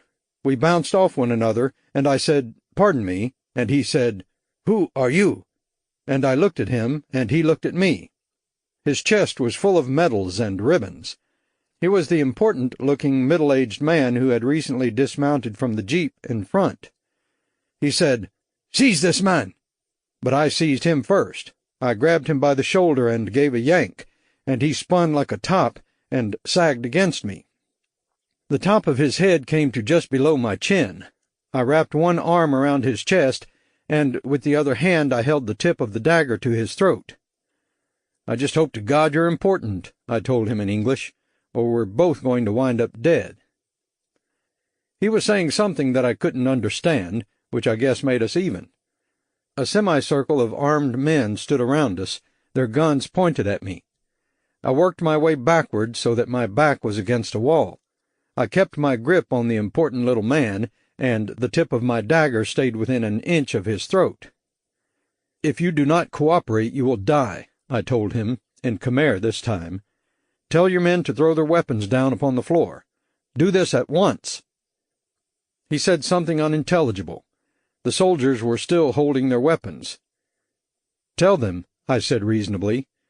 I pricked the skin over his Adam's apple with the dagger. He was trembling in my grasp. His voice shaky, he conveyed my order to his men. Rifles and pistols bounced crazily on the bare concrete floor. One discharged, and a bullet ricocheted wildly from wall to ceiling to wall. "The Thai who was taken prisoner last night," I said. "Where is he?" "The ravisher of my daughter?" So this was the commandant, I thought. "That's the one," I said. "Where is he being held?" "He is to die for his crimes." "He is to go free. Where is he?" "What do you want with him?" I prodded him again with the dagger. "I shall cut out your heart," I said gently, "and your liver, and I shall roast your intestines in the fire. Tell your men to lead us to the prisoner's cell. Do not waste time." "You will die." "Yes, but not right now. Give them the order." He barked it out, his voice cracking before he reached the end of the sentence. The men, there were about a dozen of them, led the way to a small room at the end of a long corridor to the right. They were a disorganized bunch, those soldiers. Their training had made no provision for such an emergency, and they did not know what they were supposed to do. They had been taught, like all good soldiers everywhere, to obey unquestioningly all orders of a superior officer and to avoid taking matters into their own hands. The little commander followed a still older code, the ancient law of self-preservation, and thus the men led the way to Dang's cell, and the commander, pale and trembling, stared cross-eyed at the dagger that touched his throat. More orders. A heavy iron door was unbolted and drawn open. At the far end of a dank, windowless room, a half-naked Dang, the upper portion of his body scarred badly with the marks of the lash, stood upon the tips of his toes. His hands were tied to a pipe overhead, and his toes just barely reached the ground. He did not seem to recognize me at first, but stared ahead dully. The sight of him infuriated me, and I came very close to ruining everything by killing the commandant then and there, out of sheer pique. But I snapped out a brace of orders, which he conveyed to his men. They cut Dang free, and he sprawled face down on the floor.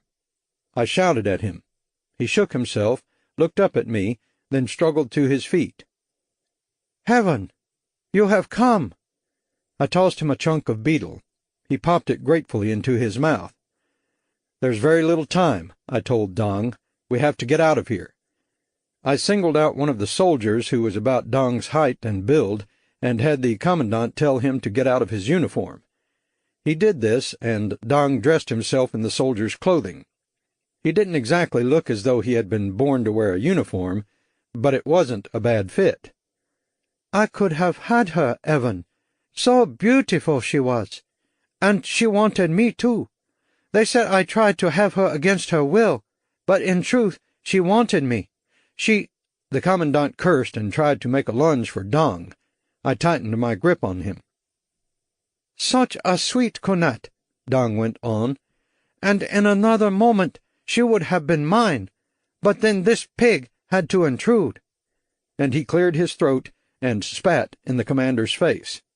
I couldn't really blame him. "No time now," I said. "We have to hurry. Tuppence is somewhere in the building. Have you seen her? The girl?" "No." "We'll have to find her. Go back toward the front door and make sure it's locked. And pick up a couple of pistols from the floor, one for yourself and one for me." I backed off toward the door, dragging the head man with me. "Tell your men to sit down," I ordered him.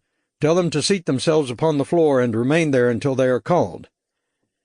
He did, and they did. We left the room with the dozen men inside it, and I towed the door shut, then bolted it. The fever hit suddenly, slamming me with a wave of dizziness and nausea. I swayed on my feet and very nearly dropped the dagger. I drew a deep breath and tried to catch hold of myself. The building, I thought. I had to get into the building. No, that was wrong. I was already inside the building, and now I had to find Tuppence and get out of it. I spun the little man around and backed him against the wall. "The girl," I said. "Where is she?" "There is no girl." "The black girl." "There is no black girl." "Damn you, where is she?" "There is no black girl." I transferred my dagger to my left hand, made a fist of the right, and hit him in the mouth with it. He caromed off the wall and stumbled toward me. I hit him again. He sagged against the wall, wiping at the blood that trickled from his mouth. "You may kill me if you wish," he said stiffly. "There is no black girl here. I will not tell you anything." I started to swing at him, then caught myself in time. Dong was trotting down the hallway, moving gingerly over the floor. I found out later that they had beaten the soles of his feet. Dong handed me a pistol and kept one for himself. "There were soldiers there," he told me. What happened? "They saw the uniform and thought I was one of them. I picked up the guns and shot them." I hadn't even heard the shots. "I closed the door, Heaven, but much is happening outside. Flames and screaming. We must get out of here." "This pig won't tell me where the girl is." "Shall I kill him?" "No, we'll need him later." I wished I could think straight. She had to be somewhere inside the building, I decided. I cupped my hands and shouted, "Tuppence! Tuppence, where are you? Tuppence!" A muffled cry came in answer from off to the left. Dong led the way, and I grabbed up the little commander, and we ran. I shouted, and she called out in answer, and we kept running to the sound of her voice until we found the room. The door was locked. The commander denied possession of a key, and there was no time to find out whether he was lying or not. I called out for Tuppence to stand aside and put 3 bullets in the lock before it fell apart. The door flew open, and there was Tuppence. "Evan, baby! Like, where did you come from?" "Later," I said. "This is Dong. He's a friend. He doesn't speak English. This is the Lord High everything else. He—" "I know him," she said contemptuously. She went on to describe him as a fulfiller of Oedipal desires. "How'd you get here, baby?" "Later." "Kendall and Willie and Chick and Niles." "I know. Dead." "God damn!" Dong was chattering excitedly at my elbow. I didn't pay any attention to him. "You can tell me about it later," I told Tuppence. "First we've got to get out of here. There's a boat waiting. We'll go out the back door and—" "What's the matter, baby? You all right?" I had stopped abruptly in mid-sentence. It was the fever, coming on worse than before. All of a sudden everything I looked at was tinted a furious red. I blinked the redness away and shook myself free of the fever's grip. "I'm sick," I said. "I'll be all right once we get out of here. Follow me." I gave the same order to Dong, and I dragged the Lao commander along. Where was the back door? I had lost my bearings and wasn't sure. But Tuppence said, "Wait, cool it, Evan. We don't want to leave without the jewels." "The jewels?" "The Siamese pretties. This mothering bastard has them locked up in his office. We can't leave them." "The hell with them. There's no time." "Won't take a minute." "I don't even know where his office is." "I do," she said. "I damn well should. His men drag me to it once a day, regular as a clock." She glared at the commander. "You little bastard," she said to him. To me she said, "Once a day he had me brought to him. He has this mattress on the floor. He's full of class, this boy. Can't even afford a couch. Put me on the mattress, put himself on me, and wham and bam, and not even a thank you, ma'am." She hauled off and slapped him in the face, and his head bounced back. "There's no time, Tuppence. Don't waste it talking." "Come on, then." I didn't care about the jewels. I didn't care about anything. I just wanted to get the hell out of there before I pitched over on my face. But it was easier to go along with her than to argue about it. She led the way through a maze of corridors to another locked door. There was a pane of frosted glass in the door.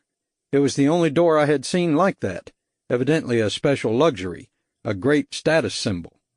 I knocked out the glass with the butt of my pistol and reached through to unbolt the door. There was a straw mattress on the floor, as Tuppence had said. She hurried past it without looking at it and tugged at a drawer of the desk.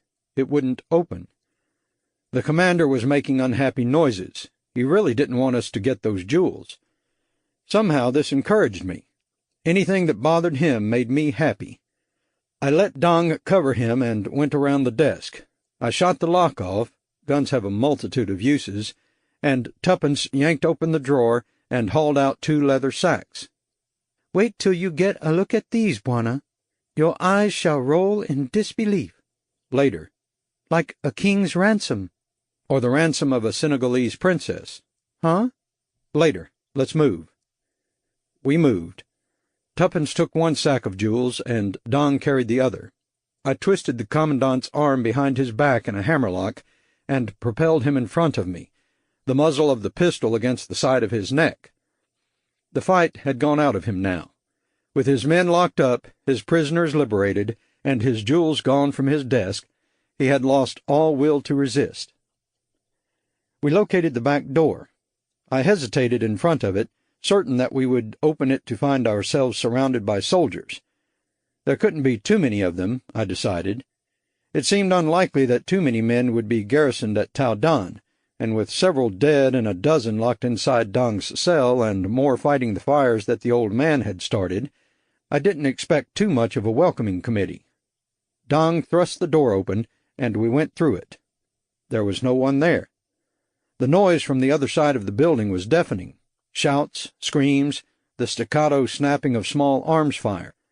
From the street we could see flames leaping everywhere. The fire was spreading throughout Tao Dan. I tried to remember the old man's map. Off to the right, then to the left on the long street that ran to the river. Which was right and which was left? My head was mixing things up.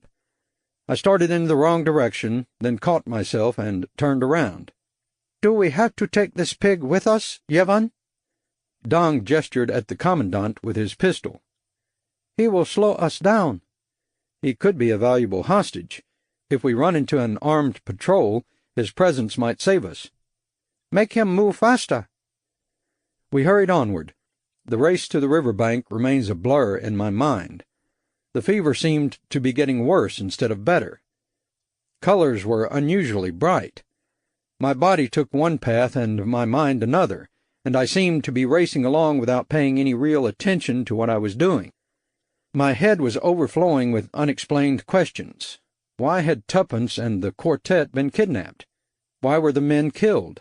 Why was Tuppence kept alive? How did the jewels enter into it all?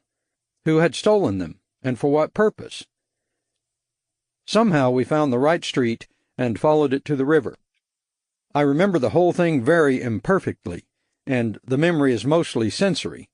The heat of the road beneath my feet, burning through the thin soles of the sandals, the sun hot overhead, the furious pounding of my heart. There was no one behind us, but I was fairly certain that pursuit would come before very long, and so we ran, out of the village and past the stray huts on its outskirts, and onward to the bank of the river. It was a broad river, the waters dark and muddy, the current swift, forming little whirlpools here and there. The bank was dense with undergrowth, reeds and bulrushes and sprawling vines and shrubs.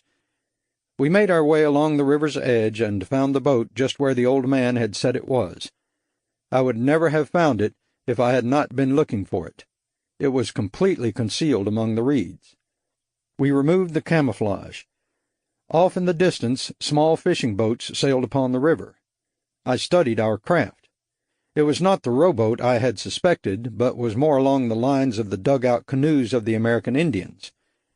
A very large tree had been cut down and split in half, and a section of the trunk some 12 feet long had been hollowed out, evidently by fire, with the charred center of the tree carefully removed until only a shell remained. Tuppence studied the boat thoughtfully. We don't need him any more, she said, pointing to the commandant. He's a good old hostage, but we have no use for him now. We could take him. Really, Evan? She was swinging with her English accent now. There's scarcely room for the 3 of us, and we have the jewels as well. We needn't waste space on a rapist and a murderer. He made me watch when he killed those 4 boys. He had their heads cut off. Rivers of blood. So? He's had a long life. I think it's time it ended. I still had the dagger. I handed it to her. Want to kill him yourself? I asked. And she, of course, was supposed to do as the girls always do in the movies, clutching the dagger, studying it in horror, and then muttering something like, "Oh, let him live with himself. That will be punishment enough for him," or, "Oh, no, I couldn't. Or, "No, it's wrong. There must be an end to all of this wanton slaughter," or if we kill him, then we are no better than he is, or any of those lines. But Tuppence hadn't read the script. "I'd bloody well love to," she said, and fastened her small black hand around the butt of the dagger and advanced on the cowering commandant. He shrank from her. He seemed as much dismayed at a woman's being the instrument of his death as he did at dying in the first place. He let out a rather pathetic moan, and Tuppence sank the knife into his soft, round belly and ripped him wide open. I threw up, but I think it was more the fever than the spectacle that caused it. The commandant made unpleasant noises for a time and then quietly died. Tuppence and Dong helped me into the dugout. There was a single oar inside it, and we used it to push the boat free of the bank and out onto the waterway. I sat in the stern, Dong perched in the bow, and Tuppence was between us. Dong had taken the oar and wanted to know in which direction we ought to proceed. "Go with the current," I said, pointing. "We'll go that way whether we want to or not, so we might as well paddle in that direction." Tuppence wanted to know what we were saying, so I translated for her. Then Dong asked what I was saying to the girl.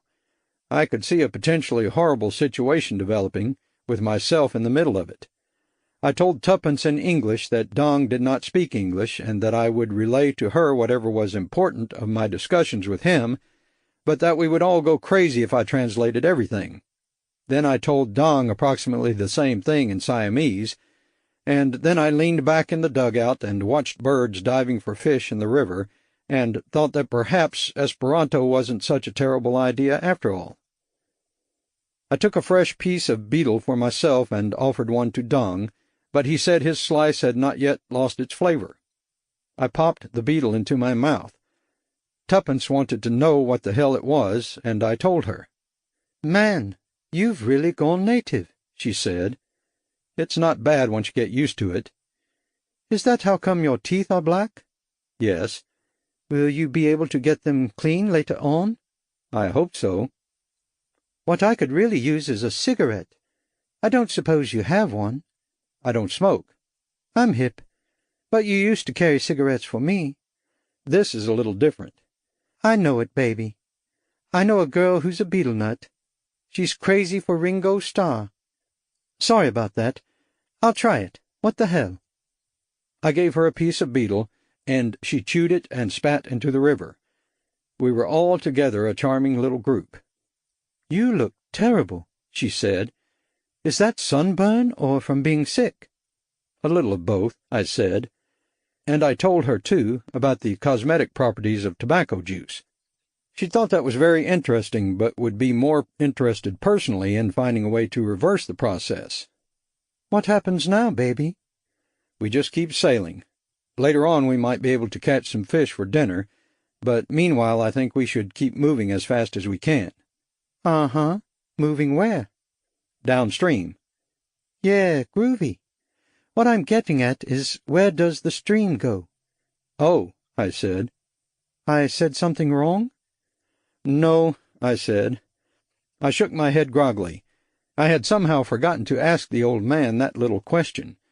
I had taken things step by step, and it seemed sufficient to get into the building and out of the building and locate the boat.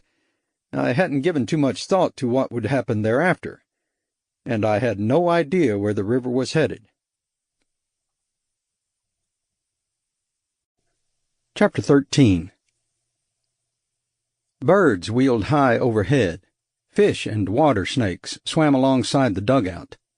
The sun, overhead at first, was soon lost behind stands of tall timber and eventually set, presumably in the west. We seemed to be pointed in a general southerly direction, but the river made so many dips and turns that it was difficult to say with assurance.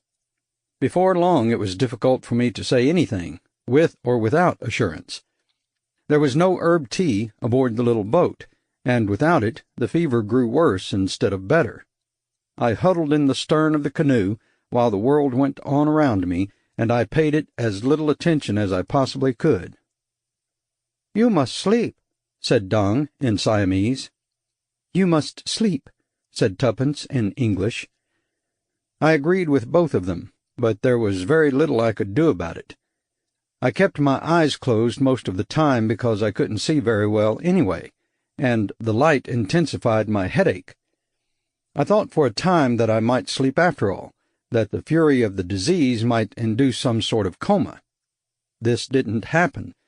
What did happen was very odd, and I'm still not sure that I understand it. I gather that I descended into some sort of delirium. I wasn't raving, actually. I stayed quite still and remained generally silent. But I slipped in and out of an eerie waking dream during which periods of fantasy and reality overlapped, so that it was impossible to tell which was which, and even now I cannot be entirely certain what was real and what was imagined. A variety of this, I suspect, is what alcoholics experience in delirium tremens. I have heard that one of the problems of the alcoholic is that he does not dream. He is so besotted with drink that he falls immediately into a comatose state too deep for dreaming, and dreams, the psychologists have discovered, are a necessary means of expunging various tensions and strains and doubts and fears. So the theory goes that the alcoholic in the DTs goes through a sort of waking dream, and the pink elephants he sees while conscious are just a version of the ogres that creep through the average person's nightmares. I had understood the theory before. Now I found out what it was all about. It was not at all pleasant, and perhaps the best thing to be said for it is that most of it has since faded from memory. The parts that I recall now include things that probably did happen and things that certainly did not. Fragments. It was a groovy trip until those cats came down on us, Evan, and Bangkok was like the best part of it. The group had this very tough sound, and I was in good voice and all. And the king was too much. You hear how all these celebrities are jazz fans, and it turns out that what they have is one old Bix Beiderbecke 78 stuck in a closet somewhere. But the king of Siam really digs. He truly does. He sat in on clarinet for a while. I thought he would be bloody awful, but his technique is good, and he knows where it's at. Chick went through some pretty deep chord patterns, and the king never did shake out. He stayed with it all the way to the end. I dug Bangkok, I truly did. They have this floating fruit market. I never saw anything like it. Little boats going up and down the river, and you go there to buy bananas and like that. You know I sent you that postcard? That was the day after the command performance. After we played, the king showed us the royal collection, and then he gave us each a present. Chinese jade, he said it was. I got a crazy pair of earrings, and there were cufflinks for the boys. I don't know what happened to them, and I figured it would say in the newspaper stories how we had viewed the collection and what the presents were, so I wrote you that bit about selling my jewels. I guess it's good I did, huh? Our boat is caught in a current and spins madly around. Dong paddles furiously.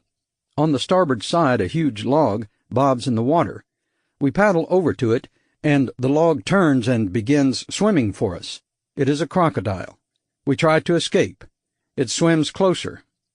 "How doth the little crocodile improve its shining tail," it says, "and pour the waters of the Nile on every shining scale." "We're on the Nile River," Tuppence says. "We're in Egypt, just in time for the 10 plagues." And then I was trying to mark the side of the house, the boat had turned into a house, with the blood of the Paschal lamb, so that the angel of death would pass over the house, but it was raining endlessly, and the blood kept washing away, and the angel of death swept down and carried off Todor, and Analia began to weep and wail. Then Analia spoke, but it wasn't Analia, it was Tuppence again. "I couldn't get what it was all about," she was saying. "They came into the hotel in the middle of the night and chloroformed us. I guess they had already stolen the jewels. The next thing I knew, we were on our way up through Thailand and into Laos. They didn't feed us anything but rice, and anybody who asked questions got hit, and nobody understood a damn word they were saying. But I got some of the drift of what was happening Or at least I think I did. They're Laotian communists. They're hooked up with something called the Pathet Lao, or maybe that's somebody's name. The bit was that they were going to make it look as though the 5 of us stole the jewels from the king and took them to Laos, the part of the country that's not run by the communists. And then when we came north, they snatched us and executed us and returned the jewels. They were going to make the United States look bad, and they were going to make the other government of Laos look bad, and it was supposed to do a lot of good for them and for the guerrillas in Thailand, or something like that. And then they went and executed Kendall and Chick and Miles and Jimmy, just chopped their heads off, one after the other. I thought they would do me, too, and maybe they would have, or maybe not. I don't know. There was some kind of a snag on account of my being Kenyan, and maybe it would have screwed up their relations with Africa or some such. Or else that fat little mother just didn't want to deprive himself of the pleasure of bawling me every day on his goddamned floor. I was beautiful, and soft and warm and sweetly formed, with golden skin and long black hair, said Tuppence, who had suddenly turned oriental. And I wanted Dong, and I would have gone with him, and just as he was on the point of making a woman of me— "Just as I was on the point of taking her," Dong said, "just then her father came into the room, and furious he was. And they put me in that room and beat the soles of my feet with long strips torn from auto tires, and hung me up so that I had to stand on the tips of my toes, and told me they would cut off my puric, and swore they would cut off my head as well. I did not try to rape her, for she wanted me as I wanted her, and I would have been tender with her. Evan, baby, I get the feeling that Dong here is uptight sexually. You tell him to forget it, dig? He's a sweet little cat and all, but if you could tell him that this is just not my scene— Heaven, friend, the black woman is your woman, yes? You said that you would get a woman for me, Yevon. I feel myself tortured and torn apart by demons. I will not touch the black woman, Evan, but I ache with desire and yearning. Yevon?" The old man was riding on water skis pulled by a blazing bullock. Fire danced in his hair. He sang the Marseillaise at the top of his voice and poured kerosene over himself and burned without being consumed. Then the bullock veered sharply to its right, and the burning old man bore down upon us, capsizing our boat, and the entire river turned into a sheet of icy flame. "You should never have run away from us," Barclay Houghton Hewlett whispered in my ear. "Don't you ever go down to the end of the town unless you go down with me." I looked at him, and he turned into able Vaudois. "A good idea," he said sagely, "to grow opium poppies in the Jura, separate it from Switzerland, and sell the poppies to American veterans for Memorial Day. Is this not a typical American breakfast?" I agreed that it was, and he grinned like the Cheshire Cat and turned into the chief. "That's a good cover story," he said, "but you'll need a cover story for it, and then another cover story for that cover story, and we'll put them all together and bind them as a book and put your name on the cover. Now wait a minute," he said, and he stepped around the corner and locked the dugout in the men's room of Kennedy Airport. I grabbed the locked door and began banging furiously on it, but it wouldn't open. I drew my pistol and shot at the lock, and the bullets bounced off and released clouds of cyanide gas, and I breathed it in and gasped, and the men's room taxied down the runway and was airborne, and we soared high over the blue Pacific until a divine hand reached out to snare us with a butterfly net and drag us down, down, down into an ocean of inky blackness. "I think he's coming out of it," a soft voice said. "Him come out of big sleep. Oh, the hell with it." I opened my eyes. Tuppence was leaning solicitously over me. Dong was looking over her shoulder. We seemed to be on dry land. I started to sit up, but they both reached to push me back down and told me to save my strength. "I'm all right," I said, and I was. The fever was gone now. I groped for memory and couldn't get the handle of it. I did not know where we were or how we had gotten there. What happened? We almost lost you, Tuppence said. Baby, you were in very bad shape. Feverish, and seeing things that weren't there, and talking to people who weren't around. All kinds of crazy languages. Dong couldn't understand you, and neither could I. And Dong and I couldn't understand each other either, which made things interesting. I tried to teach him a little English, but it didn't take very well. The only words he knows are the kind that get you thrown out of places. Did you teach him? I guess so. Tuppence, you hungry, baby? There's some fish baking. Dong's pretty cute at catching fish. I guess it'll be done in a minute. He's got this way of cooking it. You dig a hole and build the fire on top of the fish, and you have them all wrapped up in leaves. I know. It's his one recipe. I sat up and looked around at the two of them and the fire, and a few yards off to the side, the river. Our boat was beached on the bank. How long was I like that? A couple of hours? Oh, wow. What's the matter? Would you believe 3 days, baby? Frankly, no. Was I? 3 days. If we cut out of Taodan on Monday, then this is Thursday afternoon, except that I sort of lost track of the days in Taodan, so it could be anything. But it's been 3 days. We just went on floating down the river all the time. Dong kept turning up with things to eat, and we got a little water into you now and then, but no food. Feed a cold and starve a fever. Or is it the other way around? But whatever it is, you were in no kind of condition to eat anything. How did you and Dong manage? Sign language, mostly. Tell you the truth, I was pretty useless most of the time. I did a little paddling, but he took care of the hard part, like pulling up on shore for the night and making the fires and scaring up something to eat. We took turns staying up with you. You don't remember any of it? Bits and pieces. I drew a breath. I was suddenly ravenous, and I turned to Dong, who had been maintaining a respectful silence. About that fish, I said in Khmer. It will be ready soon, Heaven. Good. Your soul left your body and soared through the open reaches of the universe, Evan. But the woman and I waited for your soul to return, and from time to time it came back. The woman is good. She washed your head with water and helped me with your hair. My hair? He lowered his eyes.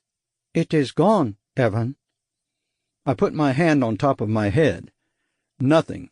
I was as bald as a newly laid egg. I looked at Tuppence, who was trying bravely not to giggle. I said, "What the hell?" It fell out in handfuls, she said. Must have been the fever. You looked pretty patchy there for a while. You would lose some here and some there, you know, and you got to be something of a sight. I can imagine. I ran my hands over my bald dome. Dong said you helped him with my hair. What's he talking about? I'm not sure myself. We both gathered up all the hair as soon as it fell out, and at night we burned it in the fire. Very bloody tribal. What for? I don't know. He was very tense about it, and I figured maybe he knew something. I asked Dong. It seemed to have some religious significance, but either he couldn't explain it or I couldn't follow him. He seemed to feel that I owed my recovery at least in part to the ordeal by fire through which my hair had passed. For all I knew, he was right, so I didn't argue. "It's just as well," I said. "My hair never did look very oriental. I must look pretty unusual." "When Yul Brynner does it, it looks pretty sexy." "I suppose it'll grow back in eventually. Do I look as sexy as Yul Brynner?" She raised her eyebrows. "You better look in the mirror." "What mirror?" "You know, the river." I got unsteadily to my feet. I was very dizzy at first, but this passed quickly. I crossed the few yards to the river bank, dropped to my knees, and looked at my reflection. It was shocking. I had lost an incredible amount of weight, and my skin was stretched tight over my bones. My skin did not need the tobacco juice treatment any more. I had turned a uniform yellowish hue all over. All of this, combined with the utterly bald head, left me looking not at all like myself. I had changed to fit my environment, all right. I looked more at home in an Indo-Chinese jungle than I would have looked in Manhattan. "Not exactly sexy," I said. "Not quite," Tuppence agreed. "I guess I can stand it if you can. Does anybody have any idea where we are?" "Yes." "Where?" "Lost." "Is that the best you can do?" "We're on a river in the middle of a jungle," Tuppence said. "When you've seen one river, you've seen them all. And that goes for jungles as well. We've been paddling downstream, but I don't know how far. I suppose if you follow a river long enough, you get to an ocean. I'm not exactly Sheena, Queen of the Jungle, but I seem to remember that that's the general bag rivers are in. They flow into oceans." "It's a good general rule." "I'd love to be more specific." "I wouldn't mind it myself." "Anyway," she said, "the fish is ready. I suppose a person could get sick to death of fish, sooner or later, and more sooner than later. Let's eat, Bwana." I had 2 fishes and could have eaten more, but I was afraid of hitting my stomach with too much too soon. Dong wanted to make camp for the night. I talked him out of it. He and Tuppence could sleep as safely in the boat as on dry land, and we would make much better time if we kept going through the night. I didn't mind paddling all night long. I felt it would be less nerve-wracking than sitting around listening to the jungle noises while the 2 of them slept. We drowned the campfire, climbed into the boat, and pushed it back into the current. The river seemed wider than when we had started out, which rather stood to reason, since widening is a propensity of rivers, along with flowing into oceans. Tuppence sat in the stern this time, Dong took up his post in the bow, and I was in the middle. This was ideal from a conversational standpoint. Since I was the only one who could converse with both of the others, it was a logical spot for me. First I talked with Dong, who assured me he had kept his hands off my woman, although he admitted that the effort was becoming exceedingly difficult for him. He launched into an unembarrassed discussion of Tuppence's anatomical virtues and the uses to which various portions of her could be put, and I decided that it was just as well she couldn't understand a word he was saying. Then I talked with Tuppence, and she went over the story of the capture and all the rest. It came through more or less as it had while I was delirious with fever, but made a little more sense this time. Evidently the musicians were picked as pawns in a rather elaborate plot to discredit both the United States and the Suvarnabhumi neutralist regime in southern Laos. By returning the jewels and the heads of the Kendall Bayard Quartet, the Pathet Lao would show himself to be a staunch friend of Thailand and an implacable enemy of the thievery and deception that characterized U.S. imperialism. Now I could appreciate Tuppence's insistence upon recovering the jewels before we left the Tao Dan command post. If they stayed in communist hands, the whole scheme could have been carried out more or less as planned. But now, if our side returned the gems, the diplomatic tables would be turned. The Pathet Lao would get a black eye. American intelligence would come off looking good, State Department goodwill tours would not suffer a loss of prestige, and the chief's faith in Evan Tanner would burn more brilliantly than ever. The CIA would retain its mandate to use Bangkok as a launching pad for Oriental fun and games, and the old Francophile in Tao Dan would not have died in vain. I frankly wonder how much effect these little international ploys and counterploys have on the course of world events. Not very much, I suspect. Another report is filed in capitals throughout the world, another affair makes newspaper headlines for a day or 3, and then the world returns to its usual routine of hypocrisy and intermittent violence. One throws a stone into a pool and attaches great significance to the manner in which ripple after ripple passes concentrically outward to the water's edge. But, in truth, once the ripples stop, the pool is as it was before, with the same water in it. The chief, I know, finds worlds of meaning in little gambits like this one. This only stands to reason. It is a rare man indeed who plays down the significance of his own life's work. Or perhaps, professional that he is, the chief has outgrown the habit of looking at the greater implications of things. Perhaps instead he merely sees each little affair as an incident in an international game, worth a certain number of points on a worldwide scorecard, worth other points on another scorecard in which he is pitted against the CIA and military intelligence and the other game-playing agencies. I decided that I did not too much care. I had come here because I thought Tuppence was in trouble, which turned out to be a massive understatement, and I had found and rescued Tuppence, and now we were on our way back to what we persist in calling civilization. If it made the chief happy, that was an added bonus. I just wanted to get home. After the sun went down, there was a brief spell of rain. We got fairly well soaked, but it didn't last long enough to be really bad. Then the sky cleared, and there was enough of a moon to provide adequate visibility for nighttime paddling. Dong paddled until he got tired. Then I took over. Tuppence stayed awake for a while before dozing off in the middle of a conversation. I kept paddling on through the night.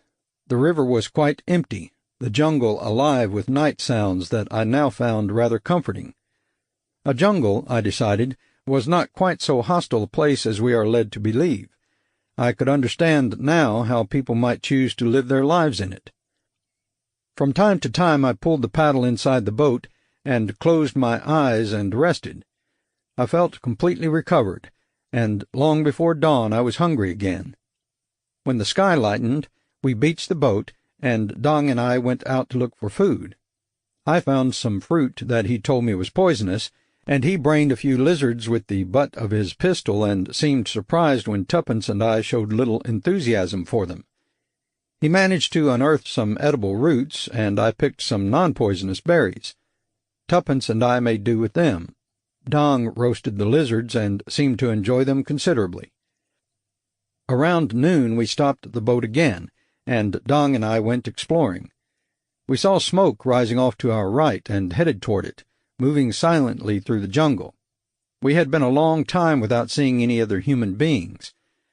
Where there is smoke, there is also fire and often food, and living off the jungle can have its limitations. We crept close to the campsite.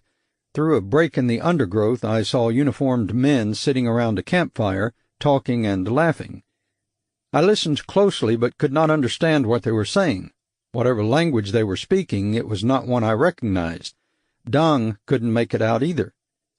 Some tribal dialect, I decided. I considered making ourselves known to them, then decided against it. If we didn't have a language in common with them, things could be extremely difficult. In all probability they were Laotian regulars, probably an anti-guerrilla force. Dong was still dressed in the uniform he had donned in Tao Dan, the uniform of a Pathet Laoist. If we couldn't tell them who we were, and if we couldn't be sure just who they were, things could get sticky. So we slipped away as silently as we had come, found Tuppence, got back into our dugout, and headed downstream once more. And then, late in the afternoon, we heard a plane flying overhead. Dong noticed it first. We heard the engines droning long before we caught sight of the craft, and we craned our heads upward for a look at it, and the pilot came down for a look at us. It was a jet fighter. I couldn't recognize the model, but when it swooped downward, I made out U.S. Air Force insignia on the undersides of the swept-back wings. "It's one of ours," I said, and Tuppence and I began to wave furiously, and the plane continued its downward sweep. And bullets plowed a furrow in the water beside us. "Evan, the mother's shooting at us." He missed us completely on that run. He came out of his dive, swung into a graceful turn, and headed our way again, machine guns open. The silly son of a bitch was trying to kill us. "Overboard!" I shouted. "Swim for the shore, fast!" We leaped out of the dugout and into the water. Bullets riddled the water around us. I grabbed Tuppence and swam furiously for land. Dong was off to the right, cutting the water with clean, brisk strokes. The pilot finished his run, made another illegal U-turn, and came back a third time. We reached the bank, clambered ashore, dove into the cover of an overhang of vines and shrubs. The fighter let us alone and concentrated on the dugout. He made 3 more strafing runs at it, and by now he was getting the hang of it. Bullets tore into the hollow wooden shell. By the end of the third run, enough holes had been opened up, and the dugout had filled with water. It didn't exactly sink. It was, after all, wood, but its days of service were over. It was filled with water to the top. It was useless to us, and so were our guns. The plane finished its third run, made another pass over the ship with the guns silent, evidently to assess the probable success of the mission. Then the pilot banked smartly, headed skyward, and flew away. "Now he can go back to his base," I said bitterly, "and he can paint a dugout canoe on the side of the fuselage, the son of a bitch." Baby, I don't get it. Why? "I don't know," I said. "Maybe." Evan, the jewels! I swam back to the boat.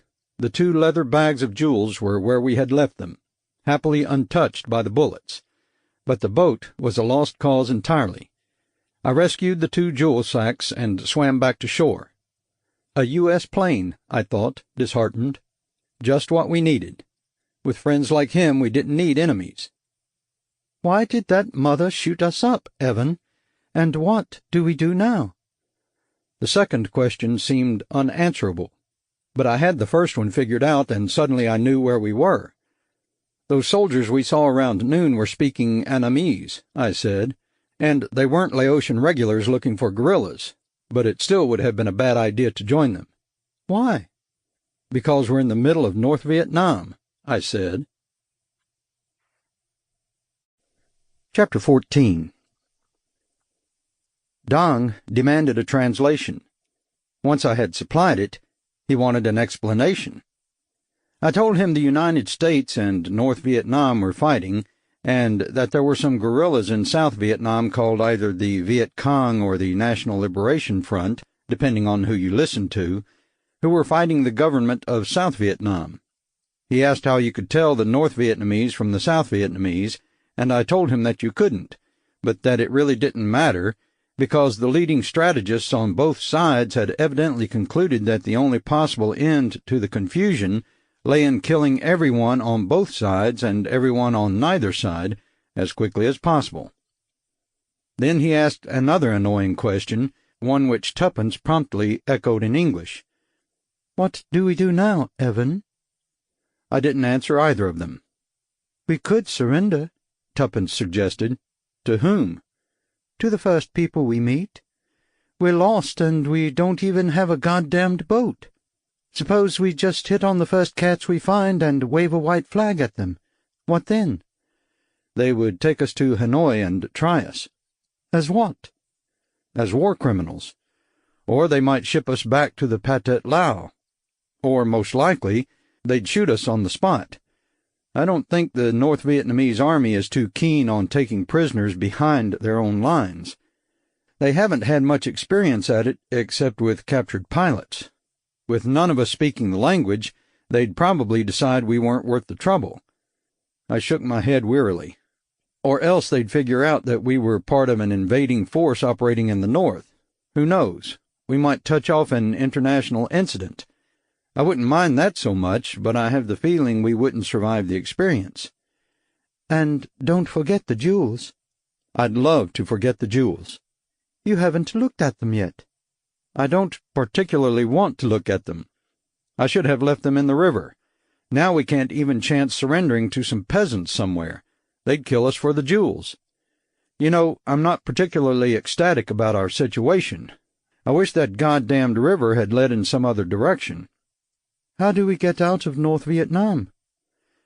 I'm not all that certain that we do, I said, but I guess the only way to do it is by going to South Vietnam, which, logically enough, is south of North Vietnam. So if we keep going south... We get killed, I finished for her. Oh. But we have to try it. I think we can forget about the river. We could conceivably cut wood for a raft and lash it together with vines, but I'm not sure it would work. And the river seems a little too exposed.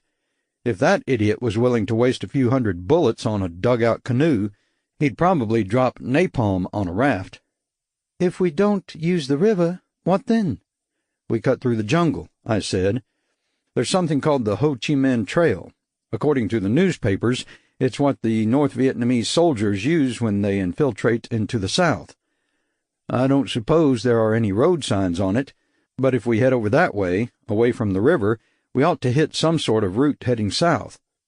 We'll have to travel by night, I'm afraid. We don't want to meet anyone at all because there's no one from here to the border we can count on as a friend. The local soldiers will be against us, and so will the American planes. When they come over here, they shoot at anything that moves.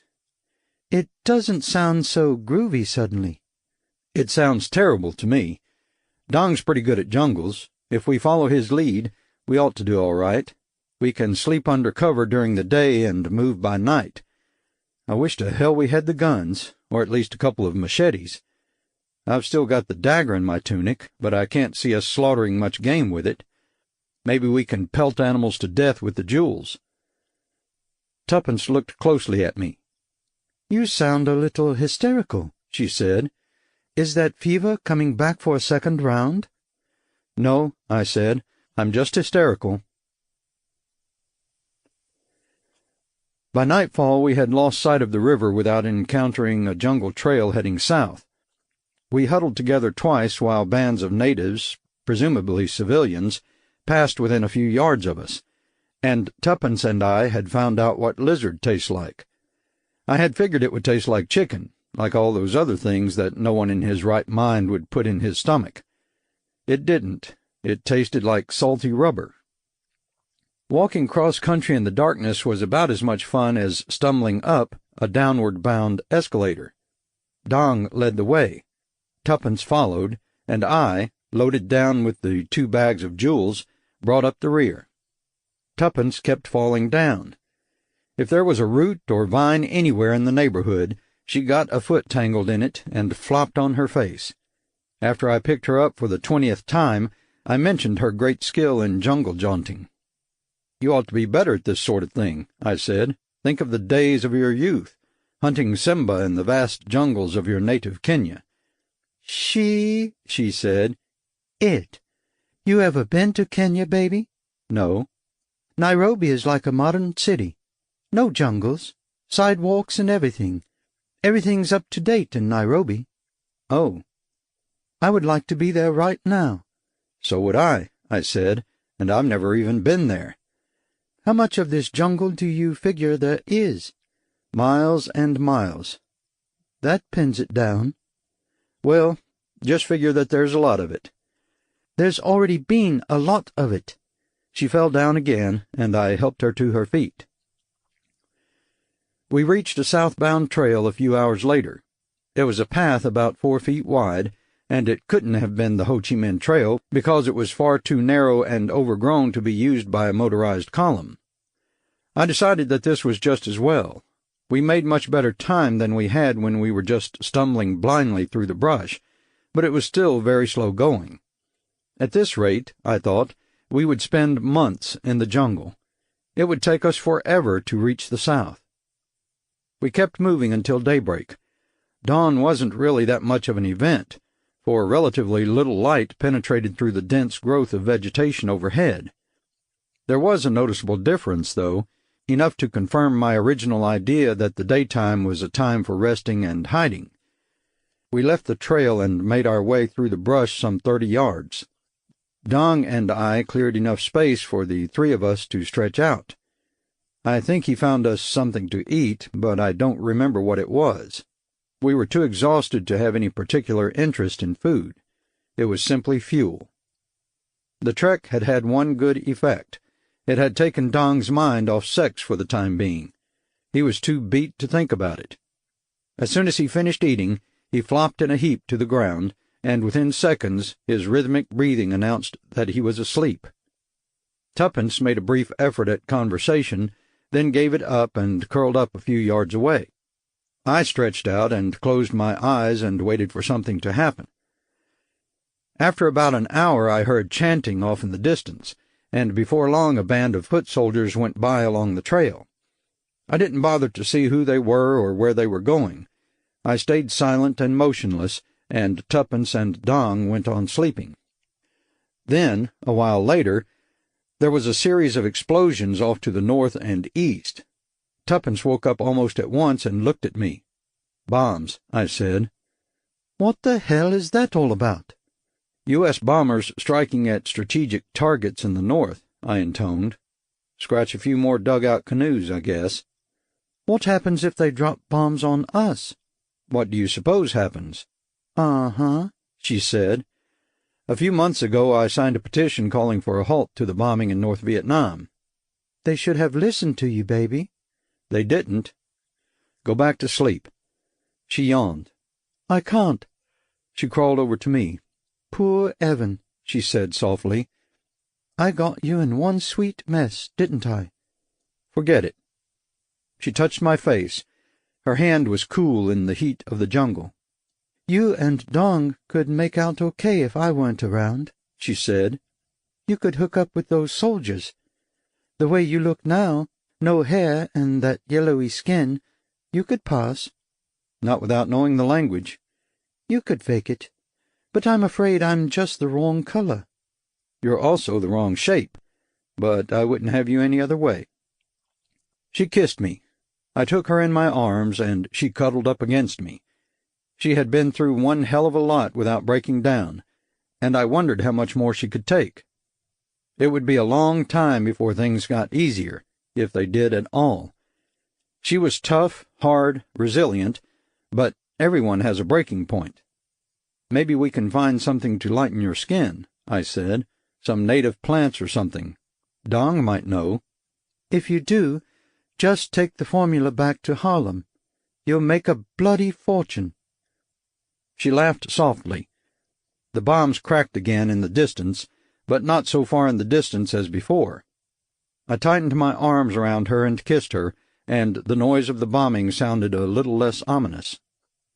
And then, slowly, gently, both of us slightly embarrassed but driven past embarrassment by mutual need, we removed our clothes and found one another.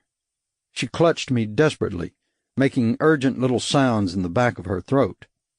Her fingers stroked my bald head, moved down over my back. I kissed the richness of her dark brown breasts and stroked the black velvet skin on the insides of her thighs. She purred like a kitten and moaned like a freight train and sighed like a hiss of steam, until we had proved in the only truly effective way that we were both still alive. And, lying gently together, basking in the hazy yellow glow of life affirmed, once again becoming gradually aware of the bombs in the distance and the spiky jungle grass under our naked flesh, we opened our tired eyes and looked into the tormented eyes of Dong. "Oh," Tuppence said. Dong turned away. Tuppence fumbled her way into her clothes. I put on my trousers and my tunic. Tuppence struggled to keep from laughing, and Dong fought back tears. And just when he had finally gotten his mind off sex, I thought, it hardly seemed fair. Chapter 15. Dong was the first to hear them. He whirled sharply about, his hand cupped to his ear. I didn't hear anything. He dropped to the ground and pressed his ear against the trampled earth. It was the first time I had ever actually seen anyone with his ear to the ground. Any moment now, I thought, he would put his shoulder to the wheel and his nose to the grindstone. I, too, dropped to the ground and pressed my ear against it. I could hear it then, the thud of vibrations. "Sounds like a mechanized column," I said. "We'd better get out of the way." A few miles back, our little trail had merged with a much wider path that also was heading southward. This new route was far more open, with patches of sky visible overhead. I hadn't been too enthusiastic over it at first. True, it proved we were on the right track, but new hazards presented themselves. It stood to reason that the route would see heavy North Vietnamese traffic, which meant we would have to be very careful if we wanted to remain undetected. Still more to the point, we were open to observation by U.S. planes and helicopters. The fact that they were on our side didn't do a hell of a lot of good unless they happened to realize it. It was bad enough in World War II, when American Marines got shot up with hunks of the 6th Avenue L. But at least those bullets were fired by the Japanese. It was even worse to get annihilated by one's own Air Force. We were well hidden in the brush long before the advancing column came into sight. I rested the 2 sacks of jewels on the ground. A king's ransom, I thought, and much good they were doing us. They were an extraordinary collection. I had finally let avarice triumph over nonchalance a day earlier, and had had a good look at them. Most were cut gems, diamonds and rubies, and a preponderance of exceptional emeralds, along with a variety of stones I couldn't recognize.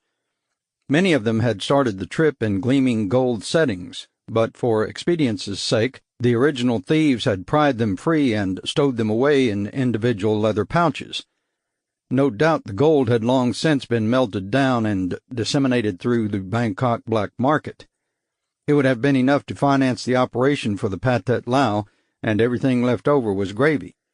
There were also some jade carvings, and I knew enough about jade to realize that they were exceptional. So we were toting a fortune, and it did us no more good than paper money or gold, neither of which would have been of any use. I would have traded the lot for a gun or a machete or a flashlight, anything that would have helped us cope with the jungle. A horned beetle crawled from my foot to my leg. I flicked him away with my forefingers. Tuppence and Dong crouched in silence on either side of me. The column of North Vietnamese was drawing close now. A trio of jeeps were in the lead, followed by a brace of motorized anti-aircraft guns, a convoy of troop carriers, and, in the rear, 4 lumbering tanks. And then, from the south, we heard the cheering sound of American air power. Tuppence glanced at me, eyes wide with alarm, and I nodded. She pursed her lips and whistled soundlessly. "Fly away, fellows," I urged them silently. "Fly like birds. Don't be heroes today. Go bomb Hanoi or something. But don't drop anything around here." They didn't listen to me. Just a few yards from us, the North Vietnamese braced themselves for action. The column ground to a halt, and the anti-aircraft guns readied themselves for the encounter.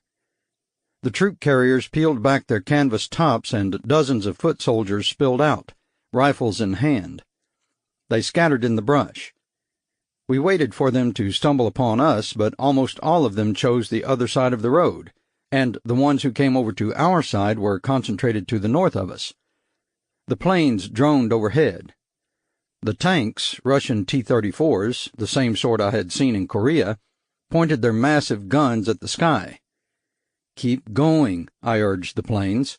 "Knock out the oil depots in Haiphong. Do anything but go away." In perfect formation, the U.S. aircraft peeled off and dived for the trail. A pair of jet fighters led the way, flying directly into the stream of flak, peppering the trail with machine gun shells. Behind them, fighter bombers laid their eggs. It was just what I thought it would be. Napalm. The jungle burst into flame. "Fall back," I told Tuppence and Dong. "Don't even worry about the soldiers. They couldn't care less right now. Just get the hell out of the way of that fire." We scattered like field mice in a burning barn. More planes passed over the trail, and from the heart of the napalm fire came the report of high-impact shells. Now and then the anti-aircraft fire found its mark. One of the fighter bombers took a blast in its middle and broke in half. A fighter evidently caught some flak in the cockpit, went out of control, and spiraled insanely off to the north, crashing and bursting at once into flame. But the planes were giving better than they got. 3 of the T-34s were out of action in no time at all, 2 taking direct hits, the third getting the backlash of the bomb that landed square atop the troop carrier in front of it. The ground troops screamed and died in the fire that raged around them. We missed most of what happened, running crazily through the brush. We outran the napalm, then sprawled at last in a tangle of vines, and lay there, deafened by the sounds of battle, hearts shaken by the combined effect of exertion and panic, until the last burst of ground fire was still and the last plane flew south. We had hated the jungle, slogging through it, through the mud and the snakes and the insects and the treacherous vines. We had personified it and cursed it as an enemy. Now we crept toward the ruined army column and looked upon the alternative to the jungle. Acres of plant growth had been burned out of existence. What had been green was burned black, with little vestigial fires still raging at the perimeter. The air was filled with the scent of burning vegetation and the more pungent stench of roasted flesh. The wounded shrieked in agony or moaned in the throes of death. The dead were mercifully silent. Those Vietnamese who remained unimpaired were unequal to the task of coping with the situation. We watched them from the sidelines, less afraid now of discovery. I scanned the row of ruined jeeps and anti-aircraft guns and troop carriers and tanks. "That's it," I said. "What?" "Our passport. They got 3 of them, but one's still operable. All we have to do is get into it and roll." Tuppence looked at me as though I had gone over the edge. "You rest a minute," she said. "The fever." "No fever. I'm talking about the tank." "Huh?" I pointed. "The T-34, I said. The tank. That's our out. It doesn't matter what color you are inside one of those. We'll all be invisible. We can cut right through North Vietnam and across the demilitarized zone without anyone wondering who we are." "How do we get one?" "Change places with the clowns inside it." "Suppose they don't go for the idea?" "They're probably dead," I said. "They probably got cooked.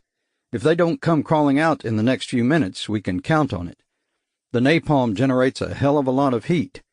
But that last tank never took a direct hit, and the machinery should be all right. Sooner or later it ought to cool off. By that time the rest of the column should be long gone." "Have you ever driven one of those things?" "No." "Groovy." "I never paddled a dugout either. Maybe I can figure it out." "You really think so?" "Do you want to walk the rest of the way?" "No." "Then it's worth a try." We waited on the sidelines while the uninjured soldiers and walking wounded rounded up as many of their wounded fellows as they could and made their way back north again. The air attack had been a fairly comprehensive success. What had begun as a motorized column left on foot, with all of their vehicles abandoned. Almost everything had been destroyed, and it was only barely possible that the one undamaged tank was still functional, but it seemed like a good gamble. Around us the cries of the remaining wounded gradually faded. Some of them metamorphosed statistically from wounded in action to killed in action, dying quietly on either side of us. Others either passed out or gave up moaning when no one came to aid them. After a while I took a gun from a dead soldier, told the others to wait, and headed across the napalm-scorched clearing to the abandoned tank. From the ground, a badly burned soldier called to me. There was nothing I could do for him. I went to the tank, and the metal hatch was still too hot to handle. The hatch was unfastened, which meant either that those inside had not bothered locking it, since after all they were not engaged with ground forces, or that they had escaped from the vehicle, or that they had died while trying to escape. I couldn't tell without opening the hatch. There was a general stench of burned flesh, but there was no way of knowing whether it came from within the tank or was merely part of the general aroma of roasted humanity that pervaded the entire region. I went back to Tuppence and Dong. It had been a while since our last meal, but no one was very hungry. Tuppence was particularly shaken. Her eyes swept the battlefield, and she kept shaking her head.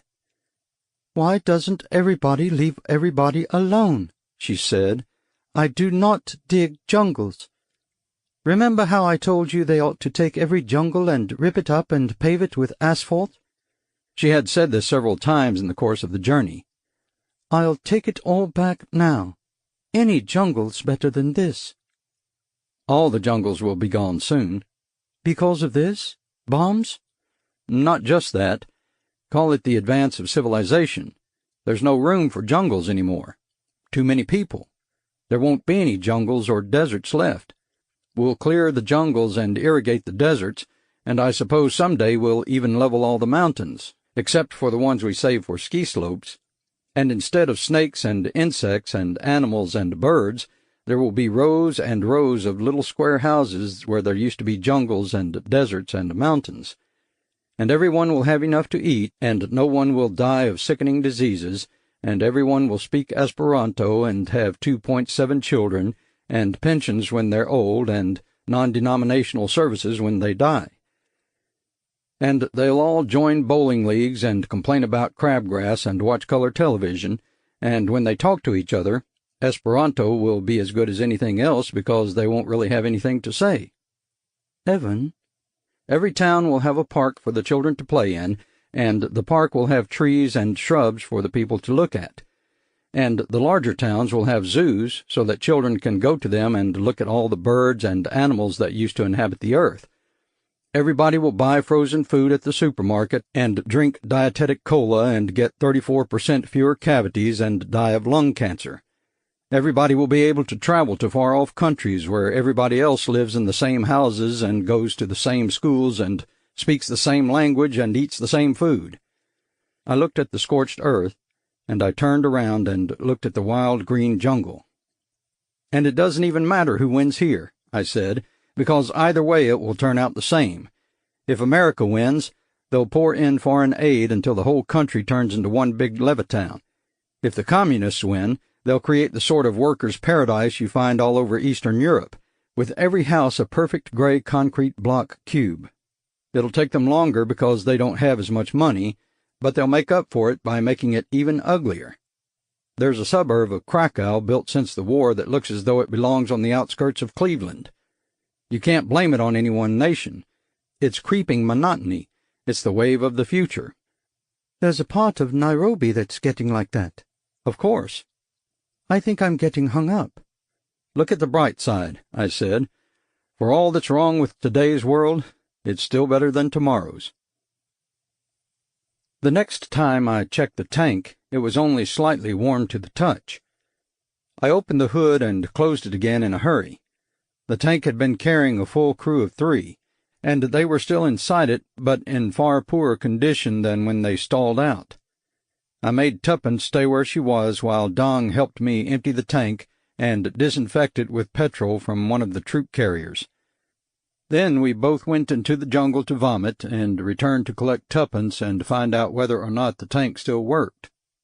It was in surprisingly good shape, considering the condition of the crew. A triumph of modern warfare, I decided. One could destroy people without ruining valuable machinery. I played with the various gadgets inside the tank until I found the right combination to start it.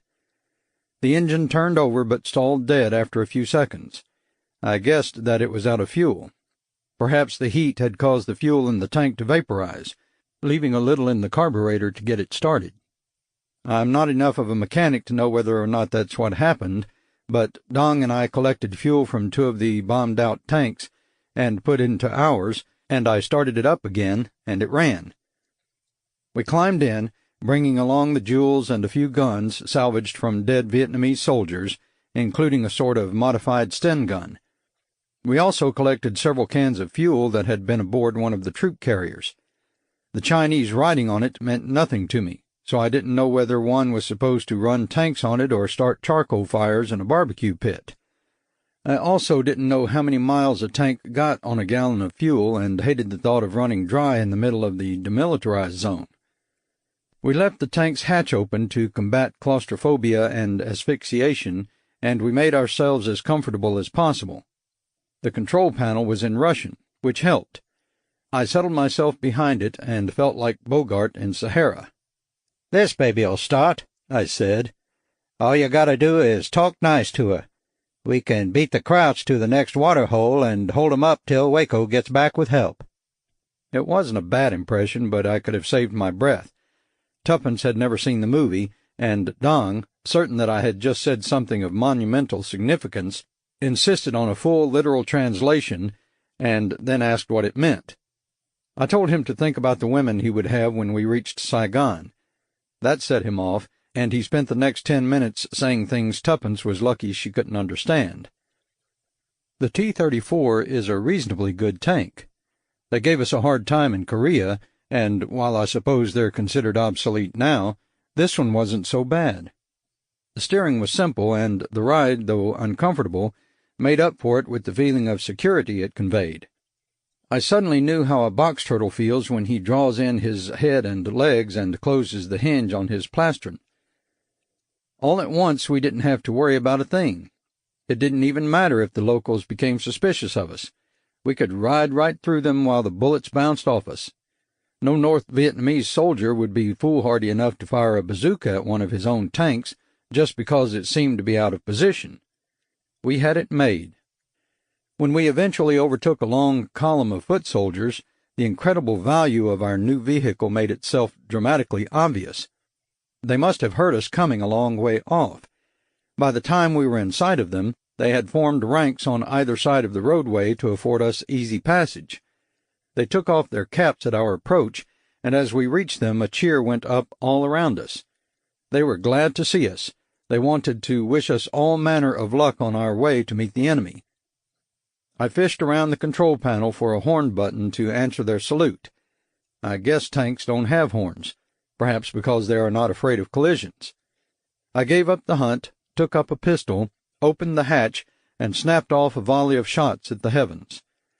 The soldiers roared their approval. After we had passed them, after they were out of sight, the sound of their hoarse applause still echoed around us. "They really got excited," Tuppence said. Yes. "They thought we were on their side." Logical mistake. "I guess. Feels funny, doesn't it? All that cheering because they think we're out on our way to go shoot at us. Did you see their faces? Some of them are just kids." Uh-huh. So are most of our Marines. And in a few days those kids you just saw will be lobbing mortar shells at them. "That's a bad scene." That's war. "War," she said, "is hell." I don't think she was quoting Sherman. I think the observation merely occurred to her, as it must to everyone, in every language. I thought all the way back to Korea. The mud, bullets, the lousy rations, the bad summer, the worse winter. I wouldn't call it hell, I said. "No?" Not really. It's very alive and exciting, and it's fought by young men, and if they are young enough, they are convinced that what they are doing is very important. There's a hill, say, and the other side has the hill, and your side wants to take it, and you have to help your buddies and support them, and you have to knock out the machine guns that are spraying bullets at you, and it's all very important, taking that hill. It's worth dying for. "All that for a hill?" You don't get the point. It doesn't really matter if it's a hill or a swamp or a plastic cesspool. It's something that seems very important and worth dying for. If you have to die, you might as well go thinking you're doing it for a good reason. When you look at it that way, it doesn't matter if you die in combat or in your sleep, at 18 or 78. Either way, you wind up just as dead. But it only works when you're young, because when you get older, you realize that there's nothing worth dying for, and that it doesn't matter very much whether you take a hill or not, because the world is full of hills, and you are the only you've got. I thought of the old man in Tao Dan, riding his own funeral pyre into the mouth of hell for the glory of France. What, really, had he given his life for? For the safety of 3 strangers, none of whom was likely to do anything to enlarge the French colonial empire. For the glory of Charles de Gaulle, who would probably be at least as horrified as Ho Chi Minh himself at the thought of French reconquest of Indochina. A wasted death? Hardly. He could have spent a few more years living on dead dreams and sucking marrow from the bones of memory. Instead, he had died well, that old man. I corrected myself. You don't have to be young, I said. It's easier when you're young because then it comes naturally. You can still manage it when you're old, but then you have to talk yourself into it. I drove that tank all night. Tuppence and Dong had dropped off to sleep, muttering something about food and water, neither of which we had with us. We could get along without food, but water would become a problem before very long. I felt more and more like Bogart. Somewhere between the middle of the night and dawn, we lost the road. This could never have happened farther back, with the dense jungle on either side, but as we moved south, the jungle gave way to vast stretches of open ground. I suppose we must have entered the demilitarized zone. I'm not too clear on the geography of the region, and even now I don't know exactly where we were. At any rate, I drove us right off the road without even noticing the difference. By the time I realized what had happened, there was no way to correct the error. The tank had a compass, so I kept us on a southerly course and hoped it would take us where we wanted to go. By the time the sky lightened, we were far out of sight of the road, so we kept on going south. When Tuppence woke up and asked where we were, I told her we were in Asia, and she told me nobody likes a smartass. We were still in Asia when the plane attacked us. We were still in the open, too, surrounded by vast reaches of grassland on either side. We were the only tank around, and he was the only plane, and unfortunately he was one of ours, and the tank was one of theirs. I didn't even see him until he started shooting at us. Then a rocket went off a few yards to our left, and we could feel the impact inside the tank. "You idiot!" I screamed. "We're on your side!" Maybe if you got out and waved to him. "I don't think so," I said. I tracked him. He was banking now, preparing for another run. I looked at Dong. It was too much for him, and he was cowering in one corner like a rat driven mad in an insoluble maze. The jungle was one thing, but riding in the belly of an iron monster while an iron bird shot at you, that was too much. He didn't want to have anything to do with it. Neither did I. I had closed the hatch, of course, and now I watched the plane through the tank's sights. He was ready again. He came at us lower this time and fired off 2 rockets in turn. They were both wide on the left. "He's a lousy shot," I said. "He's really terrible. We're barely a moving target, and he has all the room in the world to move around in. He should have blown us to hell by now." Tuppence was shaking. "That's a small consolation," I went on, "but it's something. If all our flyers are this bad, it's amazing we're holding our own. Maybe he'll run out of rockets." "Maybe we'll run out of tanks." He showed no sign of running out of rockets. His next pass brought him even lower, and I cooperated brilliantly by stalling the tank. This time he scored a near miss, and the tank rocked with the force of the explosion. "He's getting warmer. Evan?" "What?" "Can't this thing shoot back?" I looked up. There was a sort of steering wheel. I turned it, and our gun moved. There was a little door that you opened to insert a shell, and behind me on the floor there were shells. I snapped a command, and Dong handed me a shell. "They're probably duds," I said, "and I don't really know how to work this thing." "We have to do something." I loaded the shell, closed the little door, and searched the control panel for a gadget that would fire the thing. How the hell was I supposed to manipulate a tank gun to pick a plane out of the air? I had enough trouble manipulating a tank. "Hey, wait a minute," I said. "I can't shoot him down." "What's wrong?" "He's an American," I said. "That's one of our guys up there." "This is us down here," Tuppence said. He came on again, undaunted, diving straight for us. I spun the little wheel and found the gun sights. I zeroed in on him as he swept down on us. He fired his rockets, and I fired the tank gun, and we rocked wildly with the force of all this explosive power, and he missed completely, and so did we. Dong handed me another shell. "I don't like this," I said. "Maybe you can just wing him, baby." "Sure."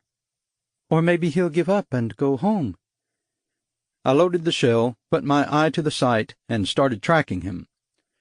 I wondered if he were the same idiot who had put a few hundred holes in our poor little dugout. That one hadn't given up easily either. At least now we could shoot back.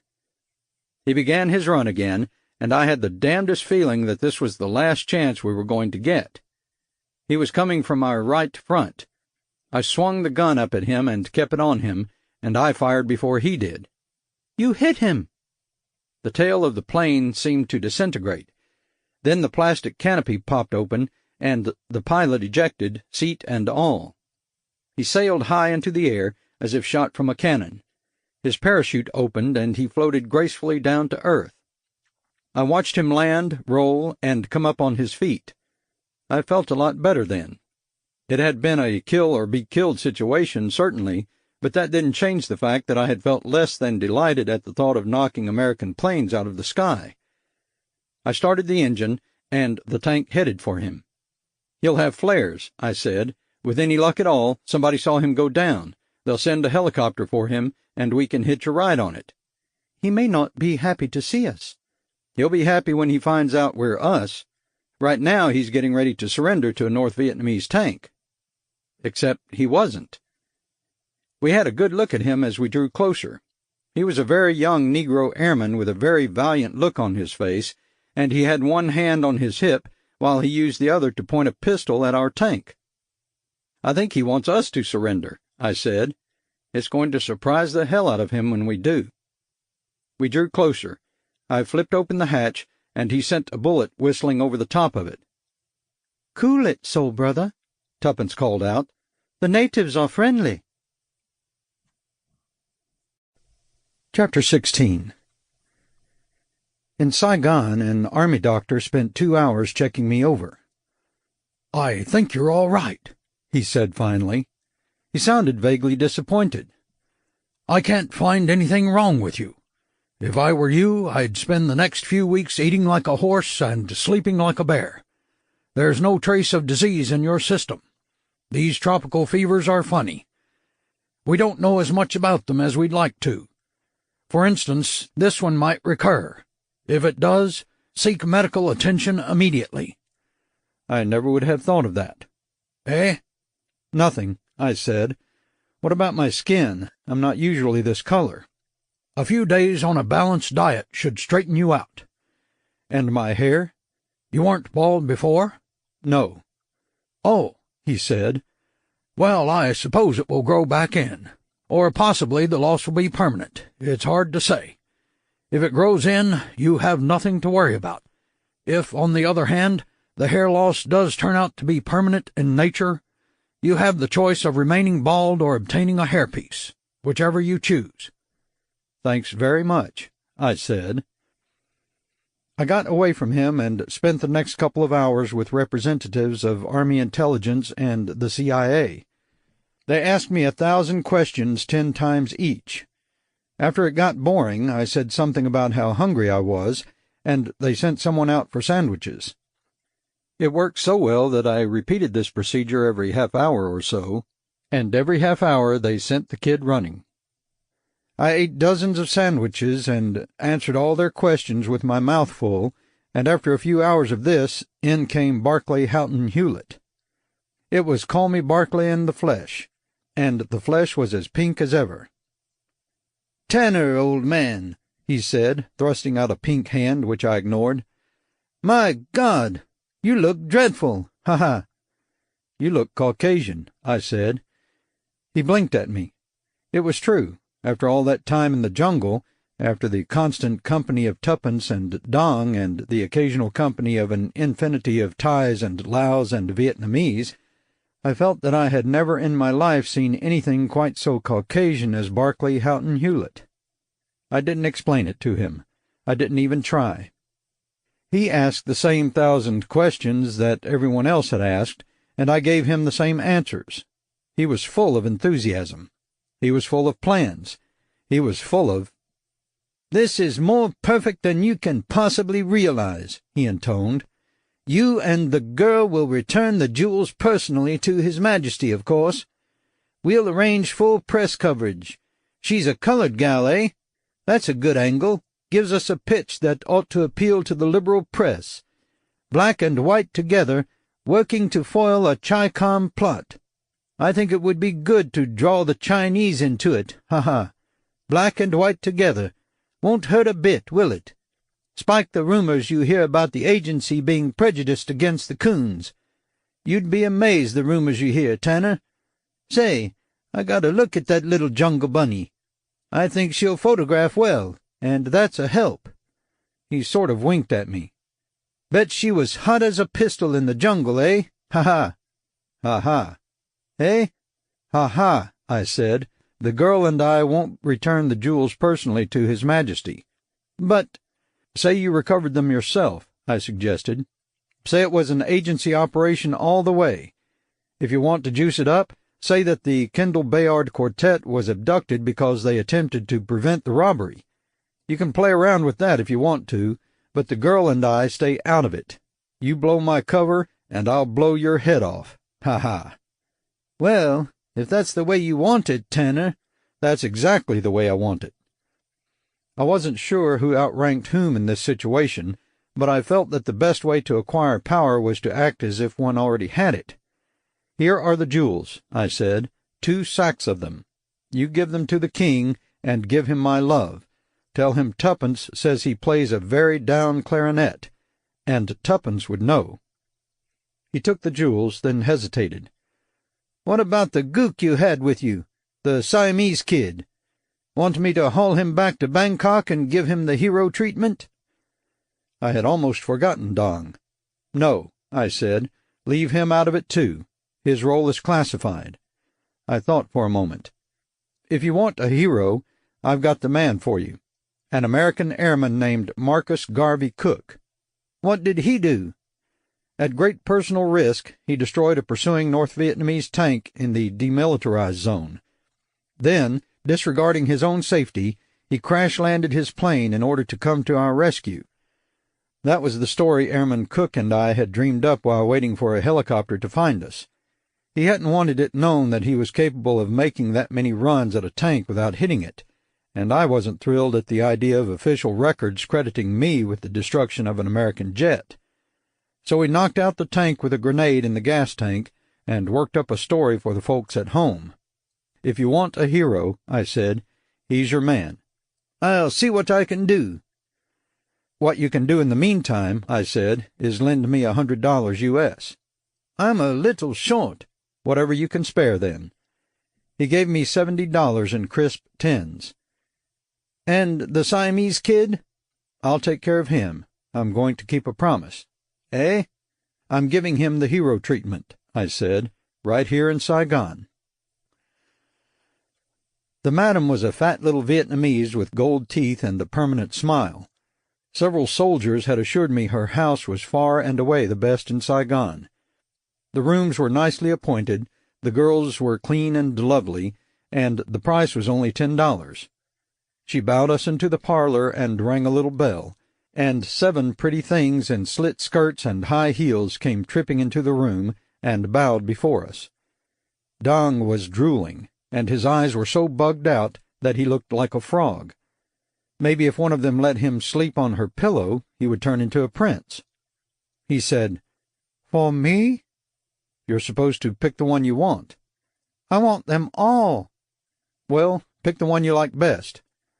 I like them all best. Puric incarnate.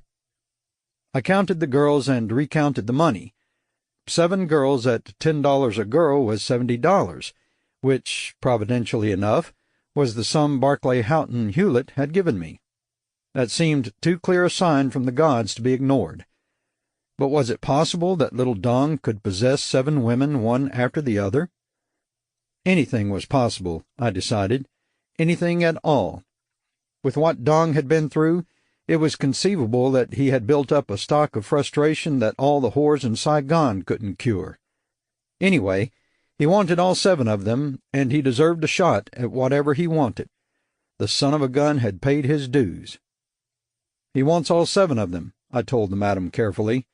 They are to go to him one at a time. I gave her the money. Tell them to go in whatever order they wish. He loves them all. He is Superman? Perhaps. 7 girls? Oh, boy! She relayed the instructions to the girls, who giggled and squealed at the prospect. I sat down, and one of the girls took Dong in hand and led him away. The madam sat down beside me.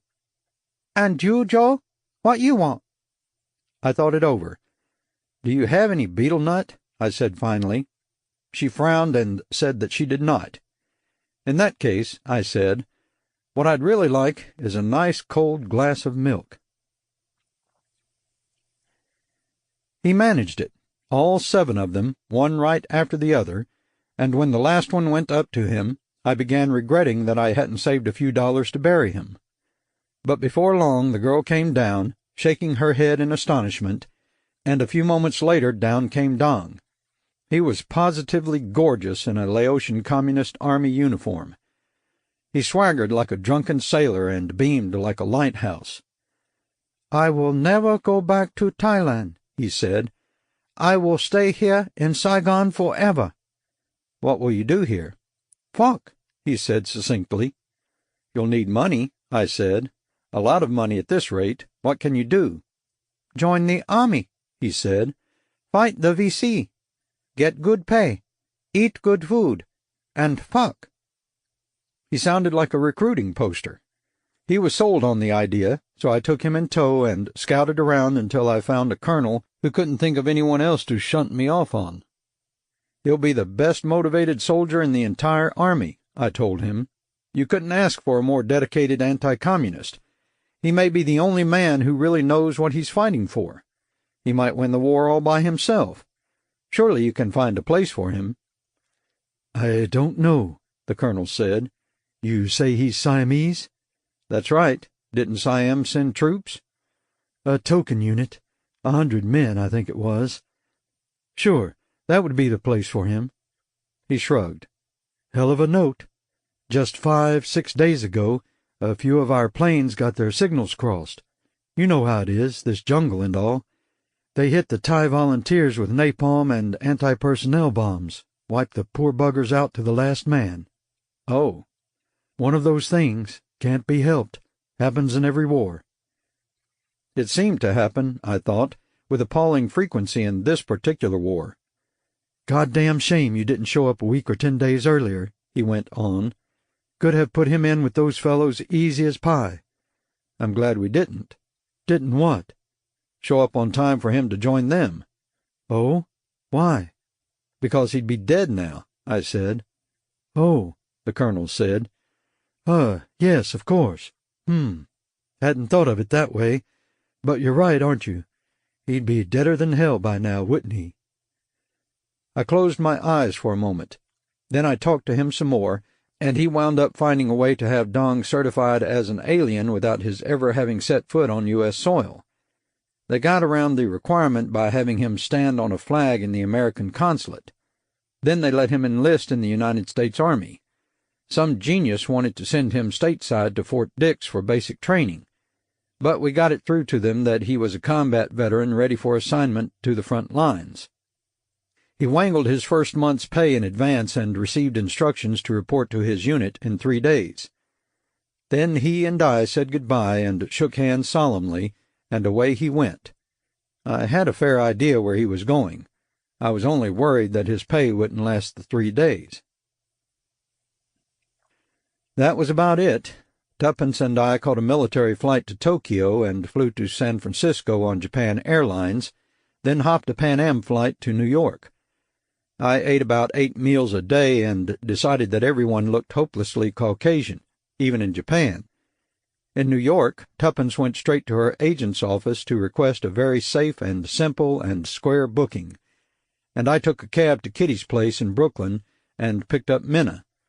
She was crazy about the jade cat I had brought her, and Kitty went absolutely out of her mind when I gave her the emerald. "It can't be real," she said. "When they're that size, they're never real." "It's real," I told her, "but don't wear it in Bangkok. It's hot." A few days later I peddled the 3 other emeralds I had taken. A jeweler on 47th Street gave me more than I had expected for them. I didn't think the King of Siam would miss a few stones. If he did, he could blame the Pathet Lao or the CIA, whichever he chose. And it was only sensible that I cover expenses. I had lost a load of cash at the guerrilla camp in Thailand and a flashlight battery full of gold in Taodan, not to mention all the pounds of me that had gone down the drain in the course of things. A couple of emeralds and a jade kitten seemed reasonable compensation. Tuppence, for her part, had appropriated a ruby the size of a robin's egg, which she wore back to the States in her navel. What else?